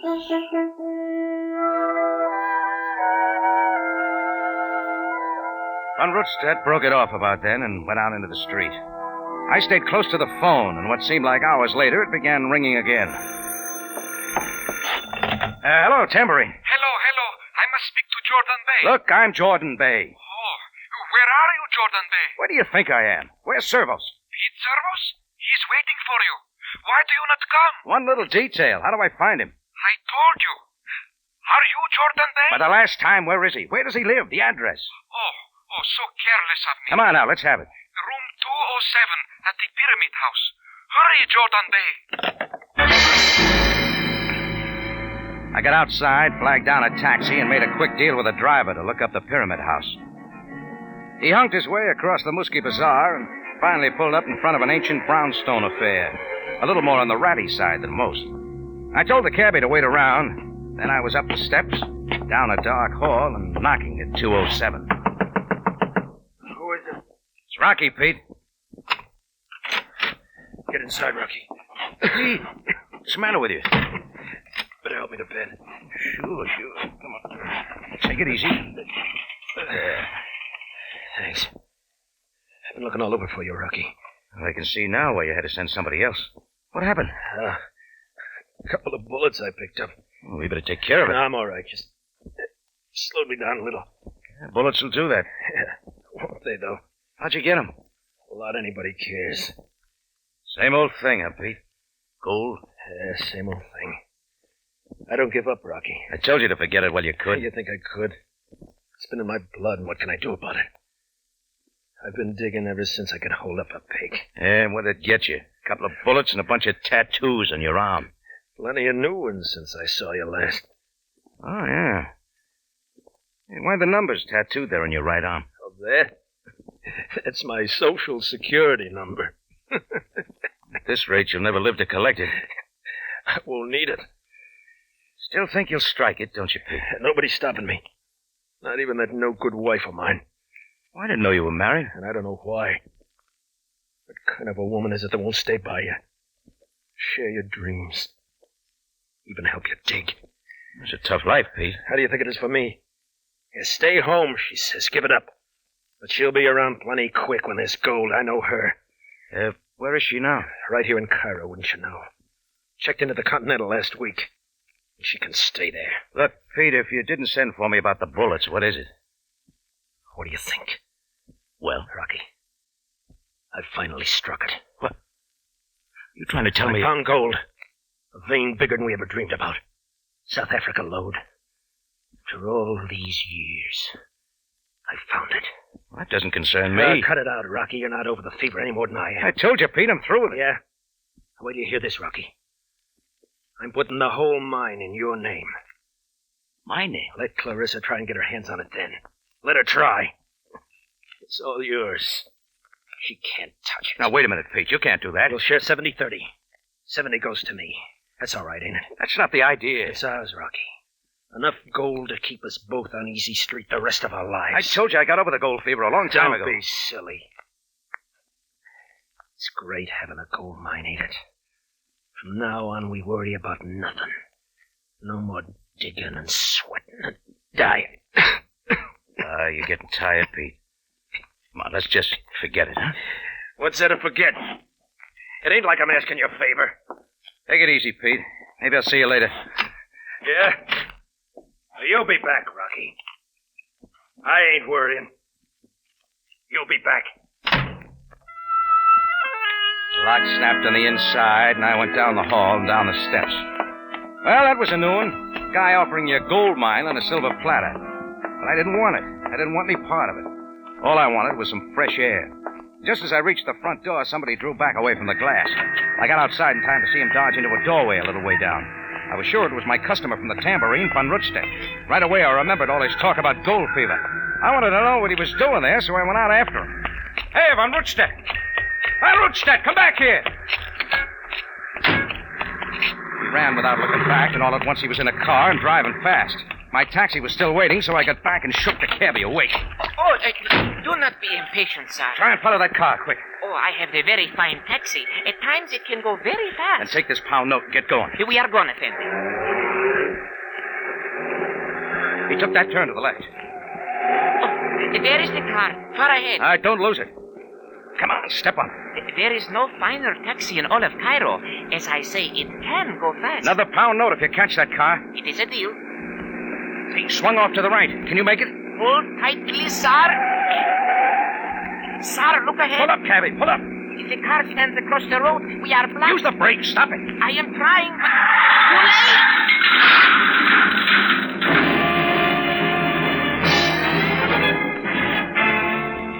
We hit the car broadside, and the taxi front crumbled like a paper cup. One glance told me the cabbie was all right, so I was out and running to the other car. And it didn't take any time to see the car was empty. Van Rutstedt was gone.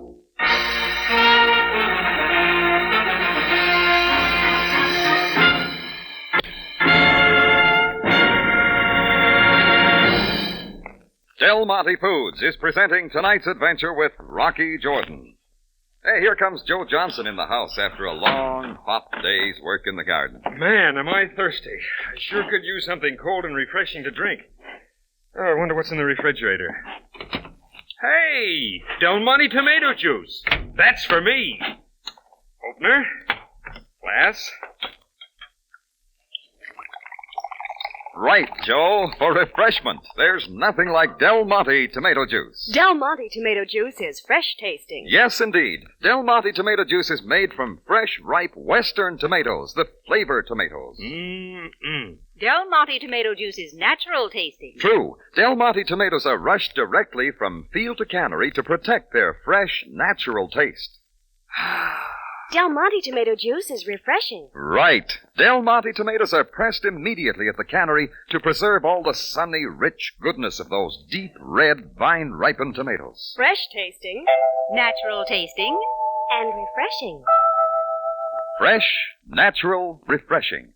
That's Del Monte tomato juice. Look for it at your grocer's. Keep a can or two in your refrigerator. And remember, for real refreshment, buy fresh-tasting Del Monte tomato juice every time. And now back to Rocky Jordan and tonight's story, Gold Fever. Well, it took some time trying to pacify the little driver for the damage to his taxi, but I had other problems. Like Van Rutstedt following me to Pete's house, and why he'd run off when I tried to question him. Yeah, and I was thinking about a rich gold strike in South Africa that Service wanted to hand over to me, just to keep his wife Clarissa from getting any part of it. I decided it was time for a talk with her, so I went over to the Continental Hotel. Clarissa was there, but not exactly like I'd expected her. She was still young and pretty, like you want an American girl to be pretty, but there was something gone. She was thin, and the skin was taut across her cheekbones. She wasn't sure about letting me in. Who are you? My name's Jordan. Rocky Jordan. That means nothing to me. I've just been talking to your husband. I see. What does he want with me? Not a thing, Clarissa. But he's going to get well, if that interests you. What do you mean? A couple of bullets he picked up somewhere. Or didn't you know? I didn't know. How could I? He's your husband. Oh. And didn't Pete tell you I've come halfway around the world to Cairo to find him? To make one last try to get him to come home? Did you think he would? I don't know. Pete was such a good guy. He was a little like I think you are, Rocky. He's still the same to me. We might have been happy. But every time we got settled with a home, he learned of some new strike, and he was gone. You must have known that about him before you were married. Oh, yes. Oh, yes. But I didn't know what it meant. I didn't realize there was no end to it. Now he won't even see me. So now I don't care. He's still got gold on his mind, Clarissa. Yes. Well, I hate it. Hunting for gold is foul and stupid, and I hate it. How about finding gold? He'll never find it. It so happens he has. What? Pete's finally struck it rich. I told you, Rocky, I don't care. Are you sure? What do you mean? What would you say if Pete put that mine he found in my name? I'd say he can do anything he wants with it. I'm going back home now. And forget Pete's service if it's the last thing I ever do.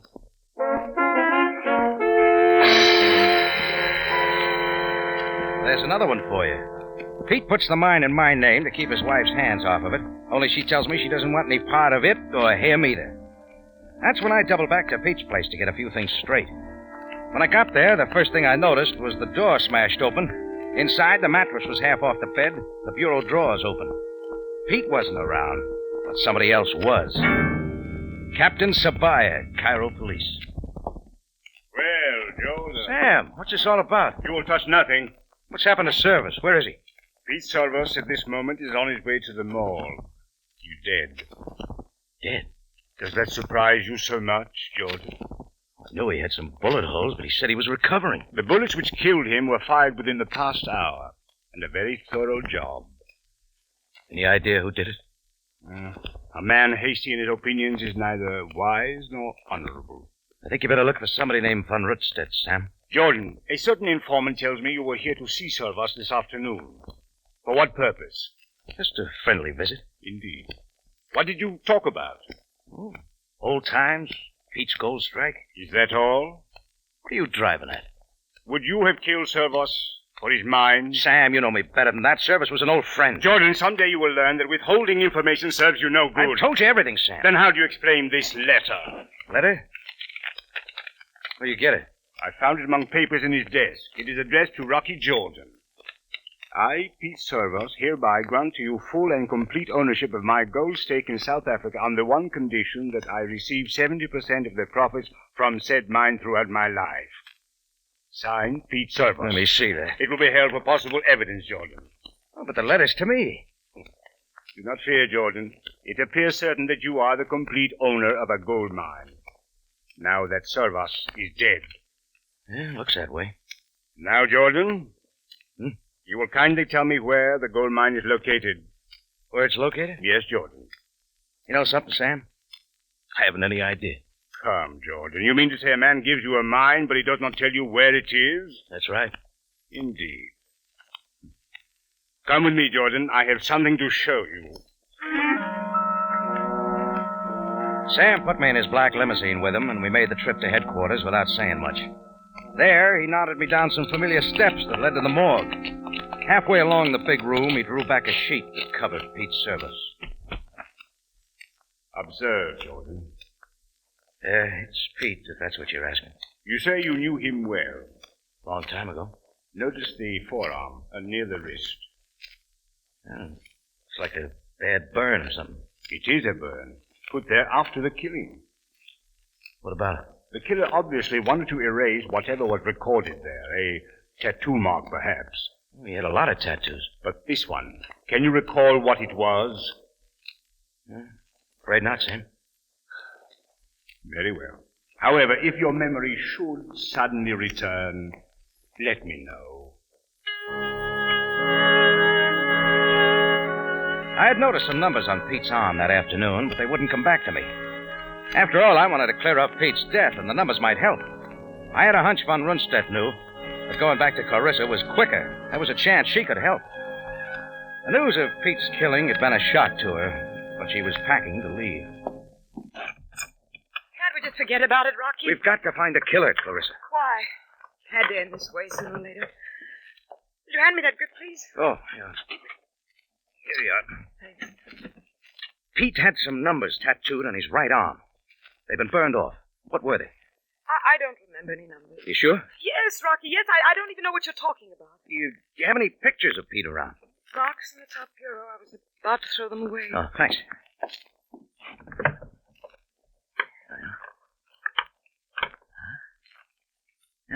These all you have? Yes, they're all I have. This one here in the bathing suit. How long ago was it taken? What? That was at Daytona Beach. Just before he left me for South Africa 6 months ago. The numbers weren't on his arm then. I told you they weren't. Yeah, that means he had them put there after he made the gold strike. What difference does it make? Don't you see? They could be the location of the mine, longitude and latitude. The numbers are all we need. I see. Rocky. Huh? Just why did you come here? I'm trying to clear up Pete's death, Clarissa. Are you? Whoever killed him is after that mine. He knows where it is.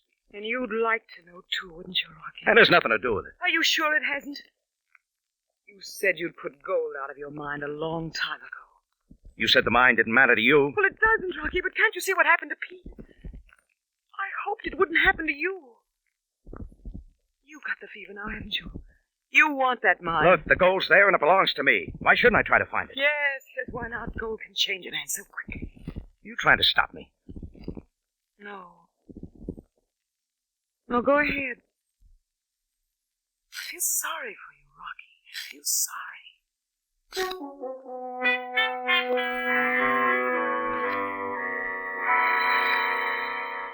What she was driving at didn't set with me. I got out into the Cairo night. As I tried to walk it off down the Sharia El Mar, I made up my mind I was finding von Rundstedt if it took digging out every hole in Cairo. That turned out too easy. He was waiting in a doorway, a gun leveled at my ribs. Take care, Jordan. Walk ahead. You're kind of hard to catch, von Rundstedt. We will talk in good time. About who? Service? To the left. Down the alleyway. Oh, we're going to make it real private. Shut up. No. Stand there now, with your back to the wall. Right, you're calling it. No tricks if you are wise. I'm getting wise to a lot of things. Oh, that I followed you after the phone call in your cafe this afternoon? Yeah, that is true. Yeah, right to Service's place. Did you kill him? There is no reason to hide it from you. We talked for a while. Then I killed him. And burned the numbers off his arm.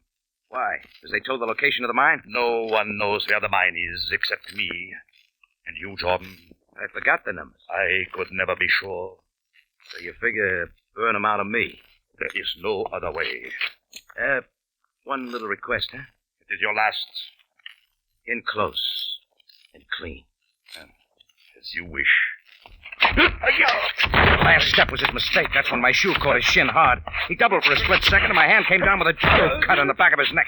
And Rundstedt dropped flat in his face, and the gun clattered away. I scrambled over and came up with it. It was that easy. You're round, Jordan. All right, come up, Von Rundstedt. I should have shot you while I could. Now we'll talk about the mine. Clear it up. Yeah, you will want to know, Jordan. If Servos did not tell you. He did not find that mine. It was I who made the strike. That's not what he told me. You fool. Why do you think he gave the mine to you? Why should he put it in your name? Keep it away from his wife. How can you believe that, Jordan? Servos stole that mine from me. Before I could file, he was ahead of me. It was in his name. And it was too late. Well, it's in my name now. Yeah. Servos thought that would protect him from me. But I killed him for only one reason. Because he took what was mine. I killed him just as I will kill you. Only I got the gun. That poses a problem for you, does it not? I alone am in your way now, unless you shoot me. Go ahead, Jordan. Pull the trigger and get what you want. I was looking at him, but all at once I was seeing myself. Yeah, what Sam and Clarissa and now Von Rundstedt had said about me getting gold fever was right. I did want that mine, bad enough to kill. I could shoot, I was safe, and this was my big chance. Go ahead, Jordan. You have only to pull the trigger. Self-defense, you can call it, and then you'll be free of me. You deserve to die. You murdered Service. That is it. Justify yourself, Jordan. Gold fever has no regard for fair play. I can see it in your eyes. You want to kill me, don't you? So you can get the mine. You'd have killed me. So now is your chance. You will find the mine somehow. The mine is all yours now. Just raise the gun, Jordan. Sam, pull the trigger. Shoot, Jordan. No. I'm not going to kill you, Von Rundstedt. That won't be necessary. Not for me. A difficult decision, was it not, Jordan? The police. Sam, how long you been there? I witnessed everything. Allez, Greco, take this Van Rundstedt away quickly. Yes, Captain. Sam, you won't be needing that service pistol. For which I am very happy. I would have hated to see you raise the gun to kill him. He killed Service, Sam. Yes, Jordan. I know. You see, the police have not been idle. Looks like you've been way ahead of me. But Van Rundstedt was right. The mine was stolen from him by Pete Service. In fact, I have learned many things from the South African authorities. Huh? Including what else? Van Rundstedt was a most strange and unpredictable man, known throughout South Africa. Go on, I'm listening. He too had gold fever, but of a most severe nature. In his time, he had discovered a dozen mines. Each of them, to him, worth a fortune. To him? What are you getting at, Sam? Just this, Jordan. Both you and Pete Service were fooled by a man with hallucinations who owned a mine that was worthless.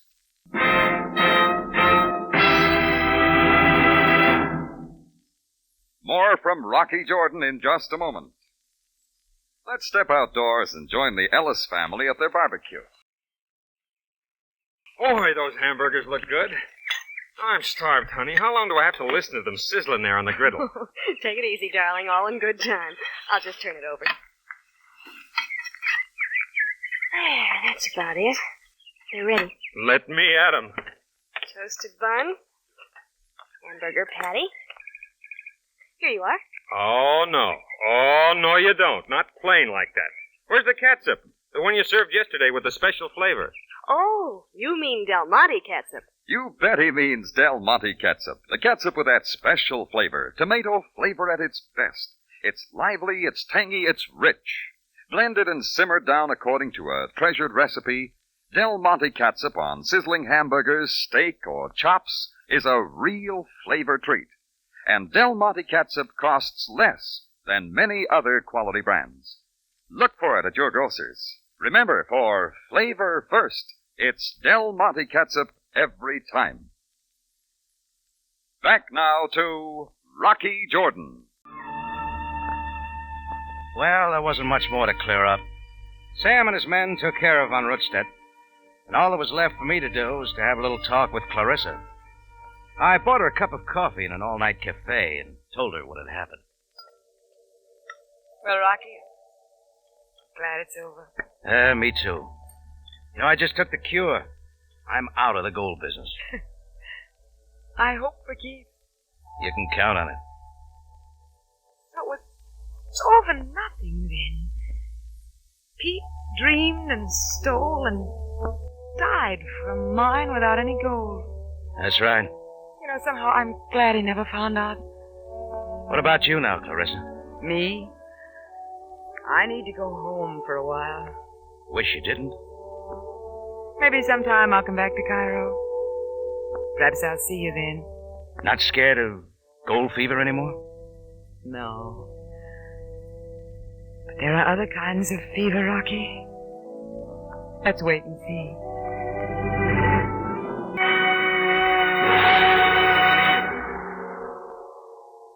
For the finest in tomato flavor, enjoy the whole family of Del Monte tomato products. Del Monte ketchup and chili sauce. Del Monte tomato sauce and canned tomatoes. And Del Monte tomato juice. Remember, buy wisely.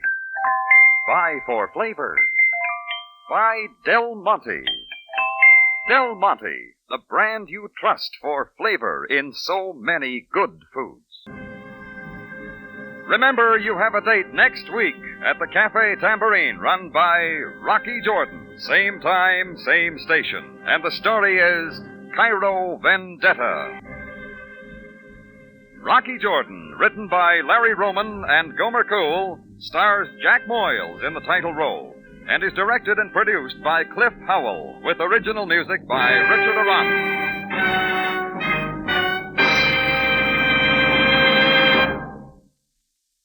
Here's a cool suggestion for a hot day.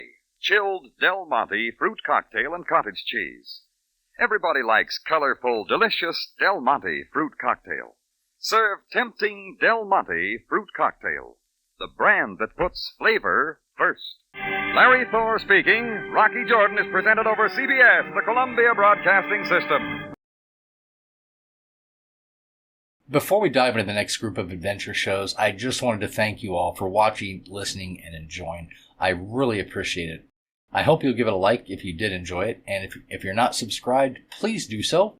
Set your notifications to on so that you'll know when I put out new videos, which is usually 2 to 3 times per week. Okay, on to the shows. Another lesser-known adventure show was Black Flame of the Amazon, which follows the true adventures of Harold Noyce and stars the famous explorer himself in the title role. It ran from February 14th of 38 through 1943, detailing his exploits in South America, and was targeted towards younger male listeners, usually in the teens or 20s. Even though this isn't as well known today, it was quite popular during its run.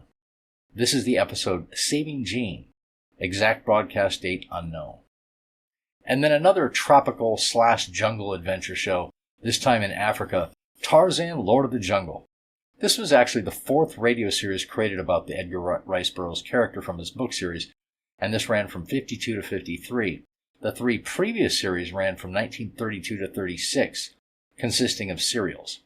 This last one, produced by Commodore Productions, aired 75 episodes on the Mutual Don Lee West Coast Network. This is the great episode Tarzan and the Decoy from January 4th, 1951. Then You Are There was a historical adventure show with an educational element to it that ran from 47 to 50 on CBS with a total of 90 episodes broadcast. The premise of the show was as a live news broadcast being done during famous events in history, such as the Battle of Hastings, the execution of Joan of Arc, the signing of the Declaration of Independence, and so forth. It was later a TV show from 53 to 57. Now this is a very unique premise for a show, and I really enjoy it. This is the episode The Witchcraft Trials at Salem from January 4th, 1948. Let me know in the comments what you think of the show and this particular episode. Next, Challenge of the Yukon, which ran with that title from 39 to 50 when it was changed to Sergeant Preston of the Yukon until its end in 1955. It also ran on TV from 55 to 58. The hero, Sergeant Preston, was played by various actors with his trusty husky sled dog Yukon King, voiced by 2 sound effects men, which I think is amazing as it really does sound like an actual dog, at least to me. This episode, A Swindler Swindled, is from July 31st, 1943. And then another escape story, because I love escape and it's the quintessential adventure show, so why not? Border Town from December 13th, 1949, and starring the great Jack Webb. A Hollywood actor finds $15,000 in counterfeit money planted in his coat, and a trip to Mexico to get rid of it winds up leading to some strange and exciting adventures. Of course. All right, enjoy. I'll be back shortly for the last 3 adventure shows.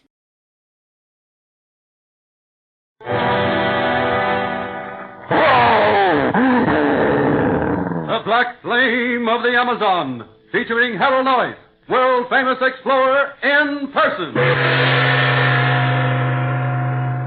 You recall we left off just where Mr. Noyes, standing in the bow of the Indian dugout, had succeeded in harpooning a giant piraracu, that enormous fish found in the Amazon River and tributaries.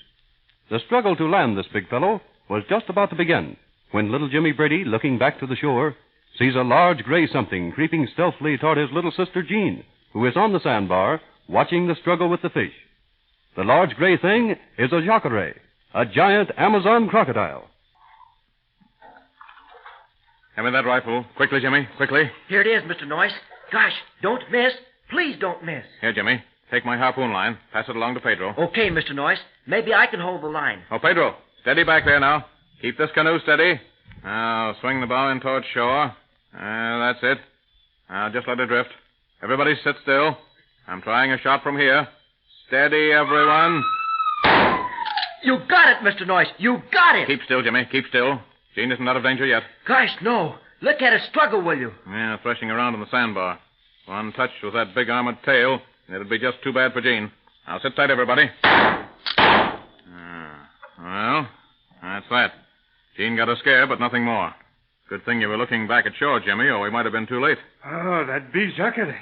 She's not creep up on any little senorita no more. That was the very good shot, Senor Noyes.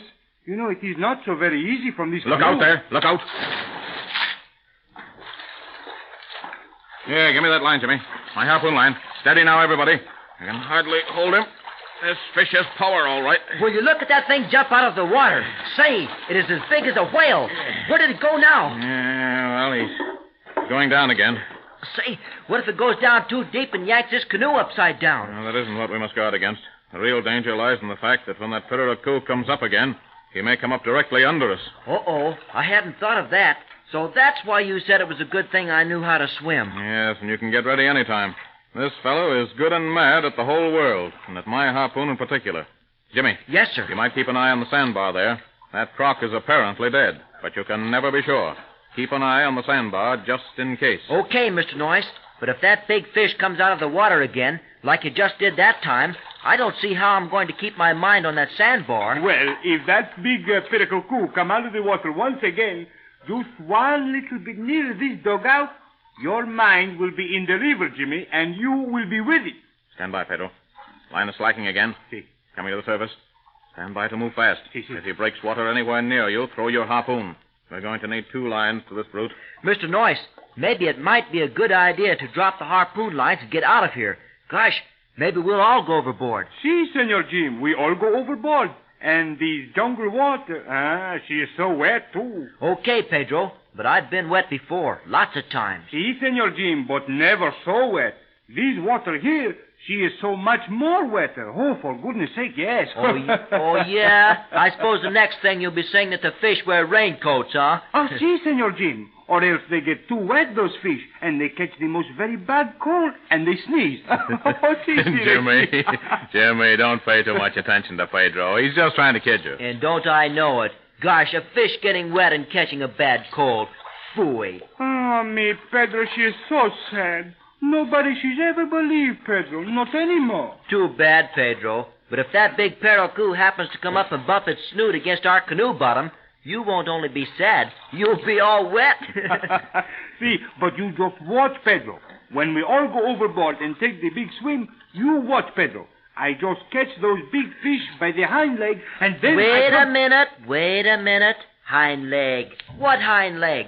Fish have no legs. Ah, that is right. No hind leg. Ah, see. But Pedro, she mean, catch hold those big fish by the whiskers. So it's whiskers now. Mr. Noyce, what kind of fish are these in this river anyway? All right, Jimmy. You're holding your own all right. Pedro, I think Jimmy doesn't fall so easy, does he? Doesn't kid well at all, eh? That is so, Senor Noyce. Well, maybe Pedro, she saved the kidding for the senorita, huh? Yeah. But, Mr. Noyce, you think this big canoe will tip over? It might happen, Jimmy. But listen, if it does, the first thing you've got to do... Senor. Gee whiz! Yeah, that was a close one. There it goes down again. We're in for a long, tough battle here. You were saying, Mr. Noyce, what do I do if the canoe overturns? Just see that you're clear of the harpoon lines and start swimming. And keep swimming till you hit the sandbar. You understand? Yes, sir. Don't pay any attention to Pedro or I. You get back to shore. Suits me, Mr. Noyce. I wish I was on shore now. But go ahead, Mr. Noyce. Don't mind me. I got myself into this jamboree, and I'm all through squawking. That's the stuff, Jimmy. And, Jimmy, you better grab that paddle.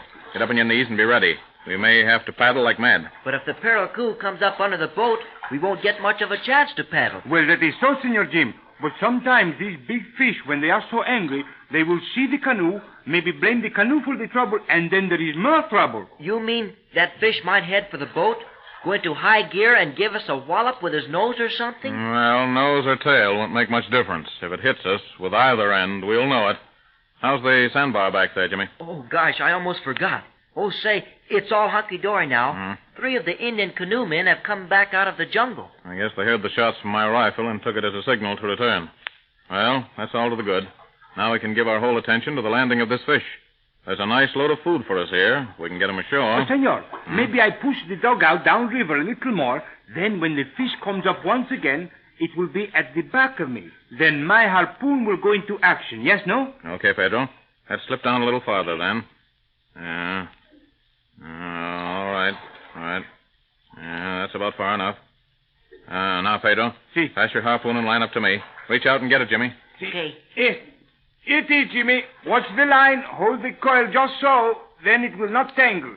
The one tangle, and it is very dangerous. I got it, Pedro. Coming up, Mr. Noyce. Here it is. Okay, Jimmy. Pedro, just hold the canoe about where it is now. Yes, we'll wait right here. This fellow's crafty, all right. Seems to be taking his time. He's lying down there somewhere near the bottom. And that's quite a ways down, isn't it? How deep is it here, Mr. Noyce? Oh, I should say by the length of line out now, about 30 feet. And that's a lot of water in any man's country. But why don't we get a little more action? What's the fish waiting for? Why doesn't he do something? He'll do something, all right. Rest assured of that. Just have patience. You'll see a lot of fun yet. Get ready now, Pedro. Get ready. I feel the line slackening. He's coming up slowly. He may be getting a little tired waiting. Is he going to jump out of the river again, Mr. Noyce? You never can tell. He's liable to. Again, he may come up to the surface and lie perfectly still. That's what I'm hoping for, anyway. If I could just be sure he didn't go haywire and land smack into my lap or something, say, I'd kind of enjoy this fishing trip. Well, Senor Jimmy, if he do go haywire, and like you say, he lands smack on your lap, please, do me one favor. Do not try to hold him. You know, he does not like to be held by little boys. No. Hold him? Hold him? What do you mean? That fish is 4 times bigger than I am. How could I hold a whale like that? Oh, I'm not no. But if you must hold him on your lap, please, do not hold him too tight. Say, Pedro, you're trying to kid me now. That's what you're doing. But it's no go. I've been kidded by experts. Listen, Pedro, if I had my way, I'd catch that big parakou in good old-fashioned way, if you'd only help me. You mean you will catch the parakou like they was back in the old country? You bet. In the good old way, if you'll only help me. Well, sure, I will help you. What is it you want Pedro she should do, huh? Well, then when the big fish jumps out of the water, Pedro, you reach out, grab an armful, hang on to it, see? Pedro, she's to grab the fish and hold on to it. But what is for? What will you do then, Senor Jim? Me? Well, I'll just reach over and put a little salt on his tail, see?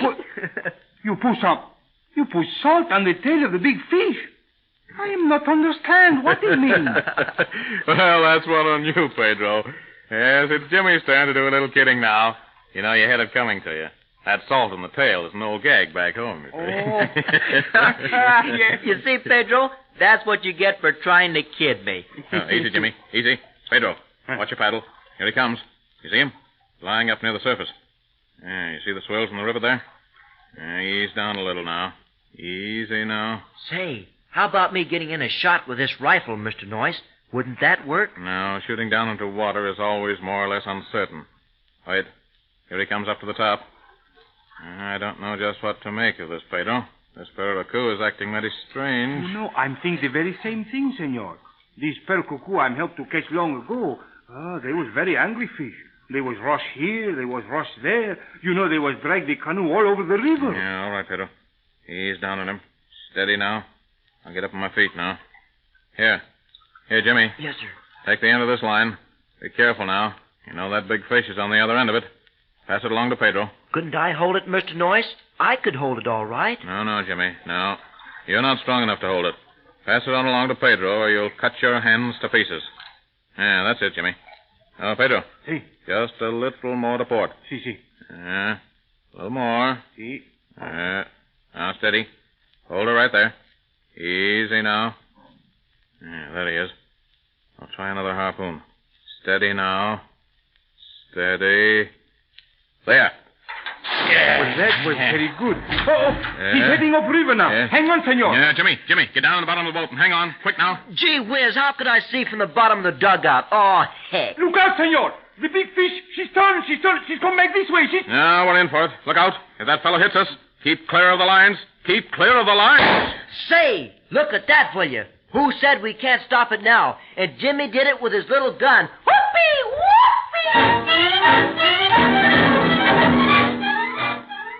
Gosh, just in time, too. That big South American fish, the parakou, was heading for trouble. If ever it had hit that dugout, good night. But Jimmy with the rifle did things in a hurry. That gun spoke, and the fish gave up. That's what a real boy can do when he gets the chance. And there are plenty more things Jimmy and Jean will do, too. So don't miss a single episode.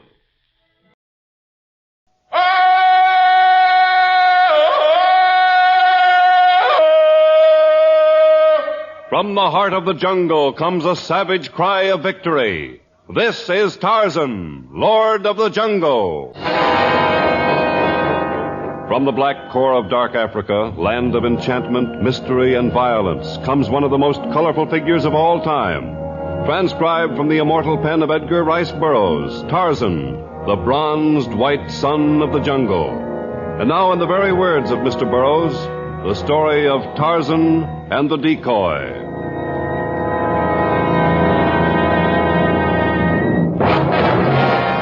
Long ago, Tarzan had learned to hate the Tamangani, the dread white men who came with their thunder sticks to cheat and rob and kill. Nor had he any great love for the Gomangani, the black men. But his need for human companionship was beginning to make itself felt.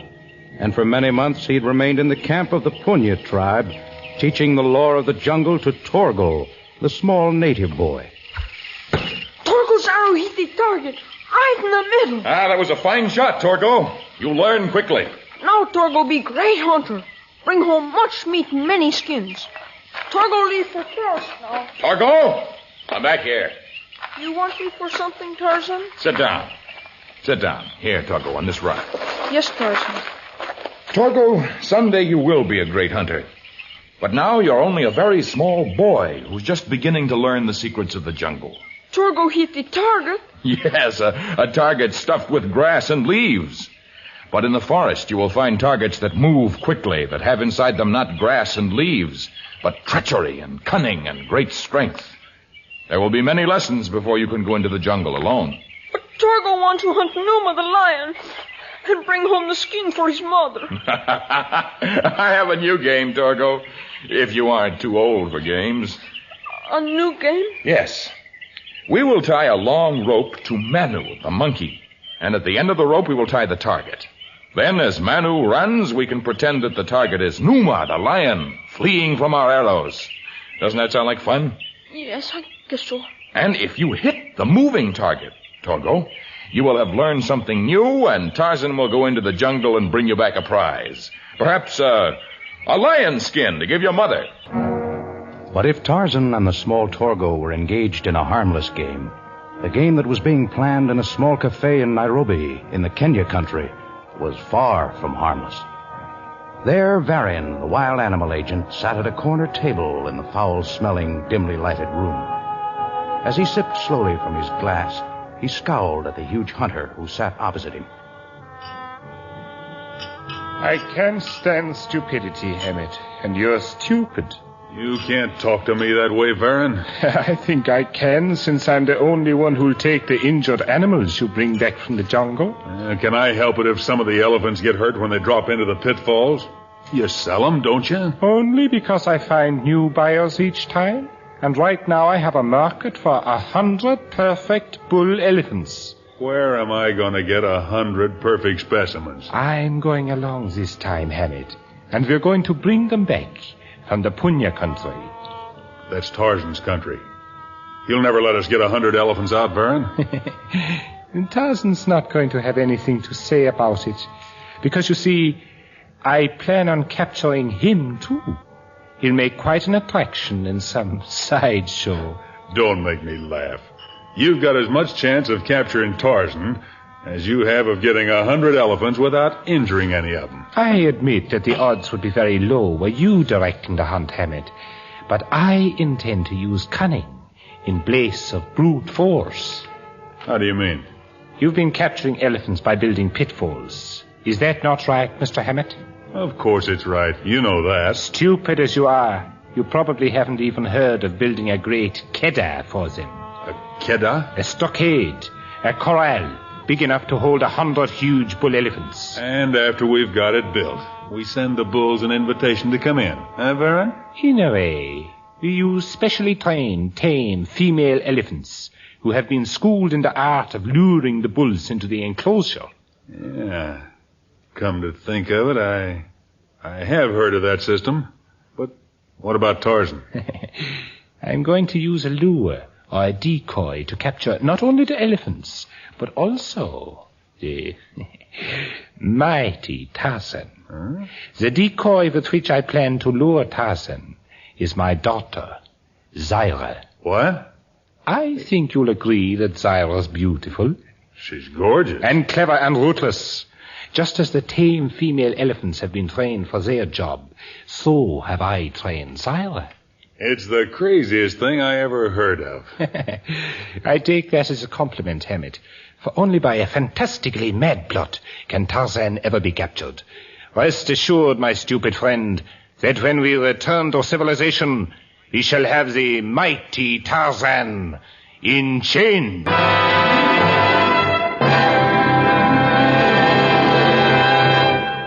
We shall return in just a moment with the story of Tarzan and the Decoy. A few days later, a mighty safari set out from Nairobi. A troop of vicious native askari with guns strapped to their backs. Gimlet-eyed mahouts leading the decoy elephants, huge cages, and near the end of the bizarre parade, surrounded by giant Senegalese guards, came a great metal-covered wagon. Inside were the masters of the safari, Hammett and Varan, and the excitingly beautiful Zaira. Oh, heat's unbearable already. Hammett, get me something cool to drink. Okay, Zara.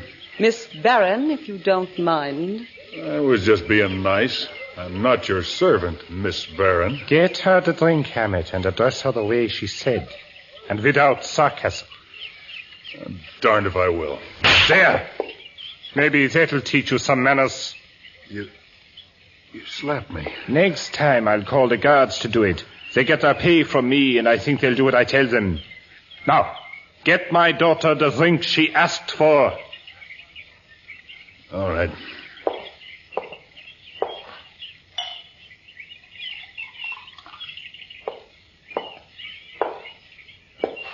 Here you are, Miss Barron. Thank you, Hammett. I didn't really mean to start a fuss. I guess the heat makes us all a little ill-tempered. Yeah, I guess it does.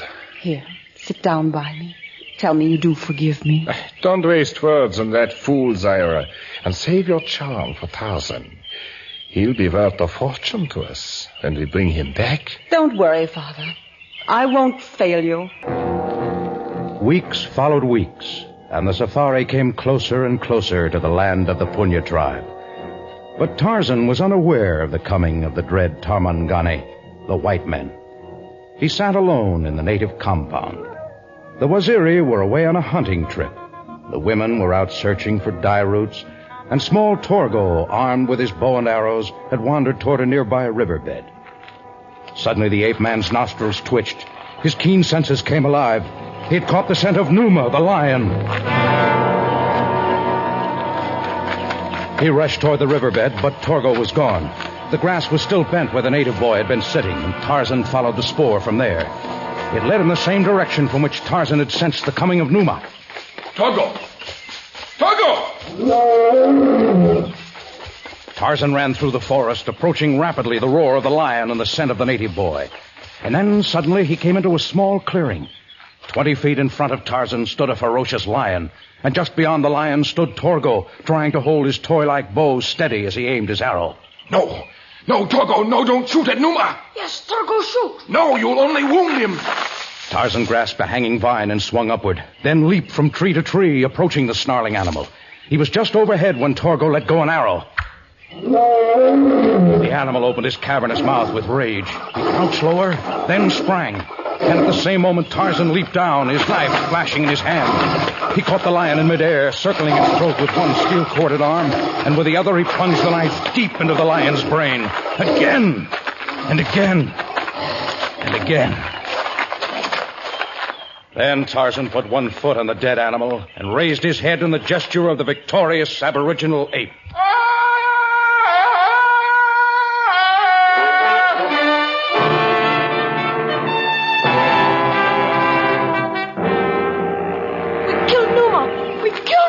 Yes, we killed Numa. Mother be proud of Torgo. Now we skin him and take home meat and fur. It's not far to the village.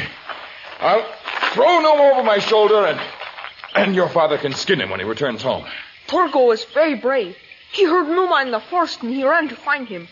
Torgo ran so hard his legs hurt. When Torgo's mother hears about this, some other part of Torgo is going to hurt. Oh, Tarzan, you treat Torgo like a tiny balu. Torgo, not a baby. No, you're a fine little man, and I want you to live to be a fine big man. The jungle is alive with dangers of all kinds. But Numa is dead. Torgo's arrow killed him. Tarzan's knife helped, though. Numa has many brothers and sisters in the jungle, and Sheeta, the panther, hunts for food. So does Dango, the hyena, and Gimla, the crocodile, and many other fierce beasts. I don't see them now. Our enemies seldom reveal their coming, Torgo. And yet, for one raised by the apes, the scent of distant animals comes from afar. The sounds of an ant walking can be heard in the distance. Tarzan teases Torgo. How can Tarzan hear an ant walk? Does Torgo hear anything now? No, Torgo hears nothing. Tarzan hears something. Far in the distance, men are driving stakes into the ground. Do you know what that means, Torgo? What does it mean, Tarzan? Men are building a camp. No other native tribe would dare build in the Punya country, so it means that the most dangerous enemy of all has come again. The white men have returned to Tarzan's jungle. The Tarmangani are here. When the sun had dropped from the sky, Tarzan swung over the almost completed walls of the Queda and sat in a crotch of a tree examining the camp of the enemy. 3 of them stood before an enormous metal-covered house on wheels. One was a small, cruel-looking man. One was a huge, muscular man with the figure of a hunter. And the third was the most beautiful human Tarzan had ever seen. He swung down noiselessly and dropped a few feet from Baron and Hammett and Zyra. Where did he come from? How'd he get here? Who is he? Guards! Guards! Wake up, you lazy fools! Guards! You need no warriors. Tarzan means you no harm. Tarzan? It's all right, Cougar. Never mind the guards. You should have told us right away that you were Tarzan. You know my name? The fame of Tarzan has spread to many countries. No one ever said how handsome you are. My ape mother thought that I was ugly because I was different from the other Balus of the tribe. We've heard the story of your adoption by the apes, Tarzan. It's incredible. Not as incredible as those muscles. I've never seen anyone like you, Tarzan. Nor have I ever seen anyone like you. What do they call you, White Goddess? My name, Zyra. And my name is Varin. And this is Hammett. Zyra, Varin, Hammett. Why do you come to Tarzan's jungle? Well, we're on a sort of scientific expedition. Then why do you build a Queda? Let's go inside.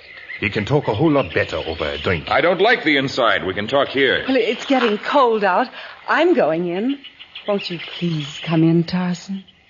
For the White Goddess, yes.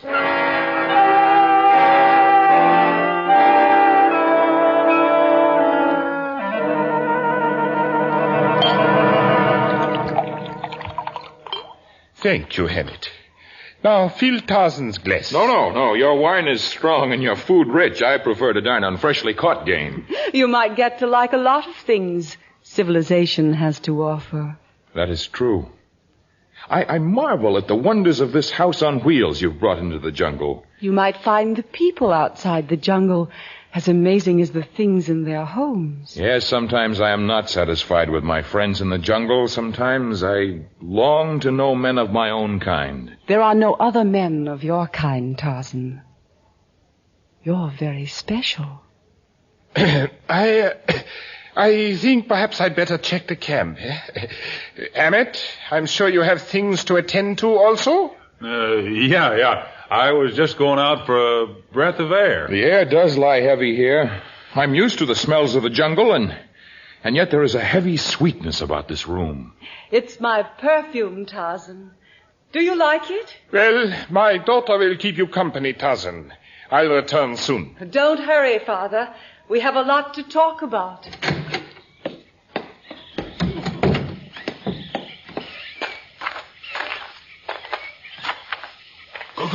Goga. Yes, Juana? I want you to wheel the special cage as far back into that clump of trees as you can. So, Yana, come lama. So lama. Goga. Yes, Juana. Have your men tear down branches and cover the cage, leaving only the opening uncovered. That's right. And when we get Tarzan inside, you're to close the door as quickly as you can. If you let him escape, I'll kill every one of you. Do you understand? Gura, understand much.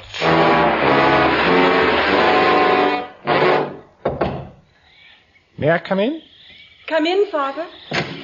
Well, have you convinced Tarzan of the attractiveness of our world while I've been gone? Your daughter makes your world appear very attractive. Well, thank you, Tarzan. Is all in readiness about the camp, Father? Everything is perfect. Oh, pardon me. I guess the long trip into the jungle has been more tiring than I imagined. The jungle is no place for a woman like you, Zyra. I think you should retire for the night, my dear. Yes, I think I will, if our guest will excuse me. Oh, of course. Your father and I will talk outside. There are questions you have not answered, Mr. Varin. Oh, no, stay here and talk. I'll sleep better if I take a little stroll before I turn in. I'll be back in a few minutes, Tarzan. Don't go far. The night jungle is full of harm. I couldn't be afraid with you here. If I were to meet any trouble, I'd call out. Good. You would come. If you thought I were in trouble. I would dare the steel jaws of death for you, my white goddess.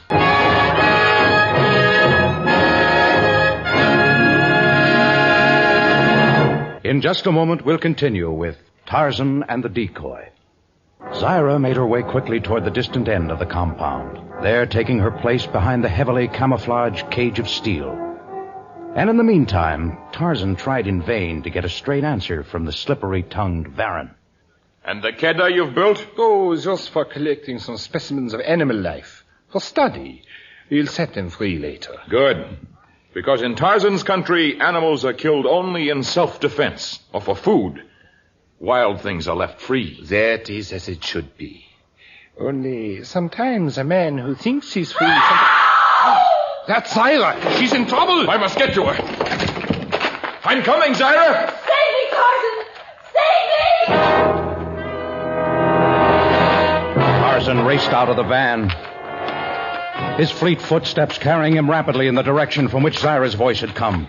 And behind the cage, deep in the brush, crouched Zaira, leading Tarzan on. Tarzan! Leading him toward the cage. Straight ahead, Tarzan! Straight ahead! Save me! I'm coming, Zaira! Hurry, Tarzan! The panther's about to spring! Ready now. He come. Now. We catch Tarzan. He's not in there, you fools. No, he not in there. Dark. Gura not see. Where he go? He grabbed a vine and swung himself up just at the last minute. Where is he? Tarzan escape. Not go in no cage. What went wrong with the plan? I will tell you your mistake, Kamangani. It's him. No, Father, don't shoot. Find out what went wrong. What mistake did we make, Tarzan? At the last minute, the white she-devil yelled that a panther was about to spring. But Tarzan did not catch the scent of Sheeta the panther.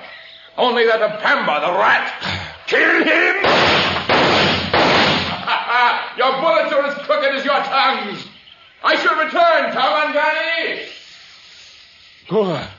Yes, Wana. There are to be no rations for the men tonight. But hunter need food. Tarzan say was because white lady say panther. I'm not discussing the matter with you, Gura. I'm telling you. And if your men aren't more successful in hunting elephants than they were in capturing Tarzan, I'll pay only half the gold I promised you. We see, Wana. Let go me. All right, you come along now and stop your biting. Well, what is that you have with you, Hammett? It's a little native boy. I found him sneaking around the camp. Probably see it, trying to find out what he could steal. Not steal. Meet Torgo. Look for my friend Tarzan. Oh, is Tarzan a friend of yours? Good friend. Me sneak away from village to find him. Oh, for goodness sake, let's go back to the van. Not so fast, my dear Zaira. Tarzan's friend here is going to be very valuable to us.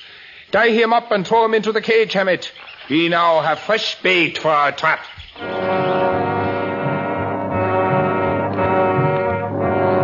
Tarzan traveled north, away from the whites, away from the Punya tribe, away from all men.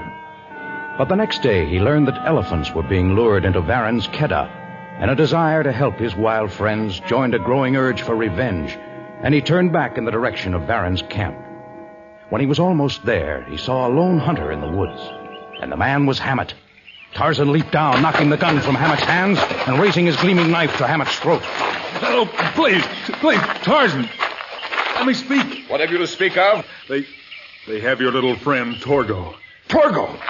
Varan has him? You lie. No, I swear it. They're going to use Torgo to try to catch you again. You said you'd return. I'll show you how to save him. Why should you do this?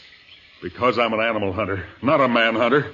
I never liked the idea of trying to capture you, and I don't like the idea of holding a small native boy. That's too much. But you're still one of Varan's men. A footstool for him to kick around. Him and Zaira. Well, they've kicked me for the last time. I'm in this with you. If you'll trust me, Tarzan. I have to trust you. Tell me your plan. There's the hiding place of the first sentry. But be careful. He's a fierce Senegalese. Tarzan can handle.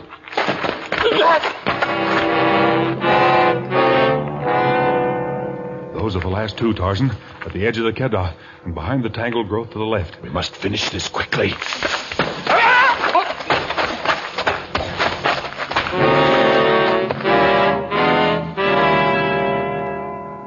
takes care of the guards. Only Varan and Zyra and the porters are left in camp now. Gura is the head man of the porters? Yeah. And he's next.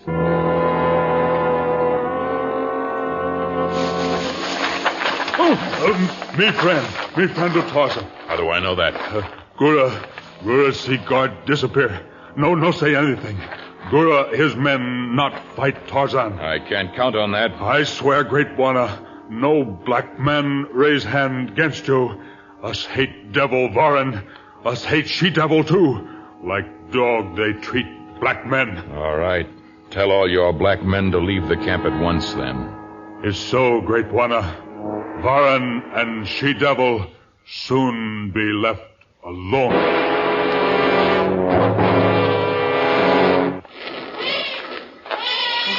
Of course, I'm scared. Elephants trumpeting and kicking against the sides of the Keddah. Not a soul in camp except us. Come on. We've got to get to the cage with Torgo. Well, at least it's on the opposite side of the camp from the elephants. Where did everyone go, Father? Tarzan must have taken them. What do you mean?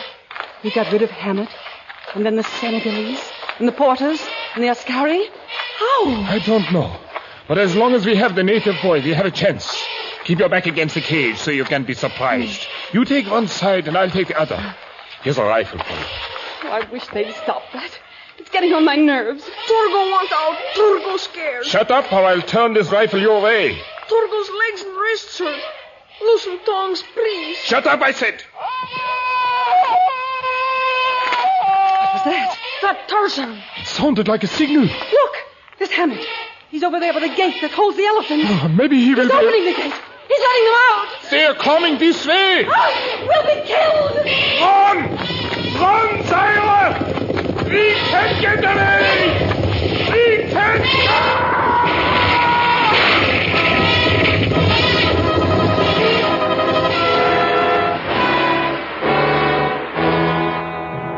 Everything was swept away by the onrush of the elephants as they fought their way back into the jungle.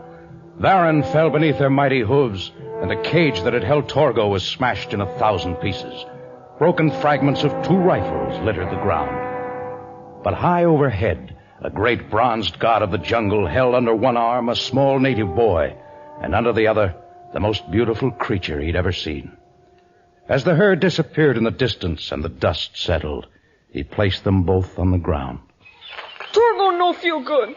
Want to go home. I'll take you home, Torgo. No. Don't leave me, Tarzan. Hammett will see that you come to no harm. Hammett. He was the one who opened the gates. He killed my father. I'm sorry, Zyra. I planned to save him, too, but he ran into the path of the elephants. It was horrible. The jungle is a place of violence. Gora will gather his guards and a safari will be formed to take you home. But I have no home now. My father's gone. Tarzan, let me stay here in the jungle with you. You shall go back. But you called me your white goddess. You said I was beautiful. Your beauty is only of the outside. Inside you're as cruel and as ugly as the civilization that spawned you. And to that will you return?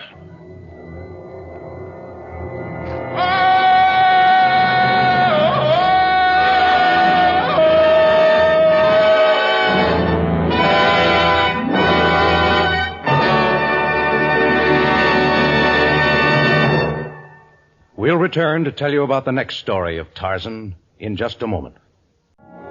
In our next story, we relate the experience of Tarzan and black ivory. Black ivory, a precious commodity more sought after than white ivory or gold or diamonds. A search that spells danger and hatred and death deep in the heart of the jungle, deep in the heart of Africa. Tarzan, a transcribed creation of the famous Edgar Rice Burroughs, is produced by Walter White, Jr., prepared for radio by Bud Lesser, with original music by Albert Glasser. This is a Commodore production.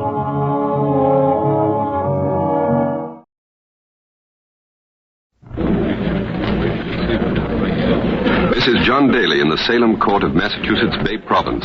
The recess in the witchcraft trial of 71-year-old Rebecca Noss, which started at 10 o'clock in the morning of this 29th day of June, 1692, is just about over, and the trial should soon resume. As you know, Rebecca Norse, great-grandmother and mother of 8, whose husband owns a 300-acre farm not far from the Crane River Bridge, went on trial this morning as a witch. The penalty for witchcraft is death. This courthouse on Townhouse Lane is jammed to the rafters. Salem, Massachusetts, June 1692. CBS is there. A Salem court tries a woman as a witch. CBS invites you to believe that our microphone is there waiting for the verdict.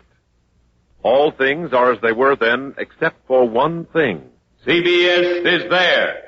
This broadcast, the fourth in a special summer series produced and directed for Columbia by Robert Lewis Shayon, is based on authentic historical fact and quotation. And now, Salem, June 29th, 1692, and John Daly. Tell them how this trial is progressing. The tension with which this day opened here in Salem has grown greater, if possible. In this trial, second in the biggest roundup of suspects these colonies have ever seen, 2 key witnesses for the prosecution this morning testified that the defendant, Rebecca Norse, was responsible for fits, seizures, and the unnatural torment which have been plaguing a dozen or so Salem girls for the last few months. Another woman named by these girls, Bridget Bishop, has already been hanged, and waiting in jail at this very moment to be tried by this same court on these same charges of witchcraft are 150 local residents who were seized in their homes in nearby Lynn, Topsfield, Marblehead, Amesbury, Andover, Wells, as well as Salem, and as far off as Boston. This morning, a prosecution witness, the Reverend Mr. Samuel Parris, minister of Salem Village, testified that the alleged unnatural activities of Rebecca Norse against the afflicted children are actually part of a much larger plot against the government. Is that correct, Mr. Parris? If that plot had not been discovered, the plotters would soon have succeeded in sinking this government. On the stand this morning, Mr. Parris, you spoke of proof. They have been holding meetings, sir. They have been holding meetings and plotting to root out the Christian religion from this country. I see. You said, too, that they were prepared to blow up all the churches and wreck our government. And set up instead their own diabolism. So, well, I'm told, sir, that before you came to this church, you were a merchant in the Barbados Isles. I gave up commerce for the ministry. You brought back with you some slaves, sir. 2.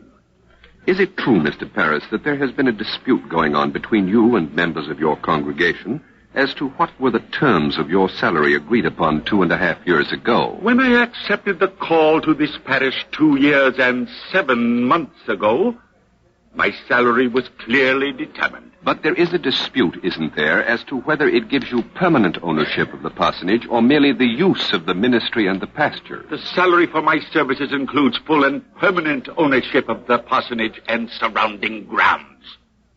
Those who have disputed it are simply not in possession of the facts. I see, but is the prisoner's husband, is Francis Norse, among those who have disputed your claim to permanent ownership, Mr. Parris? Francis Norse is not in possession of the facts. Just one more question, Mr. Parris. About the committee charged with furnishing you with firewood last November, when you tried to have them brought to law. The committee had stubbornly and for a long time been derelict in its duty to furnish the parsonage with firewood. But it was argued then that an extra sum had been added to your annual salary to compensate you for finding your own firewood. But Mr. Parris, Rebecca Norse's husband, the husband of the woman against whom you testified this morning, is on the firewood committee, is he not? Rebecca Norse has been plotting the destruction of our government. Thank you very much, Reverend Samuel Parris.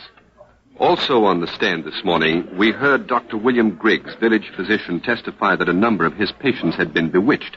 Dr. Griggs, you said that you yourself had seen evidence of their unnatural affliction. I saw the minister's, the Reverend Mr. Parris's own niece, try to fly up the chimney. You described how she was picked up by an unseen force. An unseen force hurled her through the room so that she flew from wall to wall. Then she began to show every evidence of starting to fly, stretching up her arms as high as she could and crying, "Wish, wish, wish." This morning, Dr. Griggs, you testified that the girls were under the baleful influence of an evil eye.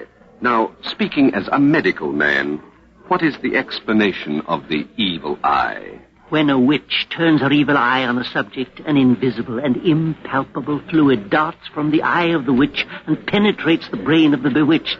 From then on, the witch can do with the bewitched as she pleases. Thank you, Dr. Griggs.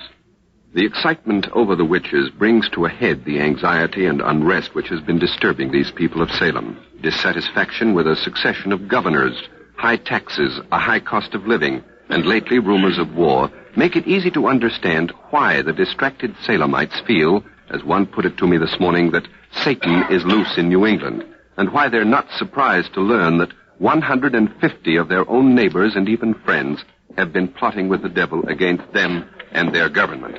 The judges are coming in now. Judges Sewell, Sargent, Winthrop, Richards of Boston, Corwin, and Gedney of Salem. And here comes the Deputy Governor, the Honorable William Stoughton, who has been acting as Chief Justice during the trial. This is the sign that the recess is over, the prisoner is about to be brought in, and the trial resumed. The crowd grows quiet. Attorney General Thomas Newton has walked over to say something to Deputy Governor Stoughton. Here she comes. Oh, here she comes. Here comes Rebecca Norse, accused witch. She's flanked by George Herrick on the right, another constable on the left. Her husband is standing up. Francis Norse is waving to his wife, trying to get her attention, but the elderly prisoner seems to be either too indifferent or too tired to look up. That was her daughter's voice. The voice you heard was Sarah Norse's, the defendant's 28-year-old daughter. She called out, "Mother," and her mother seems to have heard her. She raises her head. She looks a little bewildered. Judge Stoughton is pounding on the desk for order. The trial's about to start. In the front row, the afflicted girls, Ann Putnam and Abigail Williams, who are here to testify against Rebecca Norse, are staring at her. The marshal helps the prisoner to the platform where she stood this morning. Apparently, Rebecca Norse is still not going to sit. She's going to stand through this session. She's standing about 8 feet from the judges now, facing the judges. Attorney General Newton has opened the trial, and he tells Rebecca Norse, "You are now in the hands of authority." I adjure you to answer the questions of the court truthfully, and not to lie. He warns her not to lie, and now I'll throw open the microphone on the witness stand and let you hear the proceedings. Rebecca Norse, why do you hurt these children? I do not hurt them. If you are guilty of this fact, do you think you can hide it? The Lord knows.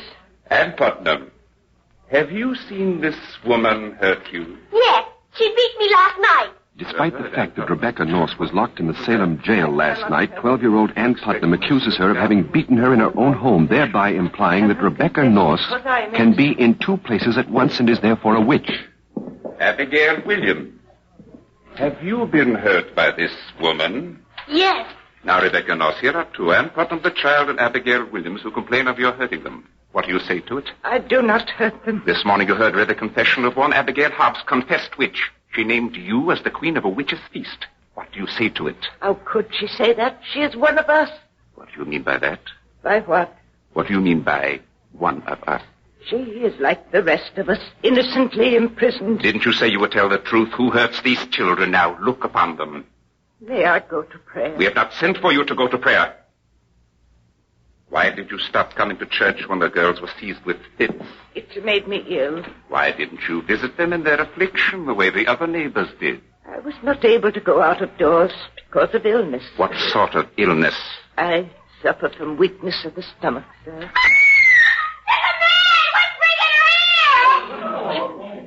What did he say to you? We mustn't believe everything these distracted children say. There's no one whispering in the ear. You dare to lie before this whole assembly. You are now before authority. I expect the truth. What did the man whisper in your ear? I ask anyone here to tell me they saw anyone beside me. You can see I am all alone. Next time is the sacrament day, but please do not stay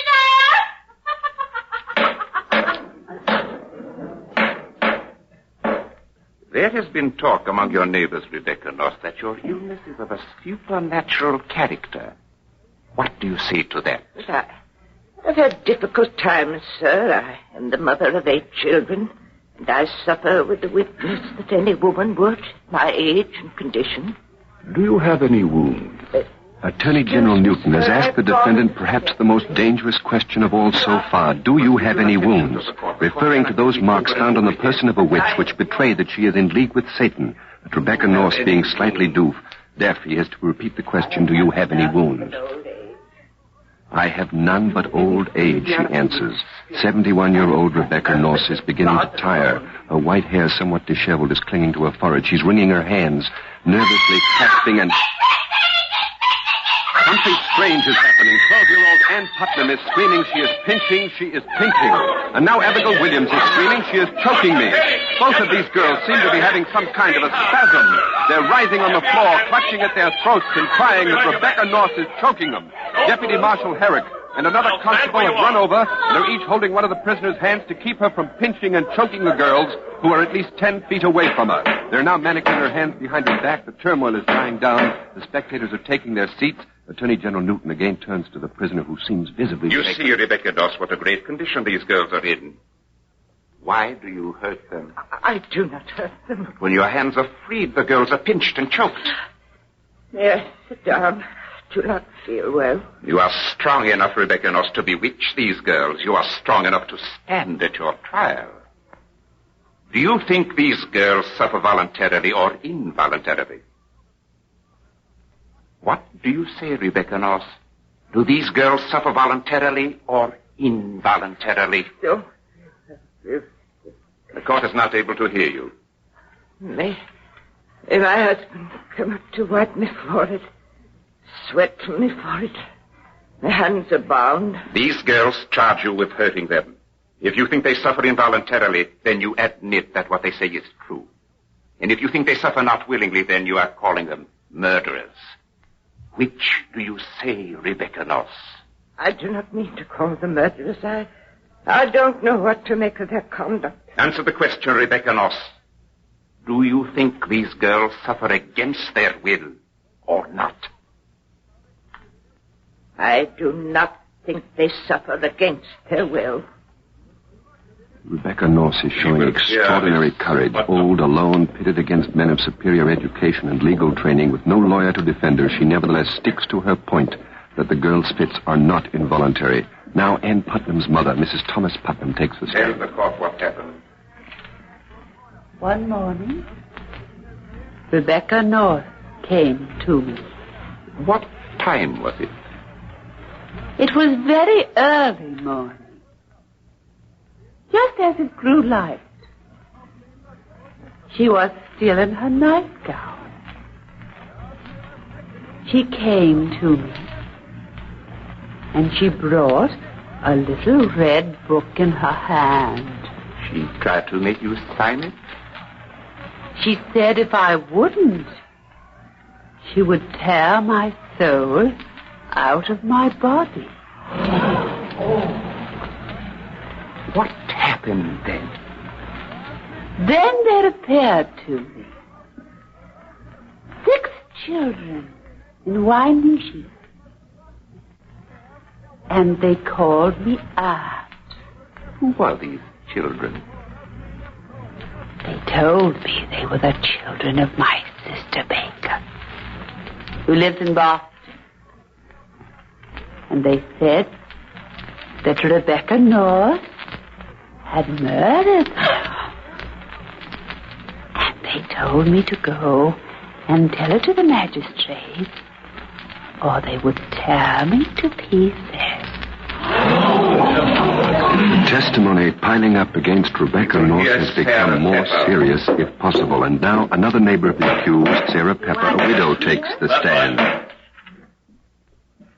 Now, without fear, will you tell the court, Sarah Pepper, whether anything ever took place between the prisoner and any member of your family? Yes, sir. About this time, 3 years ago, my dear husband, Benjamin Pepper, now dead, may the Lord bless his soul, was as well as I ever knew him in my life. Yes, go on, please. He was healthy and happy till one Sunday morning, Rebecca North. The same Rebecca North who now stands charged with witchcraft? The same Rebecca North who now stands charged with witchcraft. What did she do?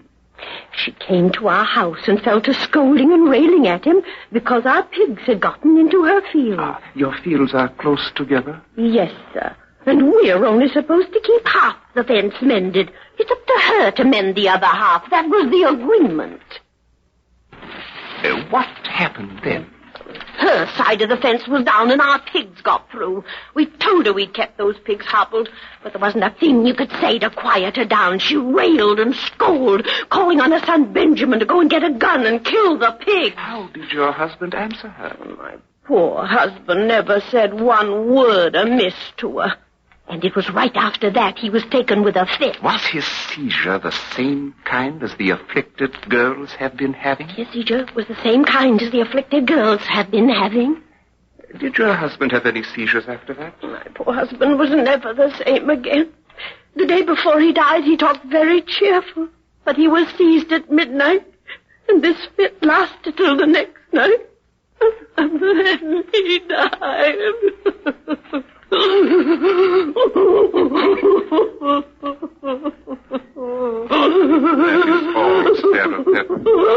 The deputy marshal is leading the weeping widow Pepper back to her seat, and Attorney General Newton turns to confer with the 7 judges behind him. This looks bad for the defendant. So far, all of the testimony... Wait a minute. A young man is coming towards the judge's bench. It's Samuel Norse, the prisoner's son. The sheriff challenges him. I want to speak. If you have any evidence to present, Samuel Norse, present it at the proper time. This is the proper time, and I ask leave of the court to present my evidence. Tell your story. On the 27th of March, I and my sister's husband, John Tarbell, he's here now, and he'll swear to everything I say. Tell your story. John and I went up to Thomas Putnam's to find out why his wife and daughter were making shocking accusations against my mother. The reason why is no secret. You heard them tell the court. I wanted them to tell me. At the house, I found Miss Putnam, her daughter Anne, and one of Anne's friends. I asked young Anne how she came to name my mother among the witches. I said, did she mention my mother's name first, or did someone else say it to her? What point are you trying to make? When I asked young Anne how she first came to mention my mother's name among the witches, she replied that she had seen the apparition of a pale-faced woman sitting in her grandmother's chair. I said, who was that woman? She said she didn't know her name. I said, who told you to say my mother's name? Are you saying? That's when her friend spoke up. Why, Anne, don't you remember? She said it was your mother.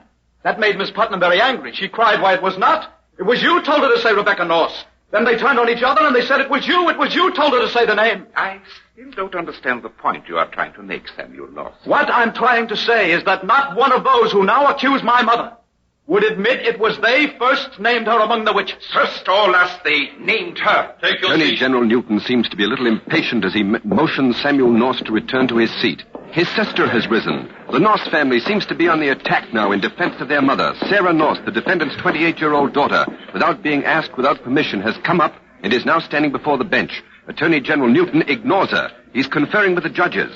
Rebecca Norse is looking at her daughter. She's smiling, a strange, vague smile. Now Attorney General Newton has turned to Sarah Norse. He's taking her testimony. I was in the meeting house on the 24th of March, the day the committee first examined my mother.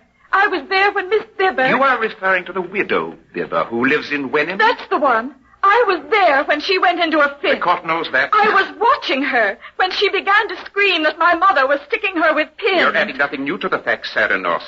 If that is why you have asked for permission to testify... But I saw Miss Bibber take the pins out of her clothes. I saw her take the pins out of her clothes. That's all right! I saw Miss Bibber take some pins out of her clothes and hold them between her fingers. Then I saw her clasp her hands around her knees. And that's when she began to scream that my mother was sticking pins in her. That's a lie! You're a liar! You're a liar! One of the spectators probably sees Mrs. Bibber is screaming, that's a lie. She's a liar. Sarah Norse is answering her, shouting, it's the truth, and you know it. The marshal is making her go back to her seat. Go on down and take your seat. I would like to speak. Benjamin Putnam is asking to testify. forward. The Attorney General is inviting him to come forward, is asking the brother-in-law of Mrs. Thomas Putnam, who testified against Rebecca Norse just a minute ago, to come forward. I have a paper here, signed by 39 people of Salem and Salem Village. I ask the court's permission to read it. You may read it. We, whose name... will you read it a little louder? We, whose names are hereunto subscribed, being desired by Francis Norse to declare what we know concerning his wife's conversation for some time past, can testify to all whom it may concern that we have known her for many years, and according to our observation, Her life and conversation were as she claimed it, and we never had any cause or grounds to suspect her of any such thing as she is now accused of. Signed, Benjamin Putnam, Sarah Putnam, Job Swinnerton, Esther Swinnerton, Samuel Abbey, Hepzibah Ray, Daniel This Andrew, is a surprise. Sarah 39 of Rebecca Norse's neighbors, including Ann Putnam's own brother-in-law, testified by petition to their belief in Rebecca Norse's innocence. Rebecca Norse seems stunned by this unexpected turn in her favor. The spectators, too, seem visibly impressed by the long list of responsible and respectable names. Mrs. Putnam looks startled. She keeps brushing her hair out of her eyes. Her face is pale. Judge Stoughton is turning to the jury. Rebecca Norse! Didn't you bring the devil with you? Didn't you tell me that Sept's gone and died? How often have you eaten and drunk your own damnation, Rebecca Norse? That was Mrs. Putnam. She's screaming, how often have you eaten and drunk your own damnation? She's hysterical. She's becoming violent. She's ripping her clothes. Her husband has received the court permission to take her outside, and he's lifted her bodily. He's carrying out, kicking and screaming out of the courtroom, and has taken her out now. The trial can start again. Rebecca Norse seems to be on the point of fainting. It doesn't look as if she can keep standing on her feet much longer. Once again, Judge Stoughton... Wait a minute. Something else has happened. A woman among the spectators threw her shoe and hit Rebecca Norse in the face. There's a red streak on Rebecca Norse's right temple where Mrs. Pope's shoe hit her. Rebecca Norse looks white and shaken. The courtroom is quieting down. Judge Stoughton turns to the jury. Apparently there's going to be no more testimony. He's going to send out the jury for a verdict right now.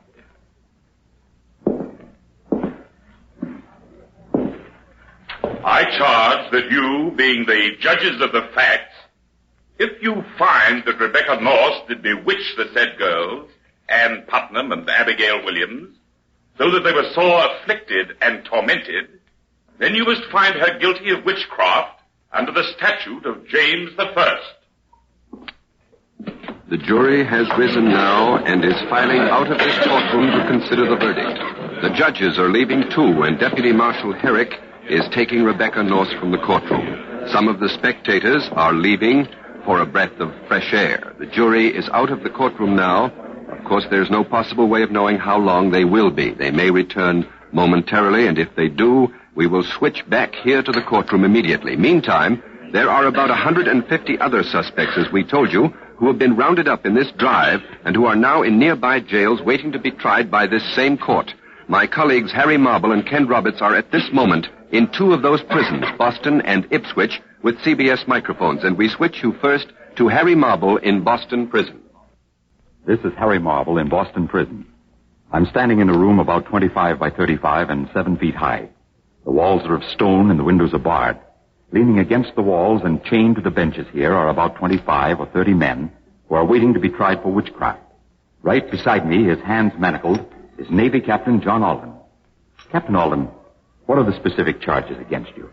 Witchcraft, I presume. You have to pay your own room and board while you're in prison, don't you, Captain? Yes. And should I have the misfortune to be found guilty, my family would have to pay the cost of my execution. And, of course, my property would immediately be confiscated by the authorities. The deputy governor, I imagine. I am told that some of your fellow prisoners confessed to practicing witchcraft, Captain. I will tell you how one confessed. A boy of about 18. They had him tied neck and heels until blood flowed from his mouth and nose. He confessed. One more question, Captain Alden. Are you by any chance related to the John Alden who married Priscilla Mullen? That was my father, sir. My parents met on the Mayflower coming over from the other side. Thank you, Captain John Alden. This is Harry Marble in Boston Prison. I now switch you to Ken Roberts in Ipswich Jail. This is Ken Roberts in Ipswich. The jail here is crowded with women of all ages. Beside me here is the prisoner, Dorcas Good, accused witch. How old are you, Dorcas? I'm 4 years old. 4-year-old Dorcas Good was arrested the same day as Rebecca Norse. I'm 4, going on 5. Dorcas just corrected her age. She is 4, going on 5. Why are you here, Dorcas? I want a piece of bread with honey. Do you know why they put you here, Dorcas? My name is Dorcas Good, and I'm 4 years old, going on 5. Chained beside 4-year-old Dorcas here is Mrs. Rebecca Jacobs of Salem town. Why have they put you in prison, Mrs. Jacob? They ran in the street. They ran in the street, and I said, look at the children. They are running in the street. Mrs. Jacob. Then the men said, these are your children. They are running after you. Tell them to go back. Your children saw you arrested, Mrs. Jacob? Come home, Mother. Mother, come home. I want my children. I want my children. I want my mother. Do you get enough to eat here, Mrs. Jacob? Children, don't cry. Mother will be home. The night men are just taking your mother for a walk. Mrs. Jacobs, have your children been allowed to visit you? Bloodroot and windflowers, sweet Mary and lilacs, they grow in my garden. When night comes, they close their eyes and go to sleep. I want my children. I want my baby. I want a slice of bread and honey. I'm sorry, Mrs. Jacobs, but a message has just been handed to me. The jury trying Rebecca North has just come back into the courtroom. So this is Ken Roberts returning you to John Daly in Salem. This is John Daly in the Salem courtroom. The jury has come back. The jury charged with the fate of Rebecca North has just returned. The judges are in their places. The prisoner, her hands still manacled, stands facing the bar. The spectators are silent, waiting. The jurymen have taken their seats, all except Thomas Fisk, the foreman. The foreman is standing, and now Judge Stoughton turns to the jury. Have you reached a verdict? We have. What have you found? We find the defendant not guilty. Not guilty. The jury has found Rebecca North not guilty. She looks stunned and stands bewildered and confused, pale and shaken. Her husband is fighting his way up to her. 72-year-old Francis North is crying, and his wife, Rebecca North, is now in his arms. Rebecca North, her gray head sunk on his shoulder, is crying for the first time since this trial began. Her sons and daughters are kissing and hugging her. They're all trying to touch her. They're patting her face, her hair, her dress, and they're laughing, and at the same time, tears are streaming down their cheeks. Now Judge Stoughton has left the bench and is talking with Thomas Fisk, the foreman of the jury. George Herrick, the deputy marshal, is pushing his way through to Rebecca North, probably to tell her that he's glad she was acquitted. The deputy marshal is saying something to Rebecca North now, and for some reason or the other, he's taking her by the shoulder. And now the jury is going out again, and Sam North has run over to the deputy governor. He seems to be having a heated argument with Judge Stoughton. I'm going to get over there to find out what's going on. There's something going on. There's a great deal of confusion all around here. Do this to my mother. I did not impose on the jury. I've merely given them a fact which they had overlooked. Mr. North, what has happened? They're making the jury convict my mother. The jury comes back with a verdict of not guilty, and Stoughton sends them out again. They come back and he tells them that they have misinterpreted the facts. They have my mother on the stand, and they tell her Abigail Hobbs said she was a witch. And she says, how can Abigail say that? She is one of us. Now the judge says that when my mother said she's one of us, she admitted she was a witch too. But he heard my mother say she didn't mean that. She meant Miss Hobbs was just one of the prisoners. Why, what Stoughton's done is tell the jury to hang her. But why? Why should Judge Stoughton do this? Because they've got some people in office around here who are scared of being pushed out. There are too many people who don't like them. So they find themselves some scapegoats. They take women like my mother. They say she's a witch. They say they're trying to bewitch our children and sink the government. All they're trying to do is save their own necks, and for that they're going to hang my mother. Sam North is angry, frenzied. He seems to be absolutely sure the jury will change its verdict. I've never seen anything like this happen in a courtroom before, and it's hard to believe. But we'll see. The jury is coming back already. They've only been out a short while. With Tom Fisk leading them, they're coming back into the jury box. Their faces are grave. Judge Stoughton is banging his gavel for order and has turned now to jury foreman Thomas Fisk. Have you reached a verdict? We have. What is your verdict? We find Rebecca North guilty as charged. Mother! Rebecca North has been found guilty. What Sam North feared has happened. Everything he said was apparently true. And if this is contempt of this court, let it be so. A woman adjudged innocent by a jury of her peers, by almost precise direction of a presiding judge, has been found guilty and now must pay the supreme penalty. Salem, June 29th, 1692. Rebecca North is guilty, and the witch hunt goes on. You have been listening to CBS Is There, the fourth in a special summer series of broadcasts of famous events. Next week, July 29th, 1588, the English Channel. Sir Francis Drake defeats the Spanish Armada. CBS Is There. CBS is There is produced and directed for Columbia by Robert Louis Cheon. The Salem witch trial was written by Sylvia Berger. This is CBS, the Columbia Broadcasting System. The challenge of the Yukon.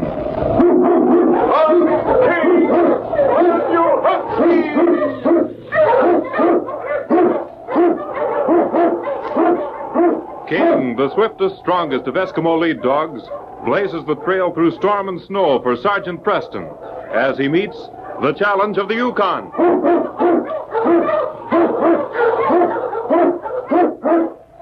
Sergeant Preston was typical of the small band of Northwest Mounted Police who preserved law and order in the Yukon during the gold rush of '98. That was the year that brought over 50,000 men swarming into the Klondike region, and the greed for gold led to frequent violence and bloodshed. But in spite of the odds against them, the force preserved a splendid record in maintaining the right. The challenge of the North was answered, and justice ruled triumphant.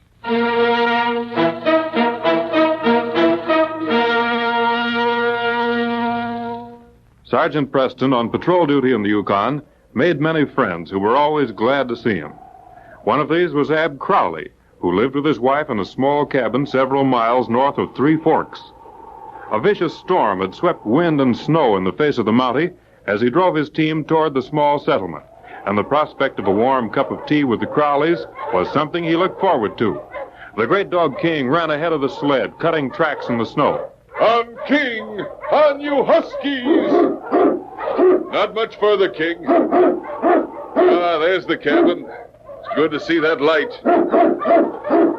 Oh, King! Oh, you Huskies!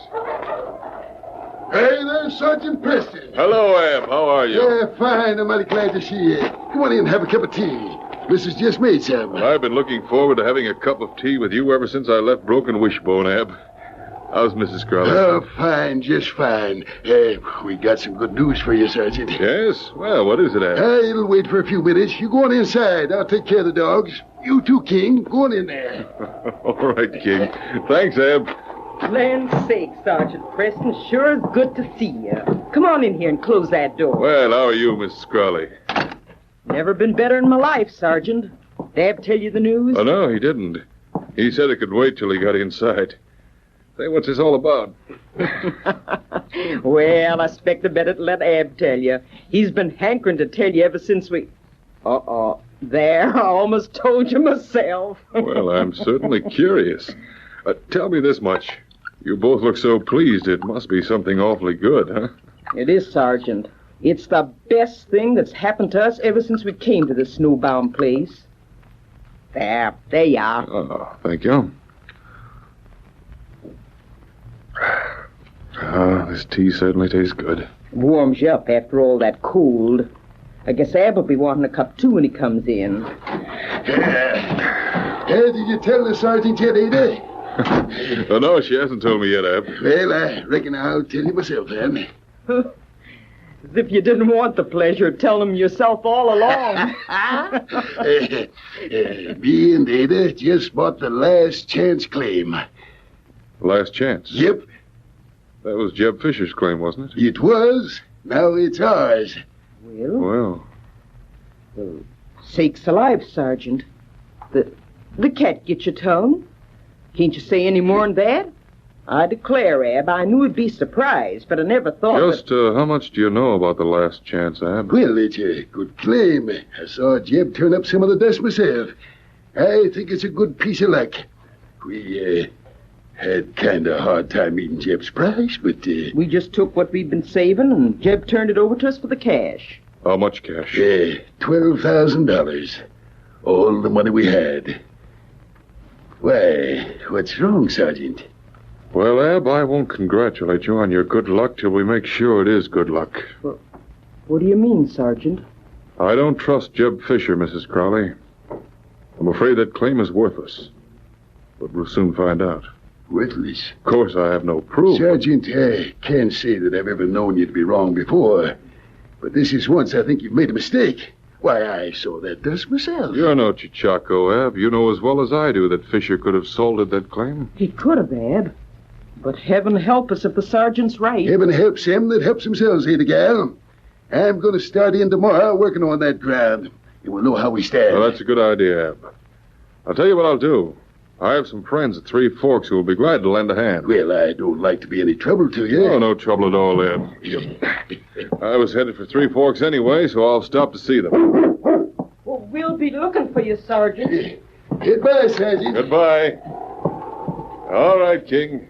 Get the dogs up. On King! On you Huskies! Sergeant Preston entered the Moosehead Cafe in Three Forks a short time later. As he moved through the room, he heard a boisterous laugh. So I have $12,000 in my pocket, and Crowley's got the deed to the last chance. You cleaned up on that deal. Yeah, I sure did. Poor old Crowley stuck for plenty. His own fault. I don't know, Jim. What do you mean? Seems to me it's a pretty yellow trick to pull on a couple as old as the Crowleys. Well, they wanted the last chance, didn't they? I sold it to them. $12,000 must have been all the money they got in this world. Yeah, that don't mean nothing to me. Don't you feel at all sorry for folks like them? No, why should I? It was a business deal, that's all. I buy and sell property. Ain't none of my business how people get the money to pay for it, as long as it's cash on the line. You're loco, Sam. Well, I guess I just don't see things the way you do. Now listen and take it from me. You'll never get far in the Yukon if you go around feeling sorry for every guy that gets stuck. You're Jeb Fisher, aren't you? Why, yeah. What do you want with me, Monty? I understand Abner Crowley just bought your last chance claim. Yep. Fisher, you know there's no gold on that land. I don't know nothing about that land.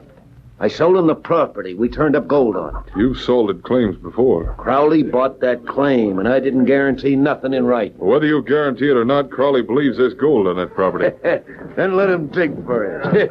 Who knows? Maybe he'll find it. You oughtn't to talk to him like that, Jeb. Why not? The law ain't got nothing on me. The next day, at the last chance claim, not far from Abner Crowley's cabin, 6 men helped the old miner work his newly acquired land. Yeah. What's the matter, Ab? Ain't getting tired, are you? Me? No. Well, what's wrong? You know, Rob, Sergeant Preston told me this land was probably worthless. I'm afraid he's right. Oh, well, now, Ab, I wouldn't be too ready to give up. Me and the boys will stay around as long as you need us. Well, I don't like Now, don't you worry, Ab. Mrs. Crowley fixes better chow we've had in a year Sundays at Three Forks.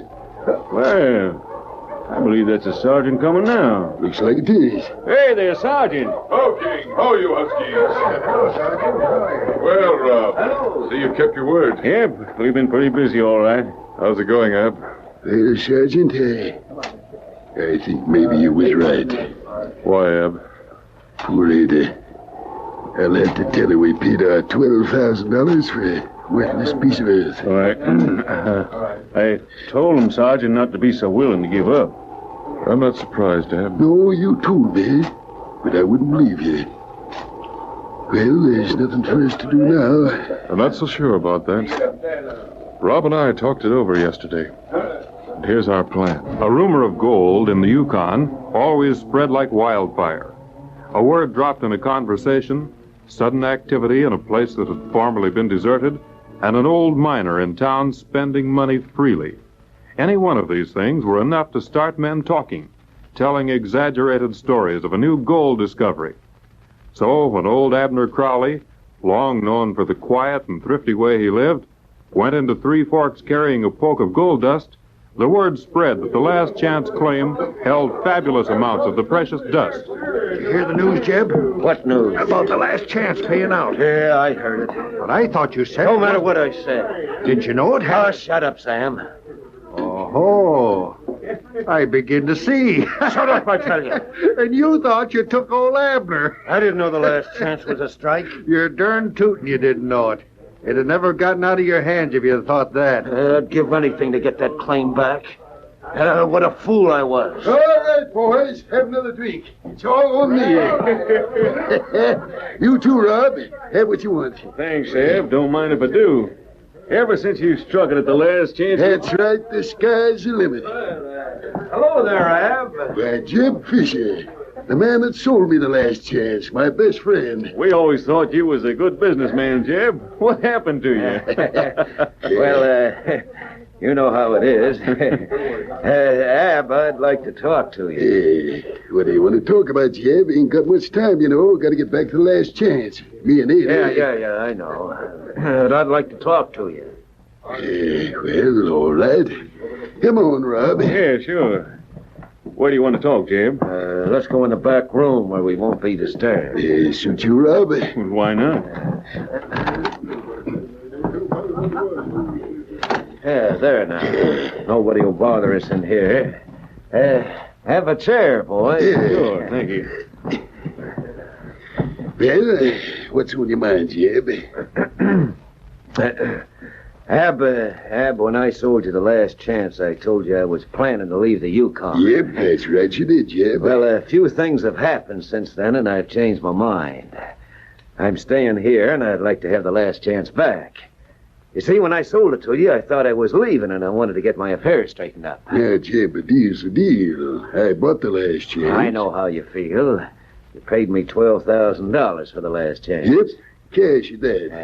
I'll pay you $15,000 to get it back. Nope, not interested. $16,000. Now listen, Jeb. If you was in my place, would you sell her? I'll make it $18,000, Ab. Nope, I don't want to. It costs plenty to work a mine, you know, Ab. I'll give you $20,000 in cash for that claim. Pretty anxious to get it back, ain't you, Jeb? Hello, Ab. Hello, Sergeant. Fisher, what are you doing here? Trying to make a deal with Ab here, Mountie. What sort of a deal, Ab? Now, you keep out of this, Mountie. Jeb wants to buy back the last chance claim, Sergeant. Well, I'll pay him cash for it. Jeb, I think I'll take you up on that. Ada and me are getting old. I ought to clear out of the Yukon and let the younger man work the last chance. I'm glad you feel that way about it, Ab. I'll be right back with the money. The money here will witness the sale. What to tell you, Ab? Yep. Hope he don't take too long getting that money. Sam will have the money here in a minute, Ab. Yes, sir, I think you're being right smart about it. I hope so, Jeb. I certainly wish you the same kind of luck I had with the last chance. Here, Jeb. Oh, well, here you are, Ab. It's all there. Count it if you want. You better count it, Ab. Yep, all here. Well, Jeb, last chance is yours again. Here's the deed. Now, Rob, here's that $5,000 to pay back the boys for the gold they lent me and for working at the claim. The gold they lent you? Sure.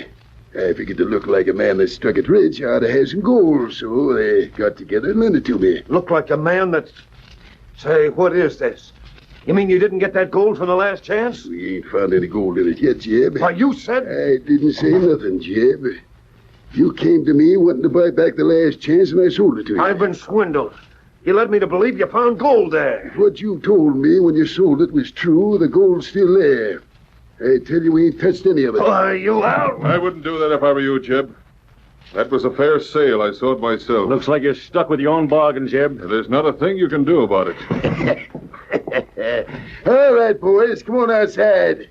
This time I'll treat you the best in the house, and I'll pay for it with my money. Well, looks like Abner Crowley came out all right after all. Yes, King, the case is closed. Challenge of the Yukon, a copyrighted feature of the Challenge of the Yukon Incorporated, brought to you every Saturday at this time, originated in the transcription studios of WXYZ Detroit. The characters and events in tonight's drama were fictitious. Bill Morgan speaking. This is the Michigan Radio Network. Tired of the everyday routine? Ever dream of a life of romantic adventure? Want to get away from it all? We offer you Escape. Escape, designed to free you from the four walls of today for a half hour of high adventure. It all started on the bus just outside of Dallas. The sailor who had snored beside me since Memphis got off, and the big fat guy got on. He overflowed into my half of the seat, and for sound effect, he ate one apple after another. He must have bought them by the sack. Hey, fella, do you mind? Huh? My top coat? Oh. I'd like to have it pressed, but I prefer a tailor to do it. No. I pulled the coat out from under him. He'd smashed my carton of cigarettes almost flat. From then on, I held the coat in my lap. In my mind, he was symbolic of everything connected with this trip and with my life. Second-rate, middle class, mediocre. I was on my way to Hollywood. Yeah, I'm an actor. Under personal contract to Henry Slafta, a big director. Oh, it sounds impressive, but it isn't. It's one of those insignificant stock contracts with short options and shorter dough. I should have turned it down, but I was flat broke, on my heels. That's why, when I found the money, I did what I did. Okay, folks, we're stopping here for 15 minutes. Another stop, chance to stretch. Well, I had a cup of coffee and a spud nut in the depot, and I was starting back to the bus when I saw him, my apple-chewing friend. 2 men with cop written all over him were leading him out of the bus. It was a pinch. I wondered why they'd picked him up. I really didn't care why they took him as long as he didn't come back. Now I had the seat to myself. But he'd done me a final courtesy. He'd knocked my top coat onto the floor and walked on it. Okay, everybody on, let's go. From then on into El Paso, he was the topic of conversation. He didn't look like a criminal to me. My dear, didn't you hear what the bus driver said? The man's a counterfeiter, one of the smartest ones in the country. The police have been after him for ages. A counterfeiter? How exciting. I must get off at El Paso and send a postcard back to Manchu. Won't she be thrilled for me? Counterfeiter. Well, that's the last thing I would have pegged him for.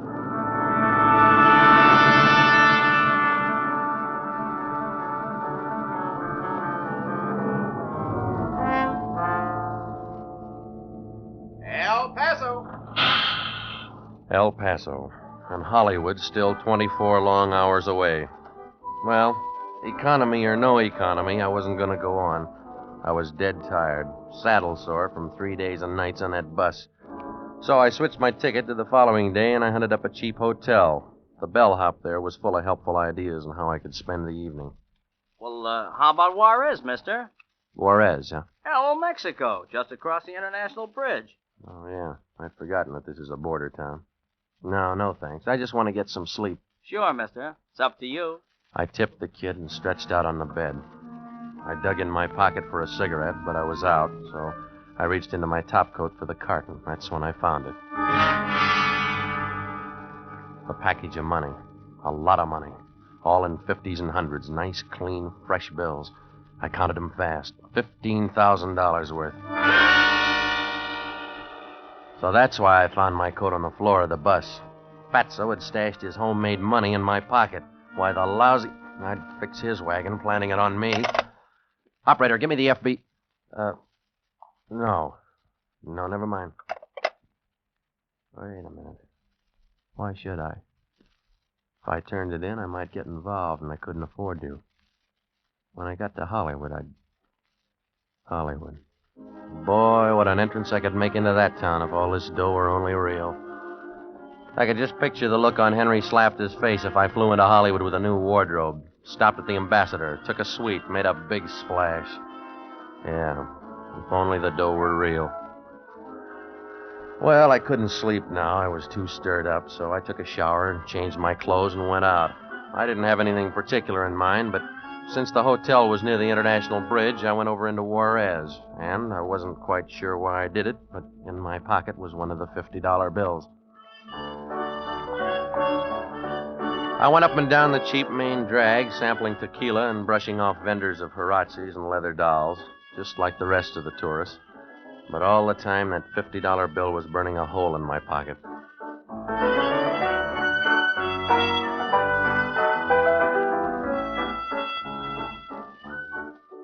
It was in a small bar, a crummy place called El Serape, that I finally took a chance. I'd had a couple of tequila daisies, and each time I'd given the waiter a half a buck. This time I handed him the $50 bill. I held my breath. And suddenly, I knew I'd been a fool. He didn't put it in the cash register as he had the other money. Instead, he went down to the end of the bar and handed it to a man sitting there, obviously an American. He took it, looked at it, and then had the waiter point me out. I got up out of the booth and started for the street, but the American caught me at the door. I'm, Chuck Rice. I'm the manager. Yeah. Hiya. You give this $50 bill to the waiter? Yeah. I guess I forgot to wait for my change, huh? You don't want to go around forgetting money like this. Just visiting? Yeah, tourist. You know you're taking a big chance. You're setting yourself up like a pigeon. Well, what are you talking about? What do you mean? Don't get excited, amigo. This is border town. That's all. The wrong people might get the idea that you're carrying more bills like this. Yeah, well, I'm not. Yeah, sure. But if you were, I could put you in touch with most anything. Maybe a little gambling. We could fix you up with a little game. Anything you want to buy, I can get it for you. No, I don't want to buy anything. But, suppose I wanted to sell something. Sell, huh? That's a little tougher. I'd have to see a sample. You got it, mister, right there in your hand.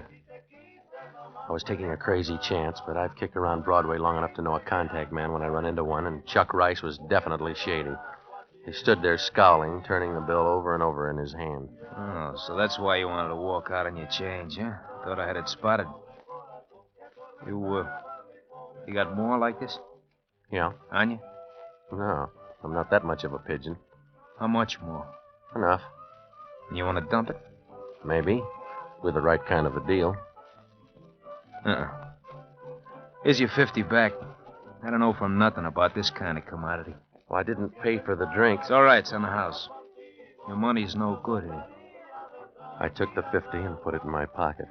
I shrugged and hoped my indifference went over. I was almost to the street when he called after me. Hey, amigo. Huh? I was just wondering. How much you got? Why? Well, if you got enough, maybe Nieves would be interested. Nieves? Who's Nieves? Down here, we don't ask questions like that. You go to the cab stand on the corner. Ask for Miguel. Tell him you want to see Nieves. Tell him Chuck Rice sent you.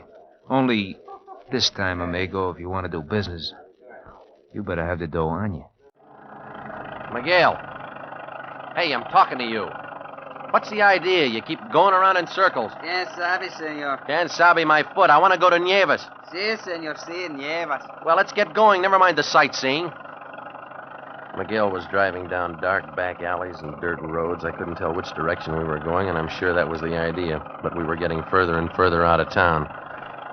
I was beginning to wish I didn't have the money on me. But I hadn't gone back to the hotel for it when Miguel suddenly pulled off the road into a ruddy gopher-hole courtyard of a broken-down hacienda. It was littered with debris. I stumbled over a peg. His squeals woke a bunch of chickens roosting on a fence. And then I saw her. She was lying in a canvas hammock, one bare foot hanging over the side, deep in the enjoyment of an oversized cigarette. She seemed asleep, except for the rhythmic puffs of smoke. She never opened her eyes all the time I was there. Nieves? Si. Chuck Rice sent me. He thought we might be able to work out a deal. I got some money.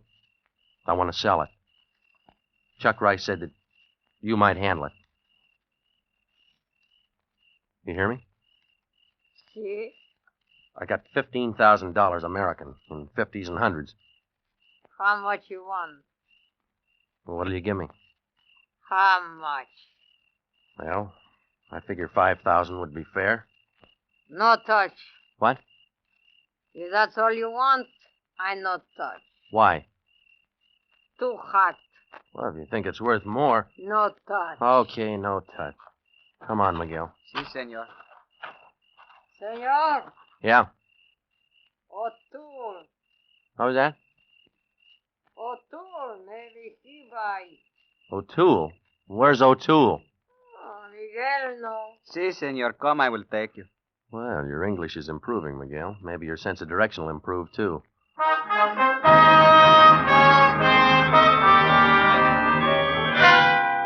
And it did.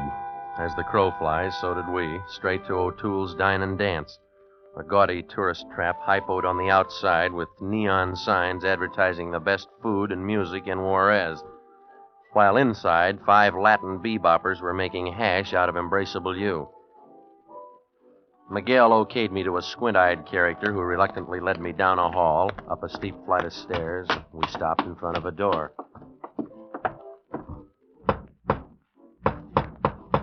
Come in. Behind a huge red lacquered desk sat a handsome Chinese in a dinner jacket smoking a long black cigar. Good evening. What can I do for you? A drink, perhaps? No thanks. I came to see O'Toole. Yes, I am O'Toole. You, O'Toole? As one of those cliques of nature. I wear my mother's face and my father's name. Oh, well, I'm sorry. I didn't mean anything. Oh, think nothing of it, Mr. Smith? Yeah, Smith. Now, you have something you wish to sell? That's right. May I see the money? Money? How did you know? $15,000, as I understand it. How much do you want for it? 6,000. You told Nievas 5. Nieves? Oh, you're surprised. I know about that. Huh? Chuck Rice always sends them out to the country to see Nievas before they come to me. Now, let me see the money. All of it. Sure. Here. Look, I'll take the 5. I'll give you 4. Oh, now, wait a minute. There's 15,000 there. You won't have any trouble passing it in Mexico. I know that. I also know that when this kind of money turns up in this part of the world, it means only one thing. I am your last resort. Well, Mr. Smith? Yeah. Give me the 4,000. He went to the safe, got the money, and paid me. I got out of his office. Well, maybe I should have held out for more, but he gave me the creeps. Besides, any way you look at it, 4,000's a lot of money. I could knock Henry Slafter's eyes out with less than that. Downstairs in the club, the floor show was on, when an Adagio team was going through its calisthenics. I was just passing the bar when she bumped into me. Hello, Charlie. No, I'm not Charlie. Sure you're Charlie. You gotta be Charlie. Go on, beat it. Come on. Don't be a sucker. We're being watched. Well, so what am I supposed to do? Be smart. Buy me a drink. Look, I told you, I'm not interested. Interested in getting out of here alive? What kind of a crack is that? You see Squint Eyes over there by the entrance? Well, he's not the doorman. Come on, look. What's this all about? O'Toole. He wants back whatever it is he gave you. I'll buy you that drink. Come on. Make it scotch. Yeah. Bartender, 2 scotch and sodas. All right. Now tell me why you're interested. I'm supposed to knock you out. You're what? Those 2 drinks you just ordered. Yours will be loaded. And not with bromoquinine to cure your cold. Ever hear of knockout drops, tourist? Yeah, sure, but I don't get it. What are you telling me for? I don't know. Maybe because you're from my side of the border. Maybe because you don't look like the kind of scum that usually comes in this joint. All right. So my drink's going to be loaded, and Squint Eyes is over to the front door to make sure I don't get away. I don't have much choice, do I? Yeah, you do. I'm going to help you. Help me? After the drink hits you, I'm supposed to get you out the back door into the alley and then roll you. Well, now that'll be a big help. But I'm not going to. Quiet. Here come the drinks.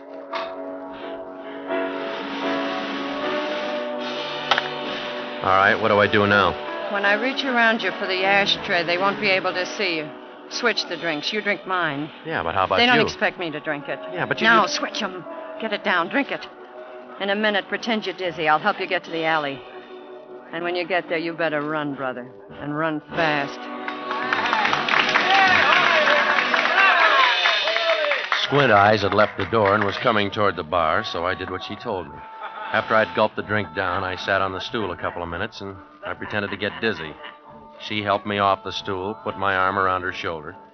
We were almost to the door, almost to the alley. It was just perfect, except for one thing. I was dizzy. My stomach turned over and over, and I passed out cold.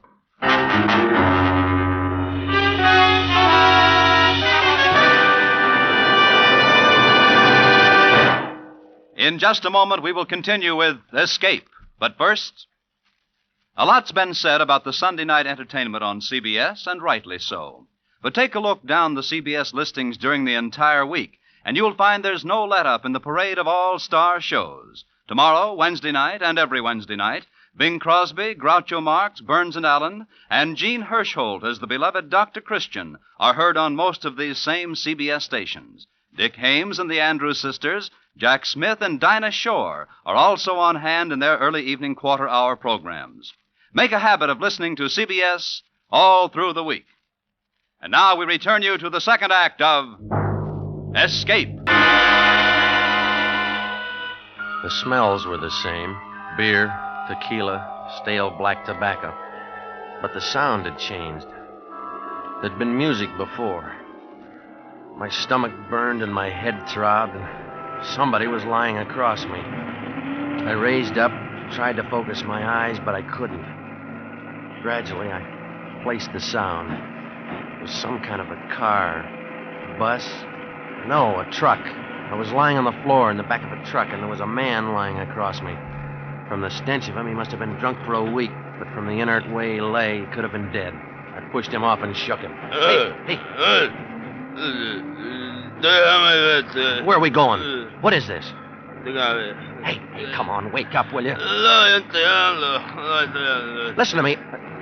Then I suddenly remembered the money. The $4,000. It was gone. I was clean broke. I'd been rolled all right, and by a dame who even told me before she did it.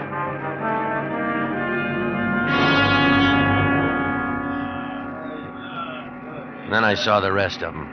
The truck was a big van, and it was loaded, packed with the dregs of border town, a sodden human cargo. All of them filthy, bleary-eyed. But one of them looked awake and reasonably sober. Hey, you over there. You speak English? Si, senor. Well, what happened? What are we doing here? Oh, we all fall drunk, senor. Oh, it's no good to fall drunk. Oh, you go to Hensler's. Hensler's? Sí. What are you talking about? Oh, caray. No es bueno. Oh, I have been there before. I should know not to fall drunk. Oh, 1 whole month I have been there. Ese lugar es muy feo. You've been where before? Where are they taking us? Tell me. To Hensler's. Oh, he's a very bad man. Hensler's? Well, who's Hensler? Oh, you're going to see, senor. You will see. That's all I could get out of him. We were going to Hensler's, and it wouldn't be good. And it sounded like I was about to find out. All right, you guys. Come on. The party's over. Hey, Miller. Move these crips along. You guys don't look like no bunch of daisies, but we'll make you bloom, won't we, Miller? He was a brute of a man, and he carried a .45 in a holster. He and the driver, Miller, herded us out of the truck like so many cattle. It was some sort of a road gang. I saw a sign blocking the road that read, Under Construction, Hensler Construction Company. Well, I had no idea where we were, how far away from the border. The landscape was dry, dusty, barren. Well, Gonzalez, you with us again? Didn't we learn you not to get drunk, huh? Come on, you guys, step on it. All right, quit shoving. Come on, come. Hey, what are you doing here? Yeah, that's what I'd like to know. Miller! How many times I gotta tell you to be careful who you pick up? Now, wait a minute, Jake. Don't get sore before I tell you. Don't you know we can get in plenty of trouble picking up the wrong guys? I didn't pick him up. O'Toole threw him in. O'Toole? Shut up, you. What O'Toole wish him on us for? Wait till Hensler hears about this. Yeah, well, O'Toole has already talked with Hensler. He says this fellow will not give us any trouble. He is an embezzler. The police are looking for him. You're crazy. He came across the border to sell some money he had stolen from a bank or something. He must be plenty hot. He was willing to drop 15,000 real dough for 4,000 cash. Real dough? What are you talking about? That was counterfeit I sold O'Toole. Listen, buddy, I don't know what your racket is, but nobody fools O'Toole about money. But it can't be real money. It was counterfeit, I tell you. It had to be. Look, I want to see Hensler. You talk to me or you talk to nobody? But I got to see Hensler. I got to get back to Juarez. Huh? Did you hear that, Miller? He's got to get back to Juarez. All right, look, you can't push me around. I'm an American. Oh, he's an American. Well, send this to your congressman. Oh! Okay, American. Get on your feet.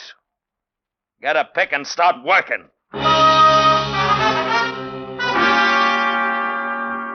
Hensler Construction Company. Just another name for a chain gang. I never saw Hensler. He wasn't there. But in the next week, I got to know Jake all right. I got to hate him. He drove us from dawn till dark, digging a roadbed by hand, pick and shovel, in the hot sun, in the dust, without rest.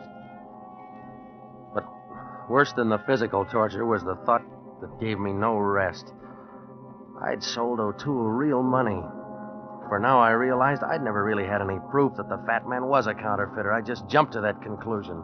The bus driver... No, not the bus driver. A woman on the bus said that the bus driver said it, and it drove me crazy just thinking about it. Real money. $15,000. I'd had it in my hand and I'd thrown it away.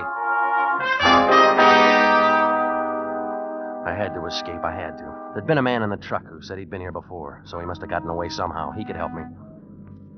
You're the man that was here before? I am Gonzalez. All right, you got away the other time, didn't you? I see. But I am back. And this time I don't try to go. Well, how did you go? How'd you get out? Well, there is a highway. There is? Where? 4 mile, 5 mile. Many cars pass there. Just 4 or 5 miles. That's nothing. Oh, maybe it sounds nothing to you, senor. But those are bad miles to go. Ooh, caray. Only 4 or 5 miles. Over that way, he told me. Through the ravine. Well, I thought about it all that day, and I planned that I'd try it that night. But when we got back to camp, I was too dog-tired even to eat. I just flopped on the hard earth and fell asleep. It seemed that I'd just closed my eyes when I was shaken awake. Hey. Huh? Hey. Get up, American. Get on your feet. Huh? I got a little job for you. Oh, leave me alone, Jake. I'm tired. Get up! You're on overtime. He was murderously drunk. He had a bottle of whiskey in one hand and his .45 in the other. So I got up off the ground. All around me, the men were sleeping. If they heard him, they didn't pay any attention. He marched me down to the roadbed and threw a pick at me. Hey, I'll start digging. But it's the middle of the night. Look, I'm dead. I gotta finish the road. Start digging, I said. What are you picking on me for, Jake? Why me? You're gonna start digging, or do I start shooting? So I dug. I dug till my hands were bleeding and my lungs were scalded with the effort of breathing. He sat alongside the road, knocking off that fifth of whiskey and riding me every time I faltered. He was just mean drunk enough to kill me if I stopped. So I dug and I dug. Finally, I couldn't go on anymore. I was too tired to care. I dropped the pick and fell onto the road. My face was in the dirt. I lay there, panting, waiting for the bullet. When it didn't come, I turned my head, and what I saw gave me new life. Jake was sprawled out, dead drunk, and the .45 had slipped from his hand onto the ground. It was my chance.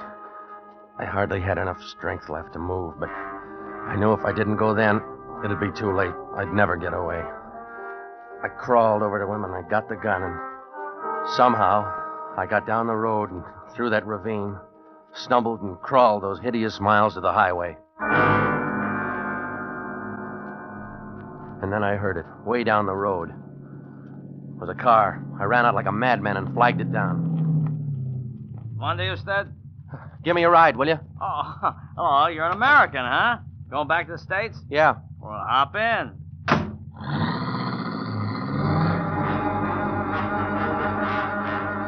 I leaned back against the seat, shut my eyes, and slept all the way into Juarez. Well, here you are. You said O'Toole's dying to dance. Sure I can't wait for you? No, thanks just the same, but I got some business to take care of. Okay. Good luck. $15,000 worth of business, and Jake's .45 in my pocket to guarantee the deal. I went around to that back door and slipped in quietly, and then crept down the hall and up the stairs that Squint Eyes had led me before. This time I entered O'Toole's office without knocking. Hello, O'Toole. Oh, I didn't expect you back so soon. Sit down.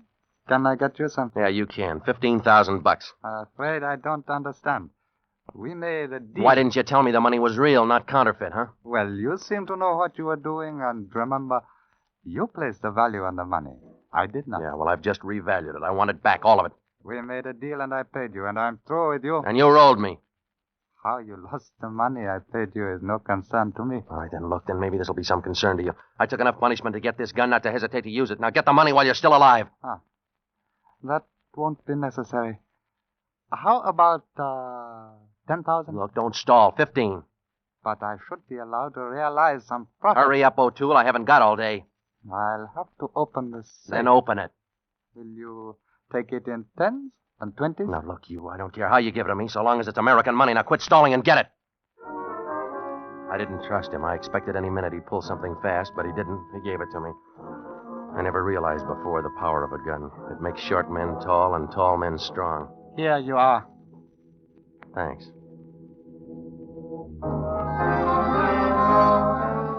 Now I could fly to Hollywood and have that suite at the Ambassador and throw a cocktail party, a big party. I'd show 'em. First, I stopped at the best men's shop in Juarez and got myself outfitted. An imported English tweed suit, cashmere top coat, couple of dozen shirts, and I threw away my old clothes. There will be something else, senor. I'll take that alligator suitcase, too. Si, senor, but you must remember when you go through customs, you must declare the clothes you are wearing. I have to report the sale. Sure, don't worry. And these neckties? Si, senor. I paid him. It was more than I'd spent on clothes in 10 years. I put $500 in my wallet and stashed the rest of the money away in my suitcase. Then I went to the American Club for a good dinner. Now I was all set to make my entrance. All I needed was a plane reservation for Hollywood. I was just going through customs when he ran up. That is the man. Stop him. It was the clerk from the men's shop, gesturing wildly. The customs official listened, and then he came back to me. I'm sorry, sir, but I have to detain you. What? Your wallet, if you please. Oh, wait, I didn't buy the wallet from him. If you please, sir, give it to me. Okay, but it's just an American Hickok wallet, I tell you. I'm not interested in the wallet itself, sir. Now, we shall see. There. You see? Did I not tell you? Look, all of it. What are you guys doing with my money? You admit this is your money, mister? Well, of course it is. Then I'm sorry you'll have to come with me. But why? Because, mister, all the money in your wallet is counterfeit. Escape is produced and directed by William N. Robeson. Tonight we have presented Border Town by John and Gwen Bagney. Featured in the cast were Jack Webb as Evan, Bill Conrad as Jake, Ben Wright as O'Toole, Tony Barrett as Rice, and Jeanette Nolan as Nieves. Also heard were Ted DeCorsia, Paul Frees, B. Benaderet, Jerry Hausner, and Harry Bartell. Special music was arranged and conducted by Del Castillo. Next week. You're on a train from Rajahore to Calcutta. With you is a fabulous jewel, the most sought-after emerald in the world, in whose depths are mirrored terror and violence. And for you, there is no escape. It's a proven surefire formula for better living. If we all work together to produce more per man, per machine, per hour, we all move together toward the benefits in living that are possible only under the American economic system. The better we produce, the better we live. For your free copy of the booklet, Miracle of America, write Box 10, Times Square Station, New York. Stay tuned now for Hit the Jackpot, which follows immediately over most of these stations. This is CBS, the Columbia Broadcasting System. If you're still with me, thank you for being here. I truly appreciate it. We're heading into the last 3 adventure shows of this collection, so let's go. First up, The Voyage of the Scarlet Queen. Running from 1947 to 1948, this series told the adventures of the 78-foot ketch Scarlet Queen in the South Pacific, with Elliot Lewis starring as Philip Carney, the captain, and Ed Max as his first mate, Red Gallagher. This show is famous for its outstanding sound effects, which were provided by Ray Kemper, Bill James, and Tom Hanley, considered among the very best sound effects guys in radio at the time. This is the episode The Death of David Malone from February 2nd, 1947. Next, Words at War, which although not strictly an action-adventure show per se, I've included here because most of its episodes definitely fall into that category in my opinion. It was technically a dramatic anthology show that adapted books at the time written about World War II. It was called, quote, A Living Record of This War and Things for Which We Fought, as it related first-person accounts of the war. It is a top-notch show with a wonderful blend of history and education and adventure, and most of the episodes that survive today are in excellent shape audio-wise.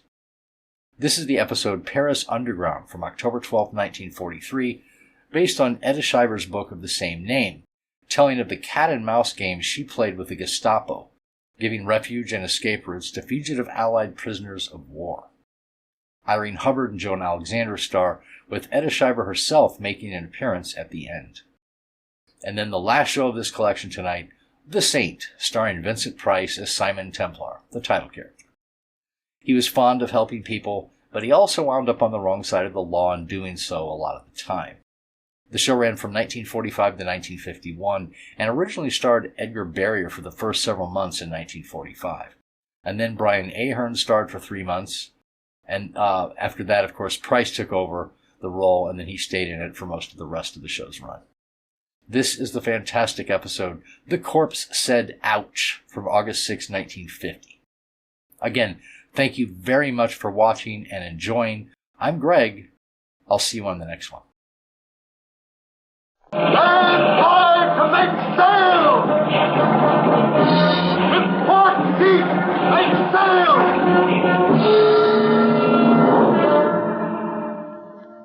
Log entry. The ketch Scarlet Queen. Position 123 degrees, 8 minutes west, 37 degrees, 31 minutes north. Gyro compass course 237. Wind fresh, sky fair. Remarks. Cleared port of San Francisco at 2:30 p.m. Sailing delayed 19 hours due to death of first officer. Cause of death, murder. I stood there on the pier that evening, the ache in my frame reminding me that a long, hard day of loading stores was behind me, and looked out over the bay. It wasn't a night for stargazing or anything, just typically San Francisco. Damp and gray. The kind most people trade off early for steam heat and drinks in short glasses, but for me, it was good. The Scarlet Queen nudged her fenders against the dock right below me. She looked clean and young in her new white paint with her shining bright work picking up the pier lights like costume jewelry under neon. She was beautiful, and she was mine, all 78 feet of her. She rose and fell just a little, even in the quiet harbor water, delicately, lifting her figurehead out of the shadows now and then to give her a glance at the dock. The Scarlet Queen, a fresh young body looking forward from just under the bowsprit. Bold, teasing, dressed in only a crown and painted scarlet. But that particular gray San Francisco night wasn't cut out for romance between man and lacquered wood. I didn't hear him as he walked up behind me, but it didn't take me long to pick up the odor of a jail cell after he opened his mouth. You Philip Carney? Yeah, that's right. I'm Kessel, homicide. You know a man named David R. Malone? Yeah, he's my chief mate. Who'd he kill? That's not what I'm interested in. I want to know who killed him. Come on, you got a date at headquarters. Wait a minute. This is a little sudden on a full stomach.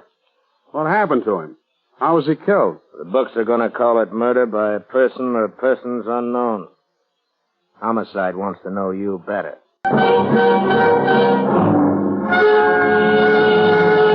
And so begins the voyage of the Scarlet Queen, with Phil Carney, master of the proudest ship to plow the seas, bound for uncharted adventure. Every week, a complete entry in the log, and every week a league further in the strange voyage of the Scarlet Queen. Your last name, first and middle initial. Carney Philip M. Age? 29. Height? 6'2.5". Weight? 207. Eyes blue, hair brown.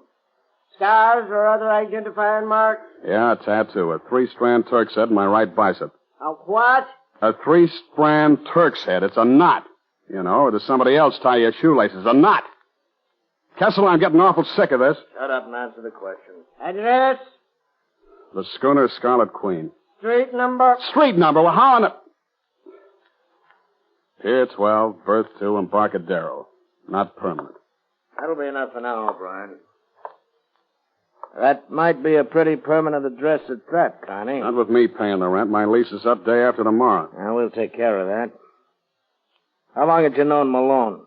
Since, about 5 days. Not about, Carney. How long? 5 days. I signed him on 5 days ago. When did you see him last? Exactly. Between 12:30 and 1 this afternoon, I saw his stern end going around the warehouse at Pier 12. He turned to the right. Exactly. He went to room 218, the Crown Hotel on Columbus Avenue in the North Beach section. Why? Because he's human, I suppose. They build hotels for people to go into. He didn't look human when we found him. Look, Kessel, I don't know anything about it. I'm sorry Malone's dead. He was a nice guy. But that's all I can give you. I saw him between 12:30 and 1. The rest of the day I spent loading stores. If you want proof, I've got 4 seamen who worked with me all day. That'll carry me to the time you tap me on the shoulder. What do you want, a halo? Yeah, don't get sore, Connie. Yeah, have a cigarette. No, thanks. All I want's a cab back to the Embarcadero on you. Sure. We'll take care of that. Just a couple of more questions. That Patience Act fits you about like a bare midriff evening gown. Thanks, Connie. Might not last. What information could Malone have learned on your Scarlet Queen that somebody go to a lot of trouble to get him out of? What are you talking about, Kessel? Malone was tortured for a good long time, and then somebody slipped or lost their temper. He didn't know anything. He didn't know why $50,000 was deposited in your name last year? I don't know what you're talking about. Hey, Barrett, bring Funston in. The name Funston rang just a faint bell for me, but I recognized the little guy they brought in all right. If there was anybody who knew about my banking business, he did. He worked there in the assistant cashier's office. Down there, he was just another face looking at you through rimless glasses. But here, he looked like trouble. Mr. Funston, is this the man you say received that $50,000 letter of credit? I'm sorry, Mr. Carney, but the police, you know. Yes, sir. He's the man. Remind me to bank someplace else next time. That's all, Mr. Funston. Thank you. I hope you understand, Mr. Carney. I had to answer the question. Goodbye, Funston. It's been grand. You guys have got long noses, haven't you? Uh-huh. When things smell as rotten as this. It was deposited in the San Francisco bank while you were in China with the Marines. Where are you getting this, Kessel? It was sent over as a letter of credit from a firm in Shanghai called Kang and Son. Most of it went to a local shipyard where your Scarlet Queen was built, to a flock of coast companies for your cargo. 50,000 mystery dollars, Connie, and a voyage to nowhere. I won it in a crap game, and my articles say Honolulu. Honolulu, with enough stores aboard for a 2-year cruise. What do you think you're kidding, Connie? Why don't you talk? Why don't you get tired? You're pumping a lot of bilge flush. You're bluffing your heart out, and you know it. All right, Connie. You can go. But we'll be hearing from you. Sure, I'll send you a postcard from Honolulu. Be a Christmas card by the time you get there. I'll take that cab now, huh? With $50,000 in mystery money, you can pay for it. Now get out of here.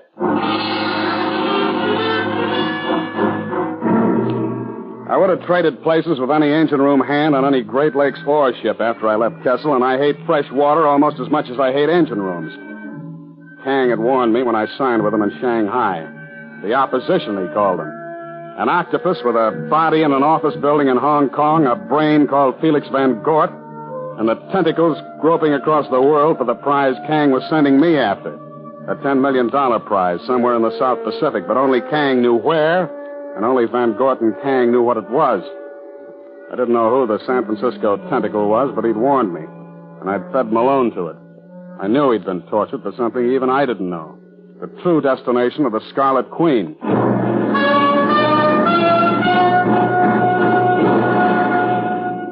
I locked my cabin door, closed the ports, and poured a couple of stiff drinks. I checked my naval code on the disposition of the monies and effects of deceased seamen and got Malone's stuff together. In a pocket of one of his coats, I found a match folder from the Gorgonia, a bar advertising pre-war whiskey and continuous entertainment. On the inside was a name, Helen, and the number 218. So I kept it. By 11 the next morning, Malone was written off my books, and my new chief mate was aboard an old salt by the name of Pritchard. By 11:15, Kessel's crack about that Christmas card made sense because the Coast Guard handed me a piece of paper saying my port clearance had been revoked indefinitely. And at 11:30, I was in my cabin cleaning a .45 automatic that I'd gotten out of the habit of wearing, and that's when I met Gallagher. Big Red Gallagher.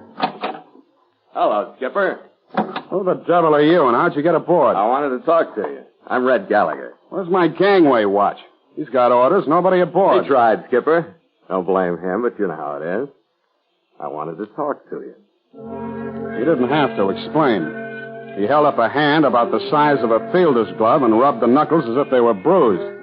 He didn't have to say any more. He was about my size, wearing a shapeless, stained white duck officer's cap, faded dungarees, and a jumper with the sleeves rolled up. His face was heavy-featured, but not flat. His eyes, gray and set off by crow's feet wrinkles from squinting into the sun. And they were laughing at me. But no harm done, Skipper. He isn't hurt bad. Maybe he wasn't big enough to put you over the side, huh? Now, wait a minute, Skipper. Take it easy. We'll just bust a lot of furniture and lose a lot of skin that way. Don't be so jumpy. All right, unload in a hurry and get out of here, then. What do you want? I hear you're looking for a new chief mate, and I want to sign on. You're about 2 hours too late. What? My new mate signed on.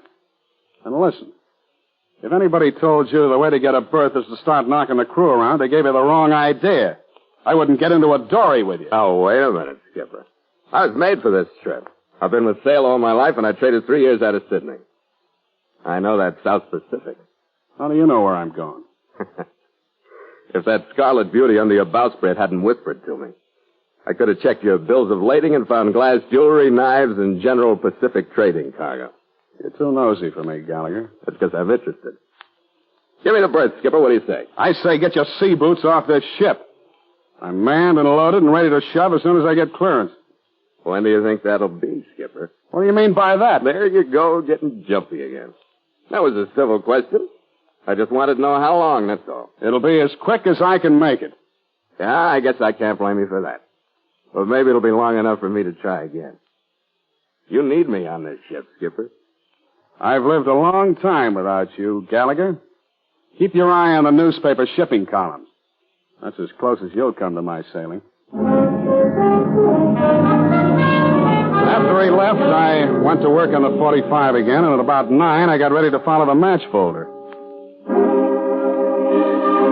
Gorgonia was a typical non-tourist North Beach bar. Good, healthy fishermen up from Fisherman's Wharf. 3 women at the bar, and one sitting an electric organ up on a platform. None of them had Helen printed on their backs, but the only one whose name anybody would bother writing down was the gal making with the music.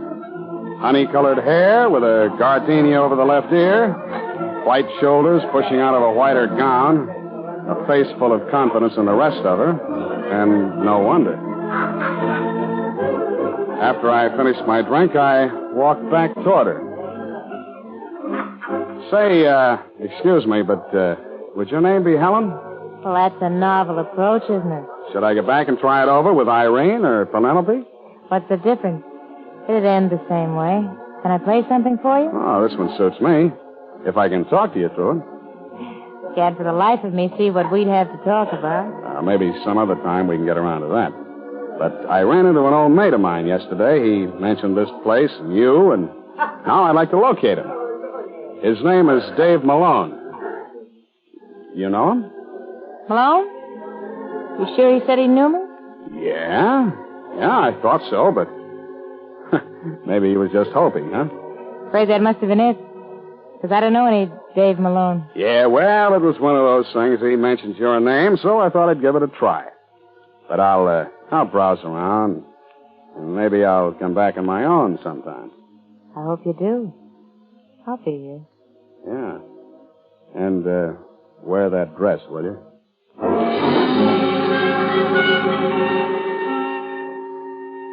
I had another drink at the bar and kept my eyes off her, just enough to catch her looking at me with more than a professional look once or twice. She did go off guard right after I threw Malone's name at her. I was sure of it.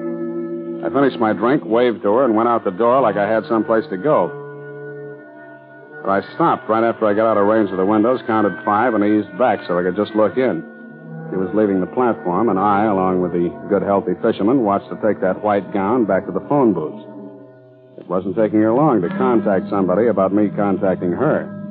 It was just chance so far, but there were Malone, Helen, and 218, the number of the murder room at the Crown Hotel. It still could have been coincidence, but there isn't much room on the back of a match folder.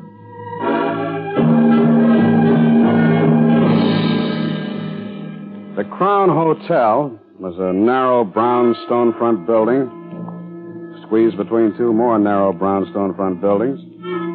I looked in at the musty lobby. It was empty. I tried the door once to see if it was going to ring a bell someplace, and when nobody showed up, I went in. There There was a dingy brown hunting scene hung on one wall, and a dingy brown smell of bad ventilation hanging over everything. There was an immodest calendar from a Reno gambling club wasting its time behind the desk, and a register book that had seen more lives than Munchausen. I flipped the pages back to the day before, found room 218. It was registered to one John Smith. And then, just on impulse, I flipped back to the current date and found myself on top of the whole mess. There, sprawled in an awkward hand against room 218, was the single name, Gallagher.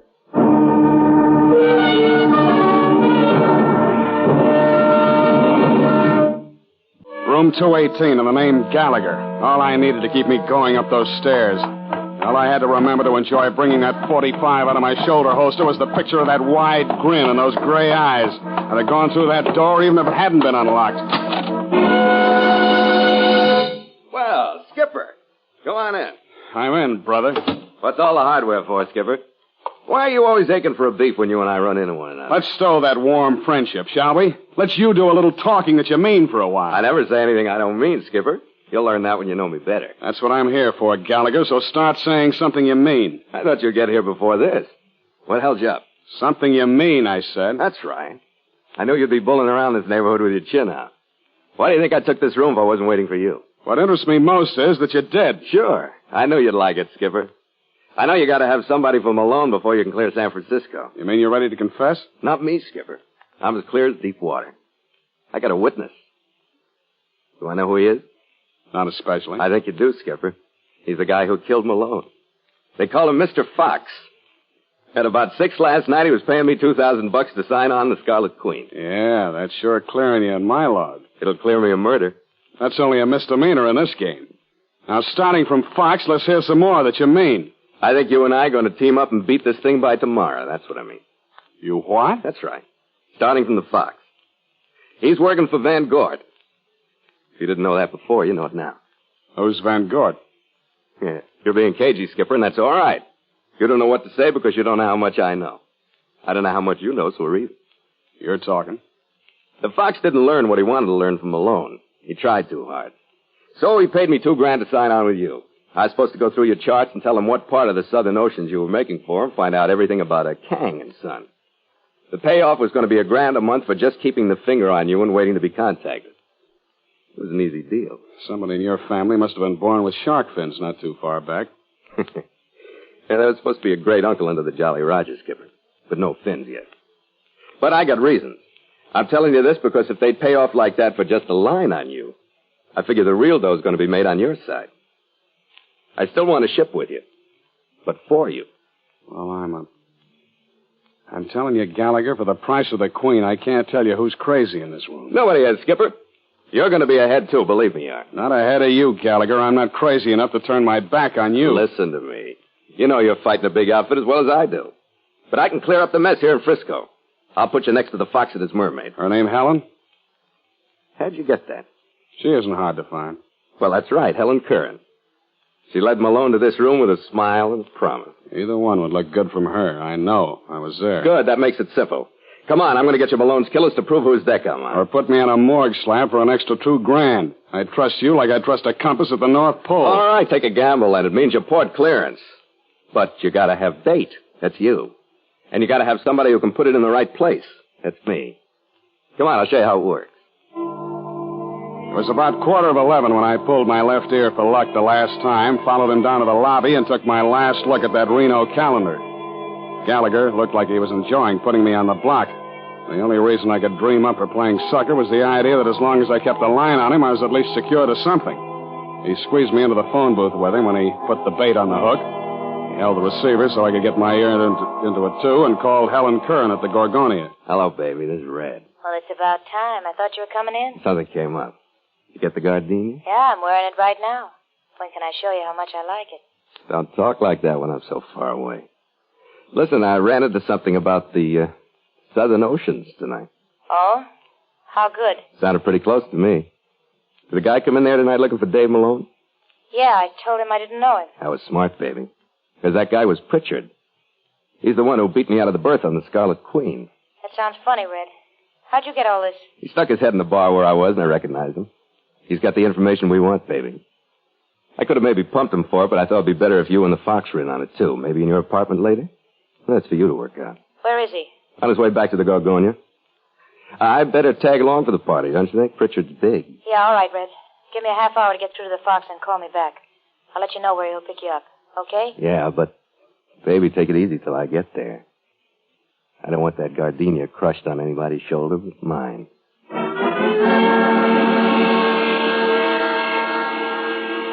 Helen Kern's apartment was in the Beulah Arms on Russian Hill.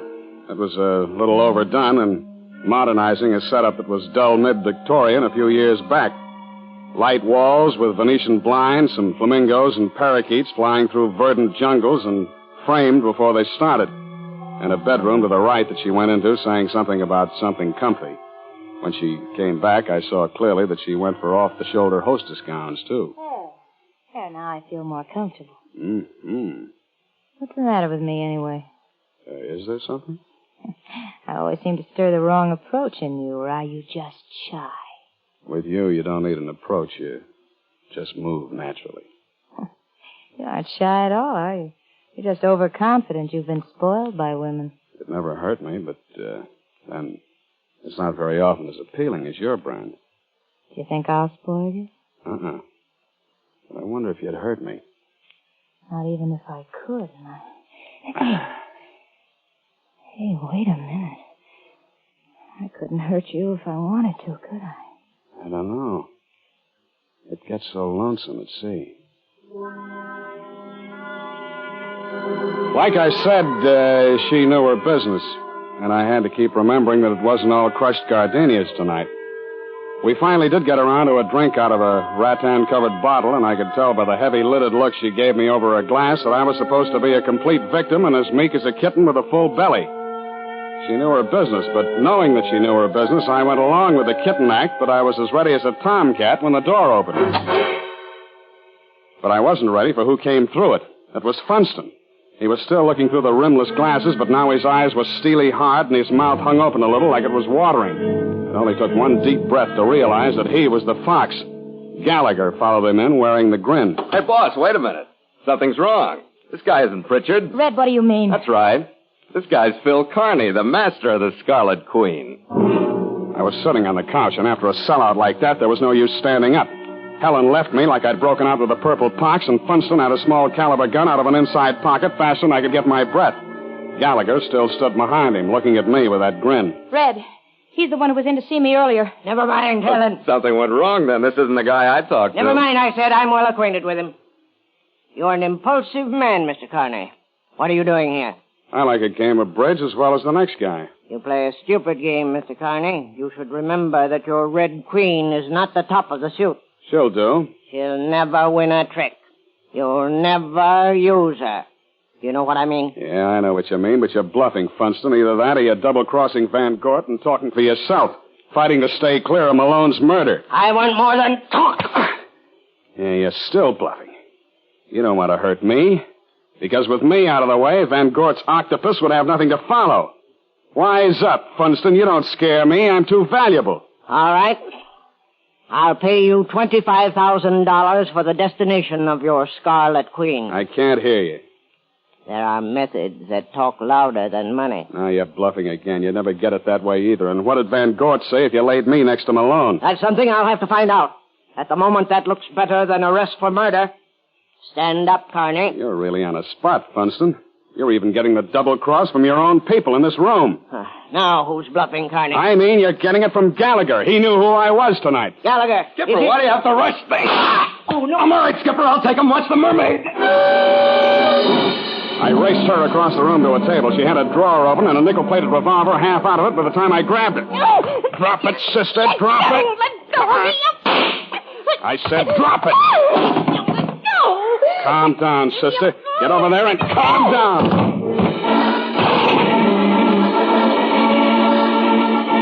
I grabbed her by the arm and tossed her across the room and had that .45 out before she landed. I twisted to look at Funston, and Gallagher had hit him hard enough to keep him from opening until Christmas. He was tangled up with a throw rug and not thinking about a thing. Well, Skipper, there's your port clearance spread all over the room. Yeah. Now, what the devil was the idea of you leaving me to shake hands with that gun of Funster's for so long? I had to do it, Skipper.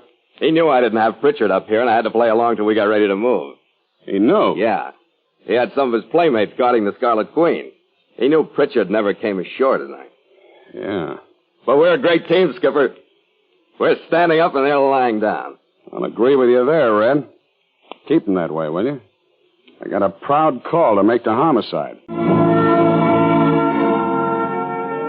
Kessel got what he wanted from Funston and Helen Curran. They didn't know any more about the whole story than I did. They were just stooges for Van Court. What they couldn't answer made Kessel more curious than ever, and I told him what I could under legal pressure, which was just that Kang was sending me someplace for something. Where or what, I didn't know. After Pritchard heard about what we'd been through, he decided he'd like it better on a harbor tug.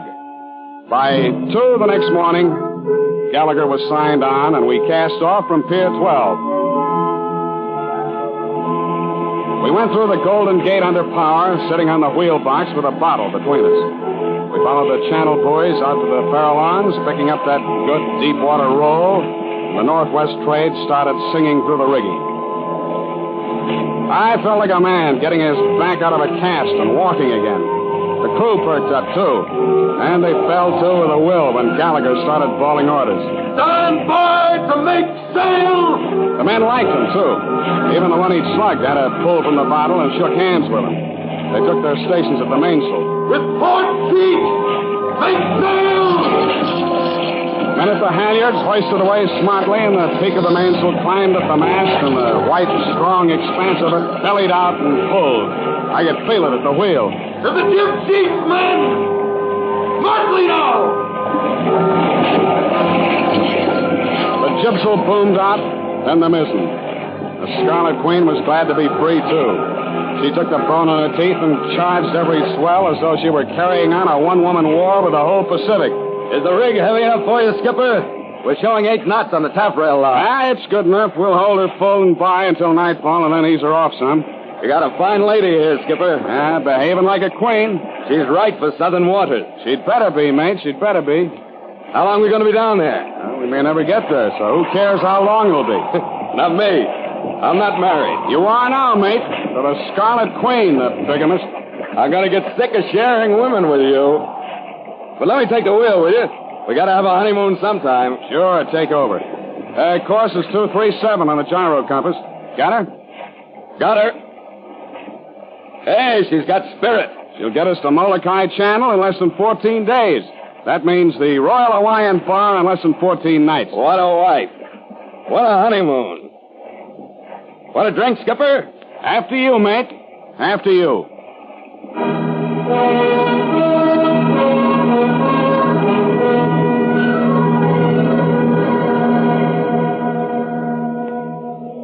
Log entry. Catch Scarlet Queen, 5:30 p.m. Miles traveled, 31. Wind brisk, sky fair. Sea choppy with high cross swell. Mainsail and mizzen reefed. Ship secure for night. Signed, Philip Carney, Master. Sail into further adventure on the voyage of the Scarlet Queen next week at this same time. Port of call, Honolulu. The Voyage of the Scarlet Queen is written by Gil Dowd and Bob Tallman. Howard Duff plays Phil Carney, with Elliot Lewis as Red Gallagher. William Conrad was Inspector Kessel, Junius Matthews was Funston, and Helen was played by Kathy Lewis. Music scored and conducted by Richard Arant. The Scarlet Queen, directed by Jim Burton, is a Command radio production.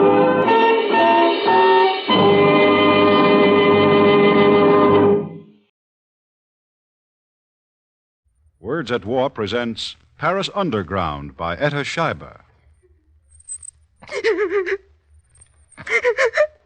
Jacqueline. Oh, Jacqueline, what is it, child? I can't stand it, Madame Cyber. I must get out of here. Hush, my child. The guard will come. I don't care. What can be worse than this? Freezing in this cell huddled together. No chance to wash, nothing to eat. Shh, hush, the guard. Hush. What's going on here? Oh, it's nothing, guard. One of my cellmates just had a nightmare. She's asleep now. Well, keep her quiet. Madame Schreiber? Yes, Jacqueline. I am sorry. Oh, that's all right. Try to sleep now. Yes. Yes, I will. I have some sleeping medicine I smuggled in. I guess the Nazis are not so smart as they think. There. Madame Schreiber? Yes, dear? Hold me tighter. Talk to me. Then I won't feel so lonely. Why, of course, child. How is it that you are in a Nazi prison in France? The rest of us I can understand, but you, an American... Well, often lying here at night, I doubt that it really happened to me. It was all so strange. Would you like to hear the story? Oh, yes. Yes, Madame Schreiber. Tell it to me. The National Broadcasting Company, in cooperation with the Council on Books in Wartime, presents another program of Words at War, which brings to radio important war books. Tonight, one of the most amazing true stories of this war, the story of Paris Underground by Etta Schreiber.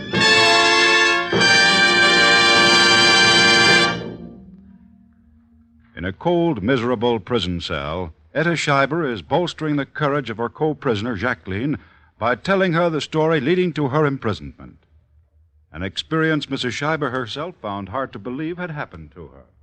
You see, Jacqueline, I'd always had many friends in Paris. My husband was a newspaper man, and he'd often taken me there. When he died, my best Paris friend, Kitty Beaurepos, cabled me to come and live with her. Two rather settled ladies living in Paris. What a happy time we had. 3 years. Then the war came. As the Nazis marched on Paris, we tried to drive south, but the roads were jammed. They were not clear till Nazi dive bombers machine-gunned the crowds to clear the way for the German army. For a whole day, we sat and watched endless columns of stony-faced, gray-uniformed troops pass by. Then we were ordered to return to Paris. At a little wayside inn, we stopped and begged for something to eat. Madame, 1 million people have been through here in 2 days. There's nothing left. Nothing. Now, come, Kitty, let's go on. Monsieur, a cup of tea is all we ask. I have no tea. Nothing at all. I see. Thank you. One moment. This way, please. Into the back room. Be seated, ladies. Etta? I've remembered I have a little tea. Oh, tea, Kitty. And some salami. A little. Monsieur, you're very kind. And some cheese. Oh. Also, I think a little sugar for the tea. Sugar? Monsieur, we don't know what to say. We were starved. You are English, madame? I was, but I'm a French citizen, since I married a Frenchman. My friend here is an American. Then you can do something for me. My English, it is not good, and I have someone here who must leave at once. But he will not listen to me. Wait here. What's this, do you suppose? An English soldier, no doubt. If it is, he hasn't a chance of escaping. They are sure to get him.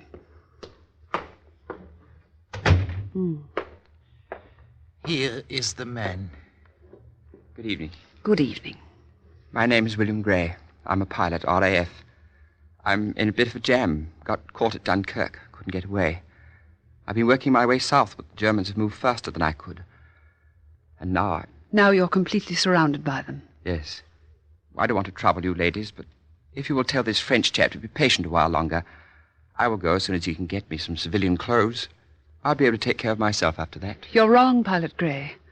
You haven't a chance in the world of getting away. And if you must be captured, then you'd best be in your uniform. That way they'll treat you as a prisoner of war. In civilian clothes, they'd shoot you as a spy. Oh, Kitty, no. Yes, Etta, they would. Looks like my goose is cooked. Well, thank you anyway. No, wait a minute. I have an idea. Etta, our car. The luggage compartment looks as... Kitty, you're crazy. Why, the Nazis have been stopping cars all day. They'd pick him up before we'd gone half a mile. Still, if we could get him to Paris, he might have a better chance. Mr. Gray. Yes? As my American friend here would say, how would you like to join us in a game of cops and robbers? The whole German army will be the cops. We three shall be the robbers. I think it might be rather fun.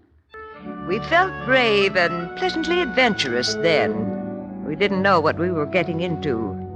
German patrol stopped our car, but none looked in the luggage compartment, which opened into the space behind the back seats. And so we smuggled Bill Gray into an apartment occupied by 3 middle-aged women, Kitty, myself, and our Breton maid, Margot. He'd been there 2 days when Margot simply froze the marrow of our bones. The German Gestapo. It is searching Paris, house by house, for hidden soldiers. Kitty. It's no use, Etta. I've been everywhere. I've made guarded inquiries until my tongue is dry. But no one can, or no one will, tell me anything. But, Kitty, there must be an underground railway, some means, some system of getting men to unoccupied territory. Yes, but just try to get in touch with it. Where's Bill? Oh, he hid in the bathroom and he heard you at the door. He mustn't know it, Etta, but the Gestapo is getting closer and closer to our building in their search. Yes, he suspects as much. He wants to give himself up to save us in case they find him here. No, he mustn't. I was told today that the Germans are not treating captured British soldiers as prisoners of war any longer. They're shooting them as spies. The Gestapo net drew tighter and tighter around us, and we waited day by day. Waited for that knock on the door that would mean discovery. And then one evening, Kitty fairly bounced into the apartment, her face one heavenly smile. Etta! Bill, it's fixed. Our troubles are over. No! What's happened? Margot? Yes, madame. Bring coffee at once, and 3 cups. We've got to celebrate. Yes, madame, I have it on the stove already. What on earth has happened? Etta, do you remember Chancel? We met him when we worked at that soldier's canteen. Oh, of course. That big, husky veteran of the First War. That's the one, yes. Well, Chancel is a member of a combine that's getting French soldiers out of the country to fight for de Gaulle. No, how do they do it? They have one of their number in the police prefecture here in Paris. He gets them all the papers they need to keep the men out of jail in Vichy, France. Yes? And then it's just a matter of smuggling them across the demarcation line. And they have another man who owns an estate right on the line, so that's easy, you see. The estate owner just has to pay 50 francs a head to the German sergeant at the border patrol. Sir, the supermen aren't above taking bribes. Why, it's too good to be true. But it is true. Tomorrow, Chancel will bring us Bill's papers. We'll apply for gasoline to visit hospitals and prison camps with parcels, and we'll use that gasoline to drive Bill to the demarcation line. Oh, I don't know how to begin to thank you for... Oh. Who's that? Shh. Could it be your friend, Chancel? Margot. Yes, madame, I have the coffee ready here. Put it down, quick. See who it is. Yes, madame. Etta, quick, take Bill into your room. Try to hide him somewhere. Wait a moment. Take this 3rd cup with you. Got it. The Germans are here. Soldiers? No, civilians. Gestapo. Etta, hurry. Don't be silly, Margot. Don't keep the gentlemen waiting. Bring them in here. Bill, leave the door open a chink so we can hear. Well, where can I hide? Oh, in the bathroom, under the bed. I can't hear. What was that? I knocked something off the dresser in the dark. It's my brother's picture, Irving. He died here 2 years ago. He's such a wonderful brother, Irving. I'm sorry, Mrs. Schreiber. Oh, dear. Why am I telling you things like this now? Good heavens, I have an idea. Etta, this gentleman wants to see your room. That does it. No, it doesn't. Get undressed quickly. Now, don't argue. Get undressed and get into bed. Pretend you're very ill. Just leave the talking to me. Here, tie this towel around your head. Hurry now. I'll give you just 30 seconds. Oh, coming, Kitty. Coming right now. Well, did you call me, Kitty, dear? Yes, Etta. Gentlemen, this is my very dear American friend, Mrs. Schreiber. She's been living with me in Paris and finds herself an unwilling victim of the war. Far from home. Like yourselves. I'm from the Gestapo, Madame Schreiber. Wish to examine your room. Well, by all means. You'll have to excuse its appearance, however. My brother's in bed. He's quite ill. Afraid he may have contracted intestinal flu. There's so much of it in town now. I hope you won't disturb him. The light, please. It's all right, Irving. Just some official business. Don't try to talk, dear. This is my brother. His papers, please. Oh, certainly. They're right here in the drawer. Here we are. This is his passport. Yeah, this picture. Picture? Oh, of course. Poor Irving's been quietly raving all day, not being able to shave. Now, don't you worry, Irving. I'll get you to a barber tomorrow. His identity card, please. Here it is. This card has expired. Why wasn't it renewed? Well, we intended to go back to America because of the war. We would have gone long ago if his health had been better. It just didn't seem worth renewing it under the circumstances. Mm-hmm. I see. Your own papers, please. Yes, here they are. Yeah, very well. Oh, I'm terribly distressed about Irving, Kitty. Oh, I do hope poor Irving wasn't upset by our visitors, Etta. No, he didn't mind. Kurt! Jawohl, Herr Hauptmann. The list of tenants, please. The concierge has it. You, concierge, get over there. Oh, yeah. Very well, come on, woman. Tenant list for your house. Oh, yeah. Chapelle, Alexandre, Lozé, Aber. I do not find the name of Madame's brother on this list. Madame's brother? Oh, Answer yes, me, well, woman. Where's his name? Goodness, it's no crime to forget a name, is it? Irving isn't a regular tenant here. He's only been here since he was ill, and he needed someone to look after him. Yes. Right, madame. I addressed my question to the concierge. Well, woman?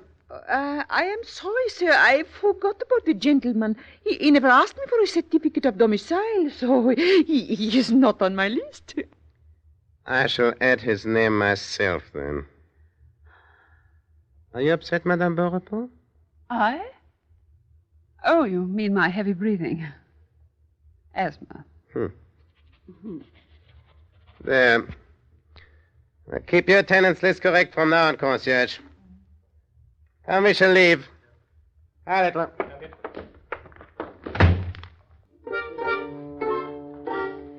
Next day, with Chancel's help, we smuggled William Gray out of occupied France. I'll never forget how free from worry I felt that following day. And when Kitty returned from doing some work at the canteen, I guess my feelings were reflected in my eyes. Well, you do look good, Etta. I feel fine. And so will you, after you've had a cup of tea and some rest. Yes. Say, look here, I expected you home much earlier. What took you so long? Oh, I found I had something else to do. Oh, you always have. Perhaps I'd better tell you about him. About him? Kitty, what have you been up to? I had to do it, Etta. I had to. He was walking along the road. I could tell he was an escaped soldier from the way his civilian clothes didn't fit him. I had to offer to help him. And? He was a French officer, escaped from a prison camp. I popped him into the luggage carrier. Kitty! Well, now look, Etta. By tonight he'll be on his way to join General de Gaulle. And then it'll all be over. It's as easy as that. Kitty, do you realize you risk your life when you do a thing like that? You're quite willing to risk your life too, Etta? Well, yes, but... Oh, Kitty, promise me not to get into another adventure of this kind. Will you? All right, I promise. Where's the paper? Over there on the lawn. Etta, look at this. What is it? At the back of this newspaper here, this personal advertisement. Jonathan Burke is looking for his friends and acquaintances. Address Military Hospital, Doullens, Somme. What about it? I've seen hundreds like it. Yes, so have I. But Jonathan Burke. That's English. Perhaps he's one of the boys from Dunkirk trying to contact friends who could help him escape. Kitty.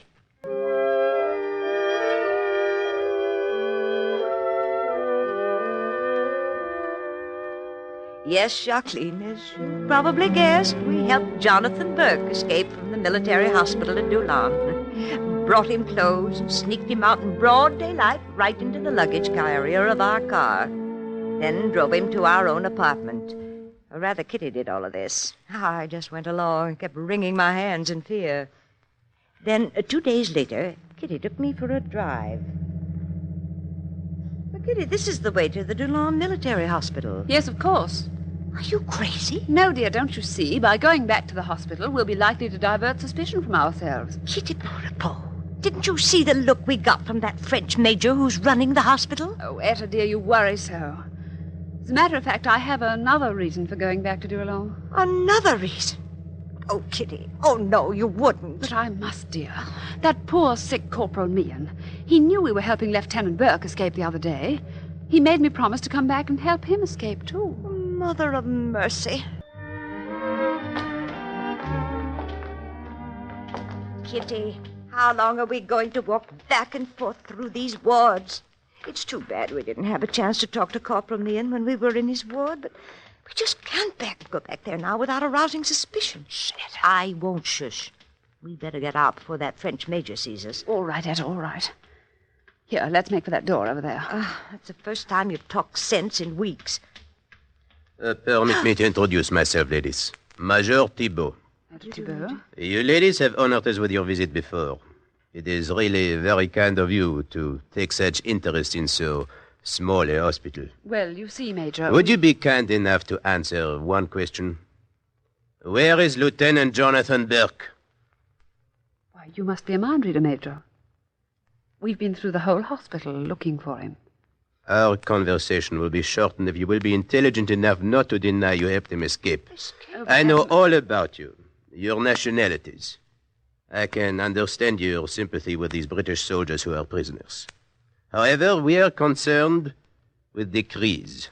You have violated the laws established by the High Command of the occupying force. The penalty for your crime is death. Major, I assure you... We have absolutely no... You are impressing no one. It is my duty to hand you over to the authorities, which at this time means the German army. I am a soldier. It is my habit to obey. But I'm not only a soldier, ladies. I'm also a Frenchman. That is why I have not yet reported the disappearance of Lieutenant Jonathan Burke. Major, I don't know how to tell you. Don't try. But I warn you, such a thing cannot be tolerated again. You must leave this hospital and never come back. Thank you, Major. I'm very happy to have met another real Frenchman. Good day, sir. Come along, Etta. You will pardon me, ladies, if I take the precaution of escorting you to your car. Well, that was too close for comfort. You see, Kitty, now, how right I've been to insist that you stop taking these chances. I know, Etta, you're perfectly right. It's too bad, of course, that we couldn't help more of the men. Some look so tragic. Yes. That sick Corporal Meehan who watched Jonathan Burke escape. You know, today he looked at us so pathetically.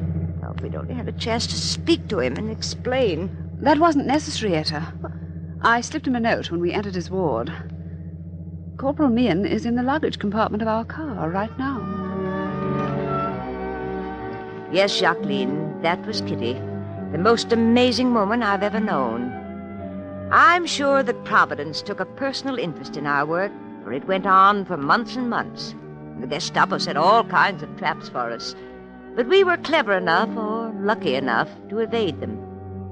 We were put in touch with a country parish priest, Father Christian Ravier, who had nearly 1,000 British soldiers escape from Dunkirk hiding in the woods.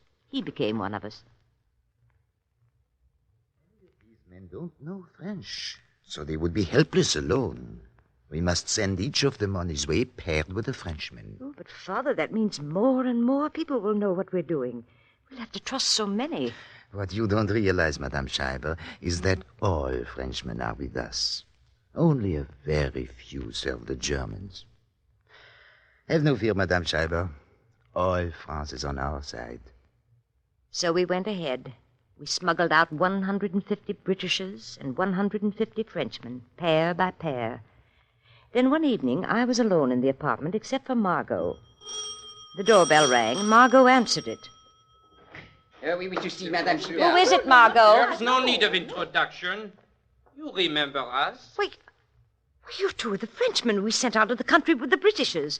Oh, you shouldn't have come here, especially when you've been drinking. That is all right, Madame. Quite all right. Well, why did you come back to occupied France? Why? We gave Vichy a try, didn't we? Conditions are just as bad there. No work, no jobs, nothing. Burke? Jobs? Is that why you crossed the line? Oh, you did not think we were fools enough to join the goal, did you? Please leave my apartment at once. Not so fast. We wasted a lot of time getting those two fellows you sent with us out of the country. We demand that we be paid for our time. Understand? Get out of here. Both of you. Get out. Margot, show these men out. Come on, out with you. Wait. Before I go, Madame Schieber, may I suggest you read this post there? Out with you! What does it say, madame? 10,000 francs reward. The German High Command will pay 10,000 francs to any person providing names and addresses of those engaged in hiding English soldiers or aiding them to escape. Oh, madame, you do not think that those two men would... Sell us out? 10,000 francs is a lot of money, Margot, and anyway, these boys are no good. Mrs. Schreiber? Yes? You're under arrest. Where are the others of your gang? Gang? I don't know what you mean. Never mind, Mrs. Schreiber. We'll get them. Have you ever noticed that when a string of pearls breaks and one of them drops off, the others follow, huh? It seems we have broken the string.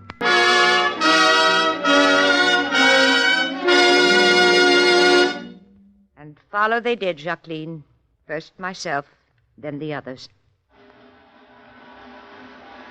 For the priest Christian Ravier. Death. For Monsieur Chancel. 5 years of hard labor. Monsieur Tissier. 4 years at hard labor. Mrs. Etta Scheiber. 3 years at hard labor. And for Madame Kitty Borepo. Death.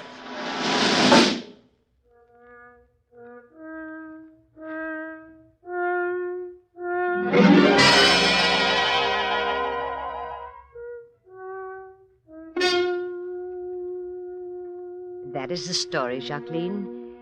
But for people like you, it carries a message. A message which reads, don't give up. Never lose the things that distinguish freedom-loving people from those born for slavery. When Father Ravier faced that enemy court, they expected him to beg for mercy. Instead, he told them, You think you have beaten France. Well, France is still at war with Germany. The generals surrendered to you, but the people did not. You will never win the war. There are 30 million in France against your 2 million soldiers. I do not expect to win justice in a court conducted under the sign of the swastika, but I know that in the end, divine justice will prevail. That's what a simple parish priest told the Nazis, the so-called conquerors, before they sentenced him to death, Jacqueline. Now, you and I must try to have his courage. Don't you agree, my child? Jacqueline. Jacqueline. Jacqueline! Jacqueline! Oh, come. What's going on here? What's the matter? Oh, I see. She's dead, God. Jacqueline's dead. Well, she seemed to be healthy enough last night. What is that smell? Oh, poison, huh? A suicide. Huh. Well, small loss. I will have the body taken to the morgue. You, Scheiber, come with me. But I don't know anything about it. Oh, it's not a suicide. You're going to be released, Madame Scheiber. Look out, Released? Madame Scheiber. It might be another Nazi trick. Shut up, you! Come, Madame Scheiber. No, it wasn't another Nazi trick. They did release Mrs. Scheiber, and she is here at our microphone, the author of Paris Underground in person, to tell you just why the Nazis let her out of prison. Mrs. Etta Scheiber. The Nazis released me from prison not to do me a favor, but because they wanted to use me as part of a bargain. I was exchanged for the notorious spy, Johanna Hoffman, former hairdresser on the line of Bremen. When I was told this by an American official, I said what I believe, that Germany got the best of the bargain. Johanna Hoffman is certainly more valuable to the Germans than I ever could be to the United States. My dear Mrs. Scheiber, that official said, suppose the British government in the last war had had a chance to exchange Edith Cavell. Well, he was wrong there. I'm certainly no Edith Cavell. But my friend Kitty is. I only followed where she led, and she is paying very dearly for all she did. I do not know whether or not the Germans have put her to death, but I shall go on hoping that the God of justice will continue to remain at her side, and whenever my heart begins to ache with loneliness for her, I have her last words to sustain me. The words she spoke before they separated us. Don't worry about me. I am not sad. I did what I had to do. I knew the price and I was willing to pay it. I have given England 150 lives for the one she's losing now. Think of that when you think of me. And when the war is over, go to England and walk along the embankment of the Thames in the spring, where I always used to walk. I will be with you. See if you can find some of the boys we sent to England. Tell them that as I once helped them, now they must help me. They must carry on the work I can no longer do, by continuing to be what they have always been. Enemies to tyranny, unwavering defenders of freedom.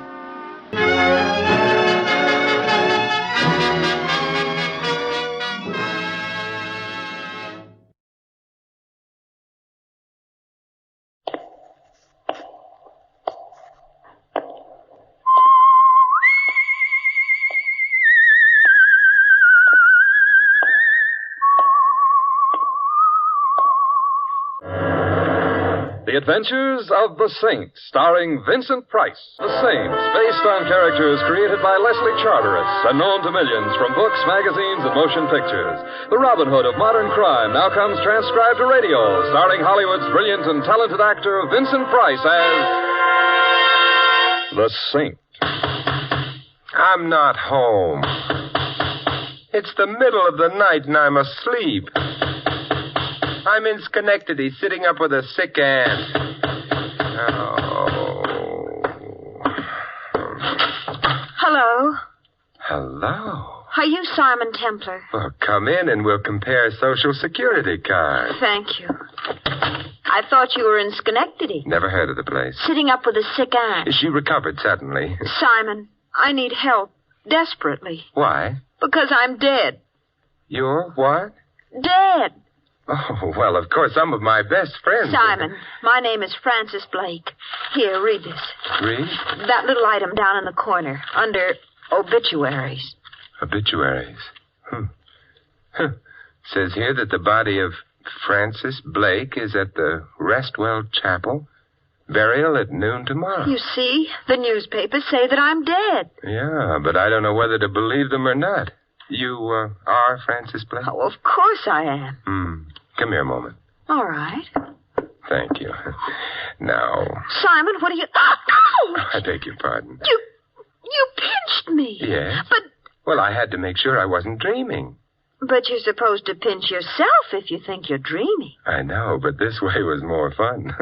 Also, I never heard a corpse say ouch before. Therefore, you're not dead. I already knew that. I didn't. Now that that's settled, I think perhaps we ought to go visit. Visit whom? Your corpse.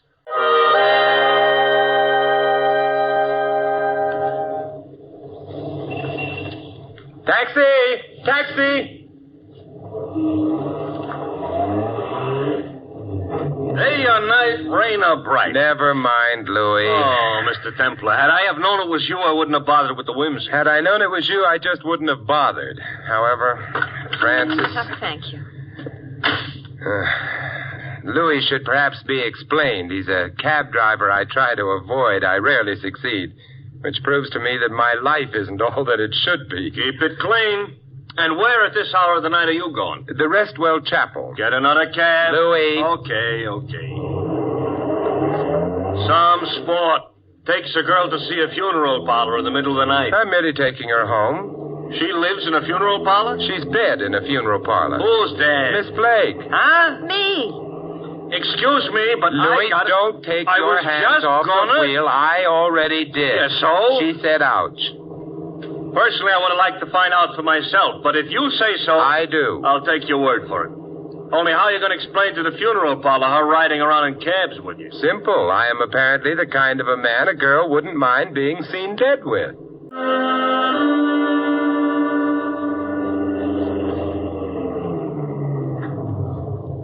The Restwell Chapel at your service. Louis. I know. Wait. But I'm telling you one thing, considering the type of company you're keeping. I ain't waiting till nobody plays no hot licks on a trumpet. I don't think you'll have to. Come along, Francis. All right.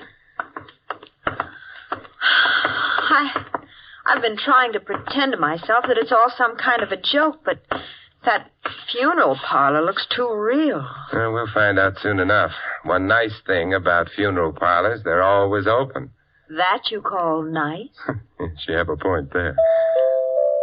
Ooh, listen to that doorbell. Chopin, at least. Ah. I beg your pardon? I said, ah. Ah.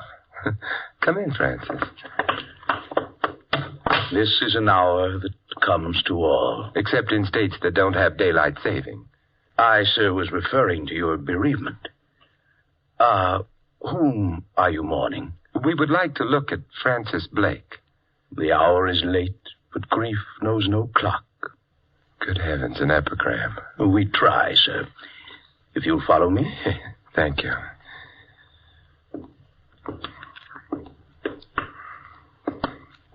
Here we are.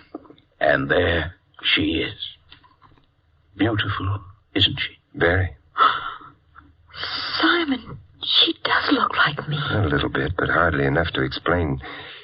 How did she get here? Miss Blake? The police brought her. Oh, I see. Who identified her? Well, that was hardly necessary. Her coat over there in the corner. Simon! Wait a minute, Francis. What about her coat? It had her name on the label. Now I shall withdraw. You'll want to be alone with your grief. All right, but make a sound withdrawing, please. So we'll know you're withdrawn? Oh, really, sir, it's no use jesting. The dead never laugh. Well, he's withdrawn. Simon, that's my coat. It is mine, Simon, but look.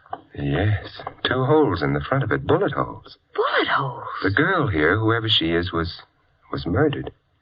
Come on, we better get out. All right, but I'm taking my coat. I don't think... It's mine, not hers. It belongs to me, even though she was murdered in it.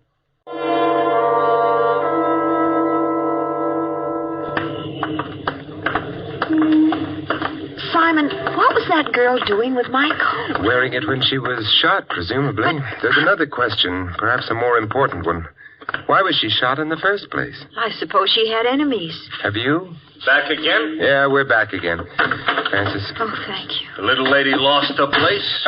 Francis, where do you live? The Thornton Towers. Louis. I heard. Simon, back there. Why did you ask if I had any enemies? The coat's a distinctive one. Well, it's a very colorful plaid. Yes, the girl back at the funeral parlor was murdered while wearing it. The question comes to, was her wearing the coat when she was killed merely a coincidence, or was she killed because her murderer thought she was, you? The Thornton Towers. Yeah, here you are, Louis, and... I know. Don't wait. On account of your sitting up with a dead friend. Good night, Louis. Good night. Good night, folks. Oh, Simon, it's so good to be back home. My apartment's down the corridor. Simon, I feel terrible. Oh, you needn't. But what you said in the cab. She was wearing my coat, a very distinctive one. And then she was shot to death. That girl is dead because of me. Oh, we don't really know that. Well, it must be so. Somebody thought she was me and killed her. That's possible. But then that means that somebody wants to kill me. Is this your door? Oh, yes. Of course, it's also possible that someone didn't like the coat and, hey, did you leave your lights on when you left? No. There's a light in the room ahead. Well, that's the living room. You stay here in the hall. I'll go ahead and see who it is. But I just want to make sure they're neutral on the subject of plaid coats, or you. Shh. Oh, hello. Hello. Ah, how she was beautiful, your wife. My what? Your wife. It's her picture on the desk there, no? Well, there does seem to be a picture of Frances. And your name, she's... My name's Simon. Ah, it is a name that fills herself with the soul, no? No, I knew that tonight, of all nights, you would be lonely. Believe me, I'm not lonely. I am here. Oh, your wife, she must have been a wonderful woman. She, Your life with her was the magnificent symphony, no?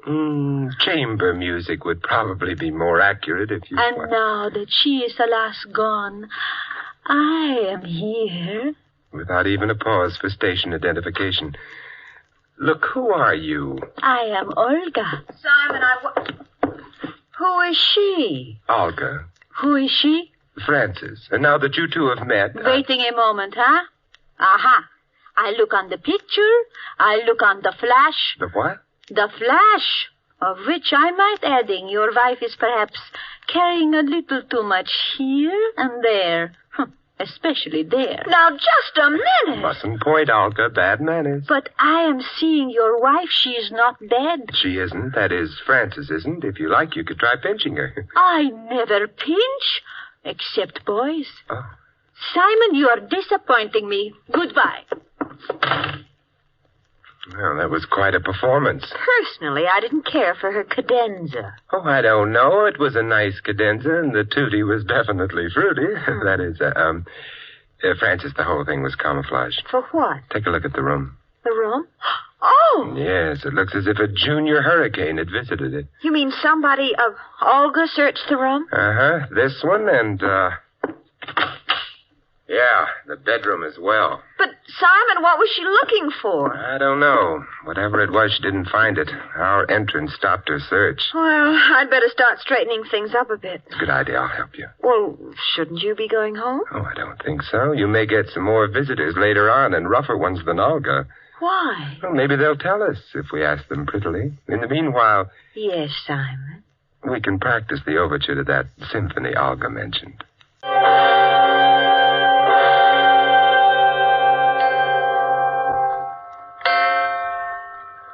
Simon. Yes? It's getting awfully late. Yes, I know. We really can't sit up all night waiting for someone to come. We don't even know for sure that someone will. Olga got into this apartment, and someone else did before her. Someone else? Of course. Your coat was stolen, wasn't it? Well, I suppose, but not from the apartment, Simon. Not from... Well, where was it stolen from? I can't be sure, of course, but I gave that coat to the cleaning shop down the block about a week ago. Cleaning shop? Mm-hmm. What's the name of it? The Carter Cleaners. Why? Because evidently it started out from there to wind up on a murdered girl's body. Therefore, come on. We're gonna... Yes, believe it or not, I'm taking you to the cleaners.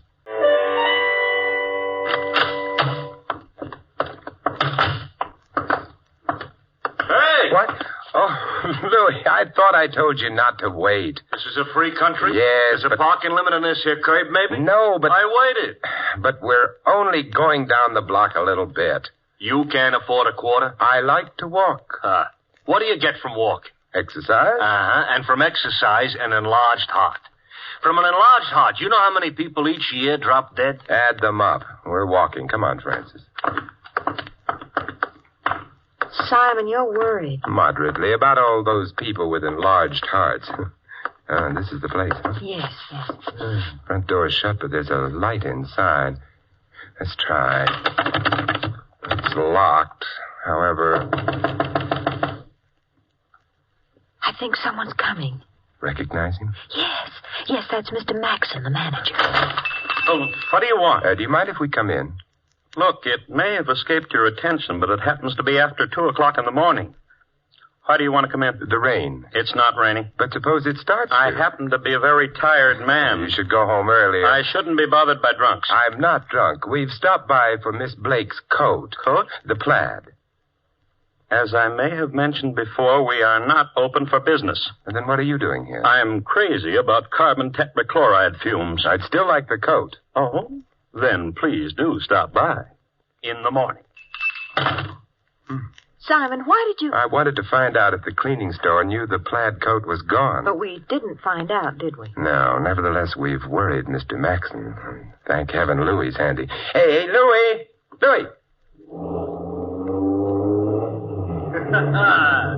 You give up, huh? Yeah. Into the cab, Francis. All right.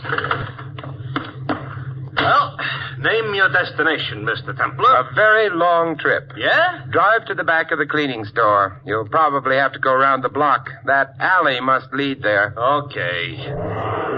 But, Simon, why are we going to the back of the store? Because we're going in? No, because I suspect Mr. Maxon is going out.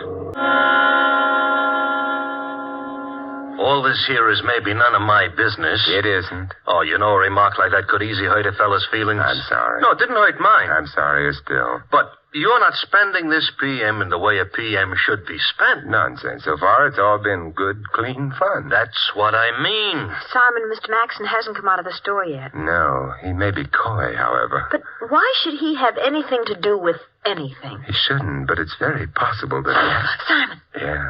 Yeah, Mr. Maxon is shutting up shop. Coming down the back alley, which confirms something or other. You mean if he weren't hiding something, he wouldn't use the back way? Perhaps. We're far enough away from the alley for him not to notice. Look, he's turning the corner. Louis. I am alert. Not for nothing was I a Boy Scout. Although, actually, what I was a Boy Scout for was a certain Girl Scout. Hold it a minute. He's getting into that... He's a villain. That's a convertible. Everybody knows only villains ride around in convertibles. He started. Louis. Here we go.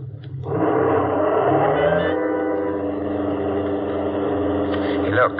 Maxon's stopping. Yeah, I better stop right here, huh? Uh-huh. Simon, he's going into that nightclub. Interesting place for a store manager to finish his evening's work. Let's go, Francis. Leave me know how the floor show is. I'll be sure to. Barker's Bandbox. I've heard of the club. Yeah, and I've heard of Barker. Nothing complimentary either. Well, here it is, and in we go. Dark, crowded, and needs ventilation. The floor show? Emphasis on show. Simon, Mr. Maxon's over there. Yeah, ducking out of the door near the piano. Let's follow in his shifty footsteps, huh? Gee, I hope nobody notices us. With what's going on, or rather coming off, I don't think so. Oh, it's so dark in this hallway. Yeah, listen. I can't hear what they're saying. We can get a little closer. Simon. Now, wait a minute, Barker. I've been waiting long enough. Where are the stones? I told you, the girl disappeared. I know what you told me. But don't give me the stones. Now, suppose you tell me where the stones are. I don't know where they are. Stones. Yeah, Barker's got quite a reputation as a crook of various kinds. Stones are jewelry, and unquestionably stolen jewelry. Having fun, fellas? Hope I didn't frighten you, lady. Coming up behind you, two nosy people like this. That was her asthma. Yeah. This here's a rod. How cute. Could I see it? Let go. Simon, I've got his gun. Yeah, and I've got a fist. Let's see what happens.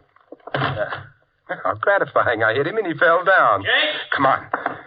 All that could happen to us in here would be fatal. When they fired at us, I know. It's always a little nervous-making. Well, here we are. Thanks, Simon. No, not yet. I'm going in with you. But... No, for safety. Oh. You think maybe... I'm just not taking any chances. Foyer's all right. Living room. Francis. What? Don't look across the room. Olga's back, but this time she's staying. What do you mean? I hoped you wouldn't see her. She isn't beautiful anymore. No. Just dead. I better phone the police. Wait, Simon. You know this thing started with Francis Blake being dead. But it wasn't Francis Blake. It was another girl. And then someone else got killed. Olga. Still not Francis Blake. But Simon, the next time, do you think maybe it will be? Yes. Come on, boys. Let's get out of here. Good night, Temple. Good night, Lieutenant. Thanks for dropping over. And exit Olga, exit police. Francis. Yes, Simon. You better go to bed. I'll stay on. It's almost morning anyway. Oh, I couldn't sleep. Would you like me to fix us some breakfast? Oh, say, that's not a bad idea if you feel up to it. Oh, I don't know how I feel. You stay right where you are. Won't take me more than a few minutes. All right.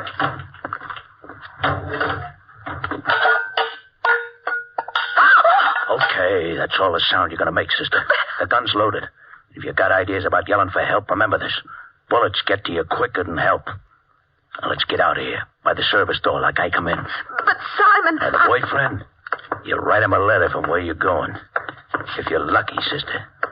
And I hope you're lucky. You're too pretty to enjoy dying so quick.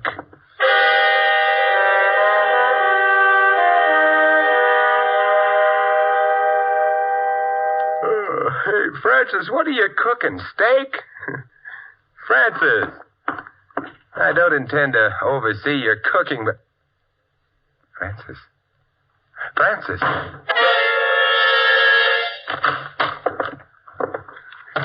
Oh, here she is, Mr. Barker. Yeah.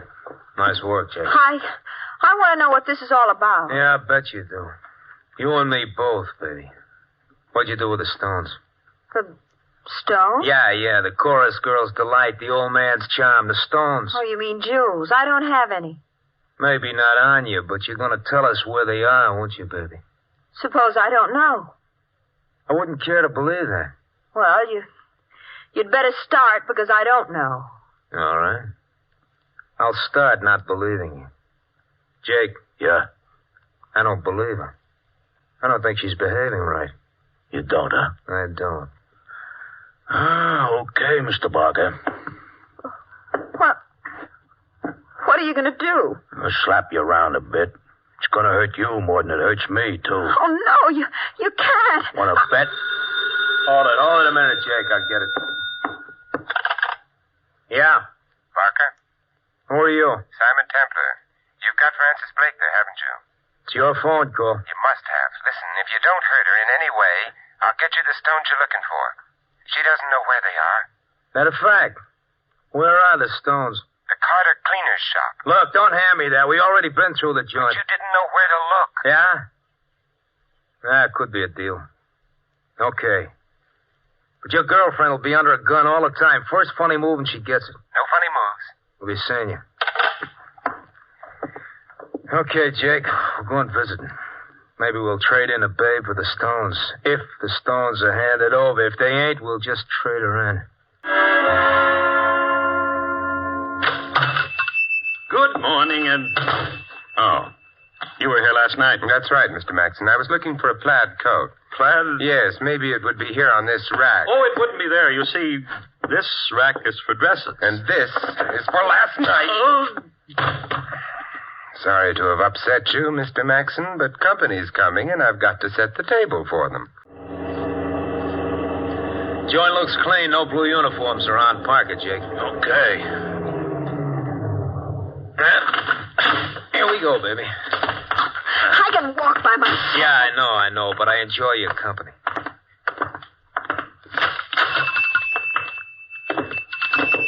Simon! Hello, Francis. You Templar? That's right. Simon, Hey, stay next to me, sister. I better just lock the door so we won't be interrupted. All right, where are the stones? Yeah, they're in the place here. They must be. I don't like the sound of that. It could be a stall. What's that? And Mr. Maxon, he fell down while he was pressing some suits or something. Yeah? Get up, Maxon. Come on. What? Hello, Mr. Barker. Hello, rat. Oh, you don't have to talk that way, Mr. Barker. I can't help it if the stones were stolen from me, if the woman double-crossed me. This babe here? Yeah. Why don't you work her over, Mr. Barker, and her boyfriend? After all, they're the ones who killed Olga, aren't they? It was in their apartment. Never mind, Olga. I like the kid. I sent her out the job. She got it. Business, you got to cut your losses when you have to. I still want the stones. Are you? They are here. They have to be. Then find them. I've looked, but they're hidden cleverly. You sound like a guy up a tree, mister, and in just a couple of seconds, I'm going to cut that tree down. Tree? Hey, wait a minute. Tree? Suppose you wanted to hide a tree so you couldn't find it. Where would you hide it? I ain't interested in hiding trees. You'd hide it in a forest, of course. Therefore, going through the place, I noticed... Francis, go through that dress rack. Dress rack? Find a dress, any dress, that doesn't seem to belong. Well, all right. Well, I don't get it, boys. Who wants to hide a tree? Get up, Jake. Maybe it's that simple. Simon, I'm not sure of what you mean, but this shop is in a pretty expensive neighborhood. All the dresses here are very good ones, except this one. It's quite cheap, covered with cheap rhinestones. Let me have it. Yes, of course, it doesn't belong here. Why is it here? Because it's a forest. Looks like a rag to me, not like a forest. Then suppose you take another look at some of the rhinestones on Let it. me have it. Hey, Yeah, most of the things sewn on that dress are cheap rhinestones, but among them... The genuine stones. The ones we've been looking for. Well, nice work, Maxon. I didn't know anything about it. Somebody else must have done it to frame me or... No kidding. Wait a minute, Barker. Wait. For what? I'm going to tell you something, Maxon. No, Barker, You sure told him. Never did like a double-crosser. Hey, where you going? Well, it occurred to me you mightn't like witnesses either. Francis, stay behind. Hey, what are you... Pressing machines build up quite a lot of beam pressure. I kicked the outlet pipe off, and it's aimed at you. You better scram, Barker, unless you want to get parboiled. It's getting too hot in here. Come on. You leaving us? Oh, they've gone. Yes, Francis, but not for long. And the police won't have much trouble picking them up with them all... Forgive me, but I can't resist it. With them all steamed up.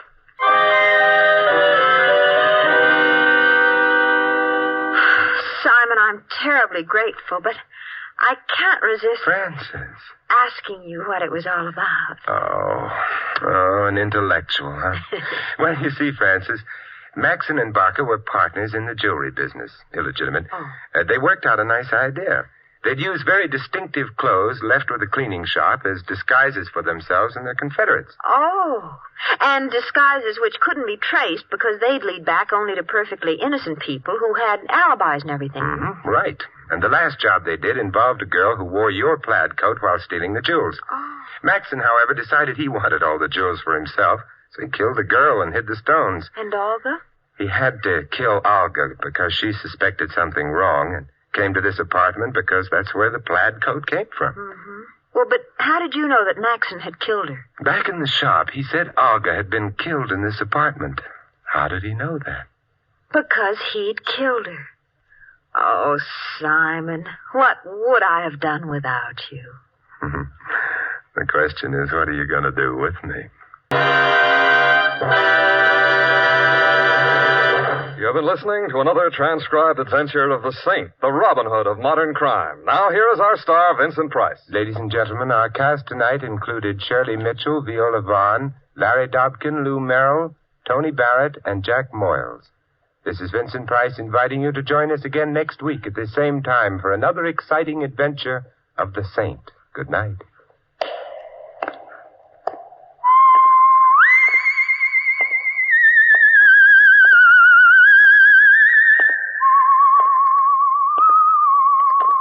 Tonight's script of The Saint was written by Louis Vittes. The music was composed and conducted by Von Dexter. The Saint, based on characters created by Leslie Charteris, is a James L. Safier production and is directed by Helen Mack. Vincent Price is soon to be seen co-starring in RKO's production of His Kind of Woman. All you Saint fans will be glad to know that the Saint comic books are on sale at all newsstands. Your announcer is Don Stanley. Programs, get your programs here. Tomorrow night, tune here for Night Beat. Hear the unusual tales uncovered by reporter Randy Stone as he searches Chicago after dark for human interest stories. Tomorrow night and every Monday night, hear Night Beat. And then stay tuned for the first piano quartet. Next, Sam Spade cuts a caper. Then Rose Bampton sings on NBC.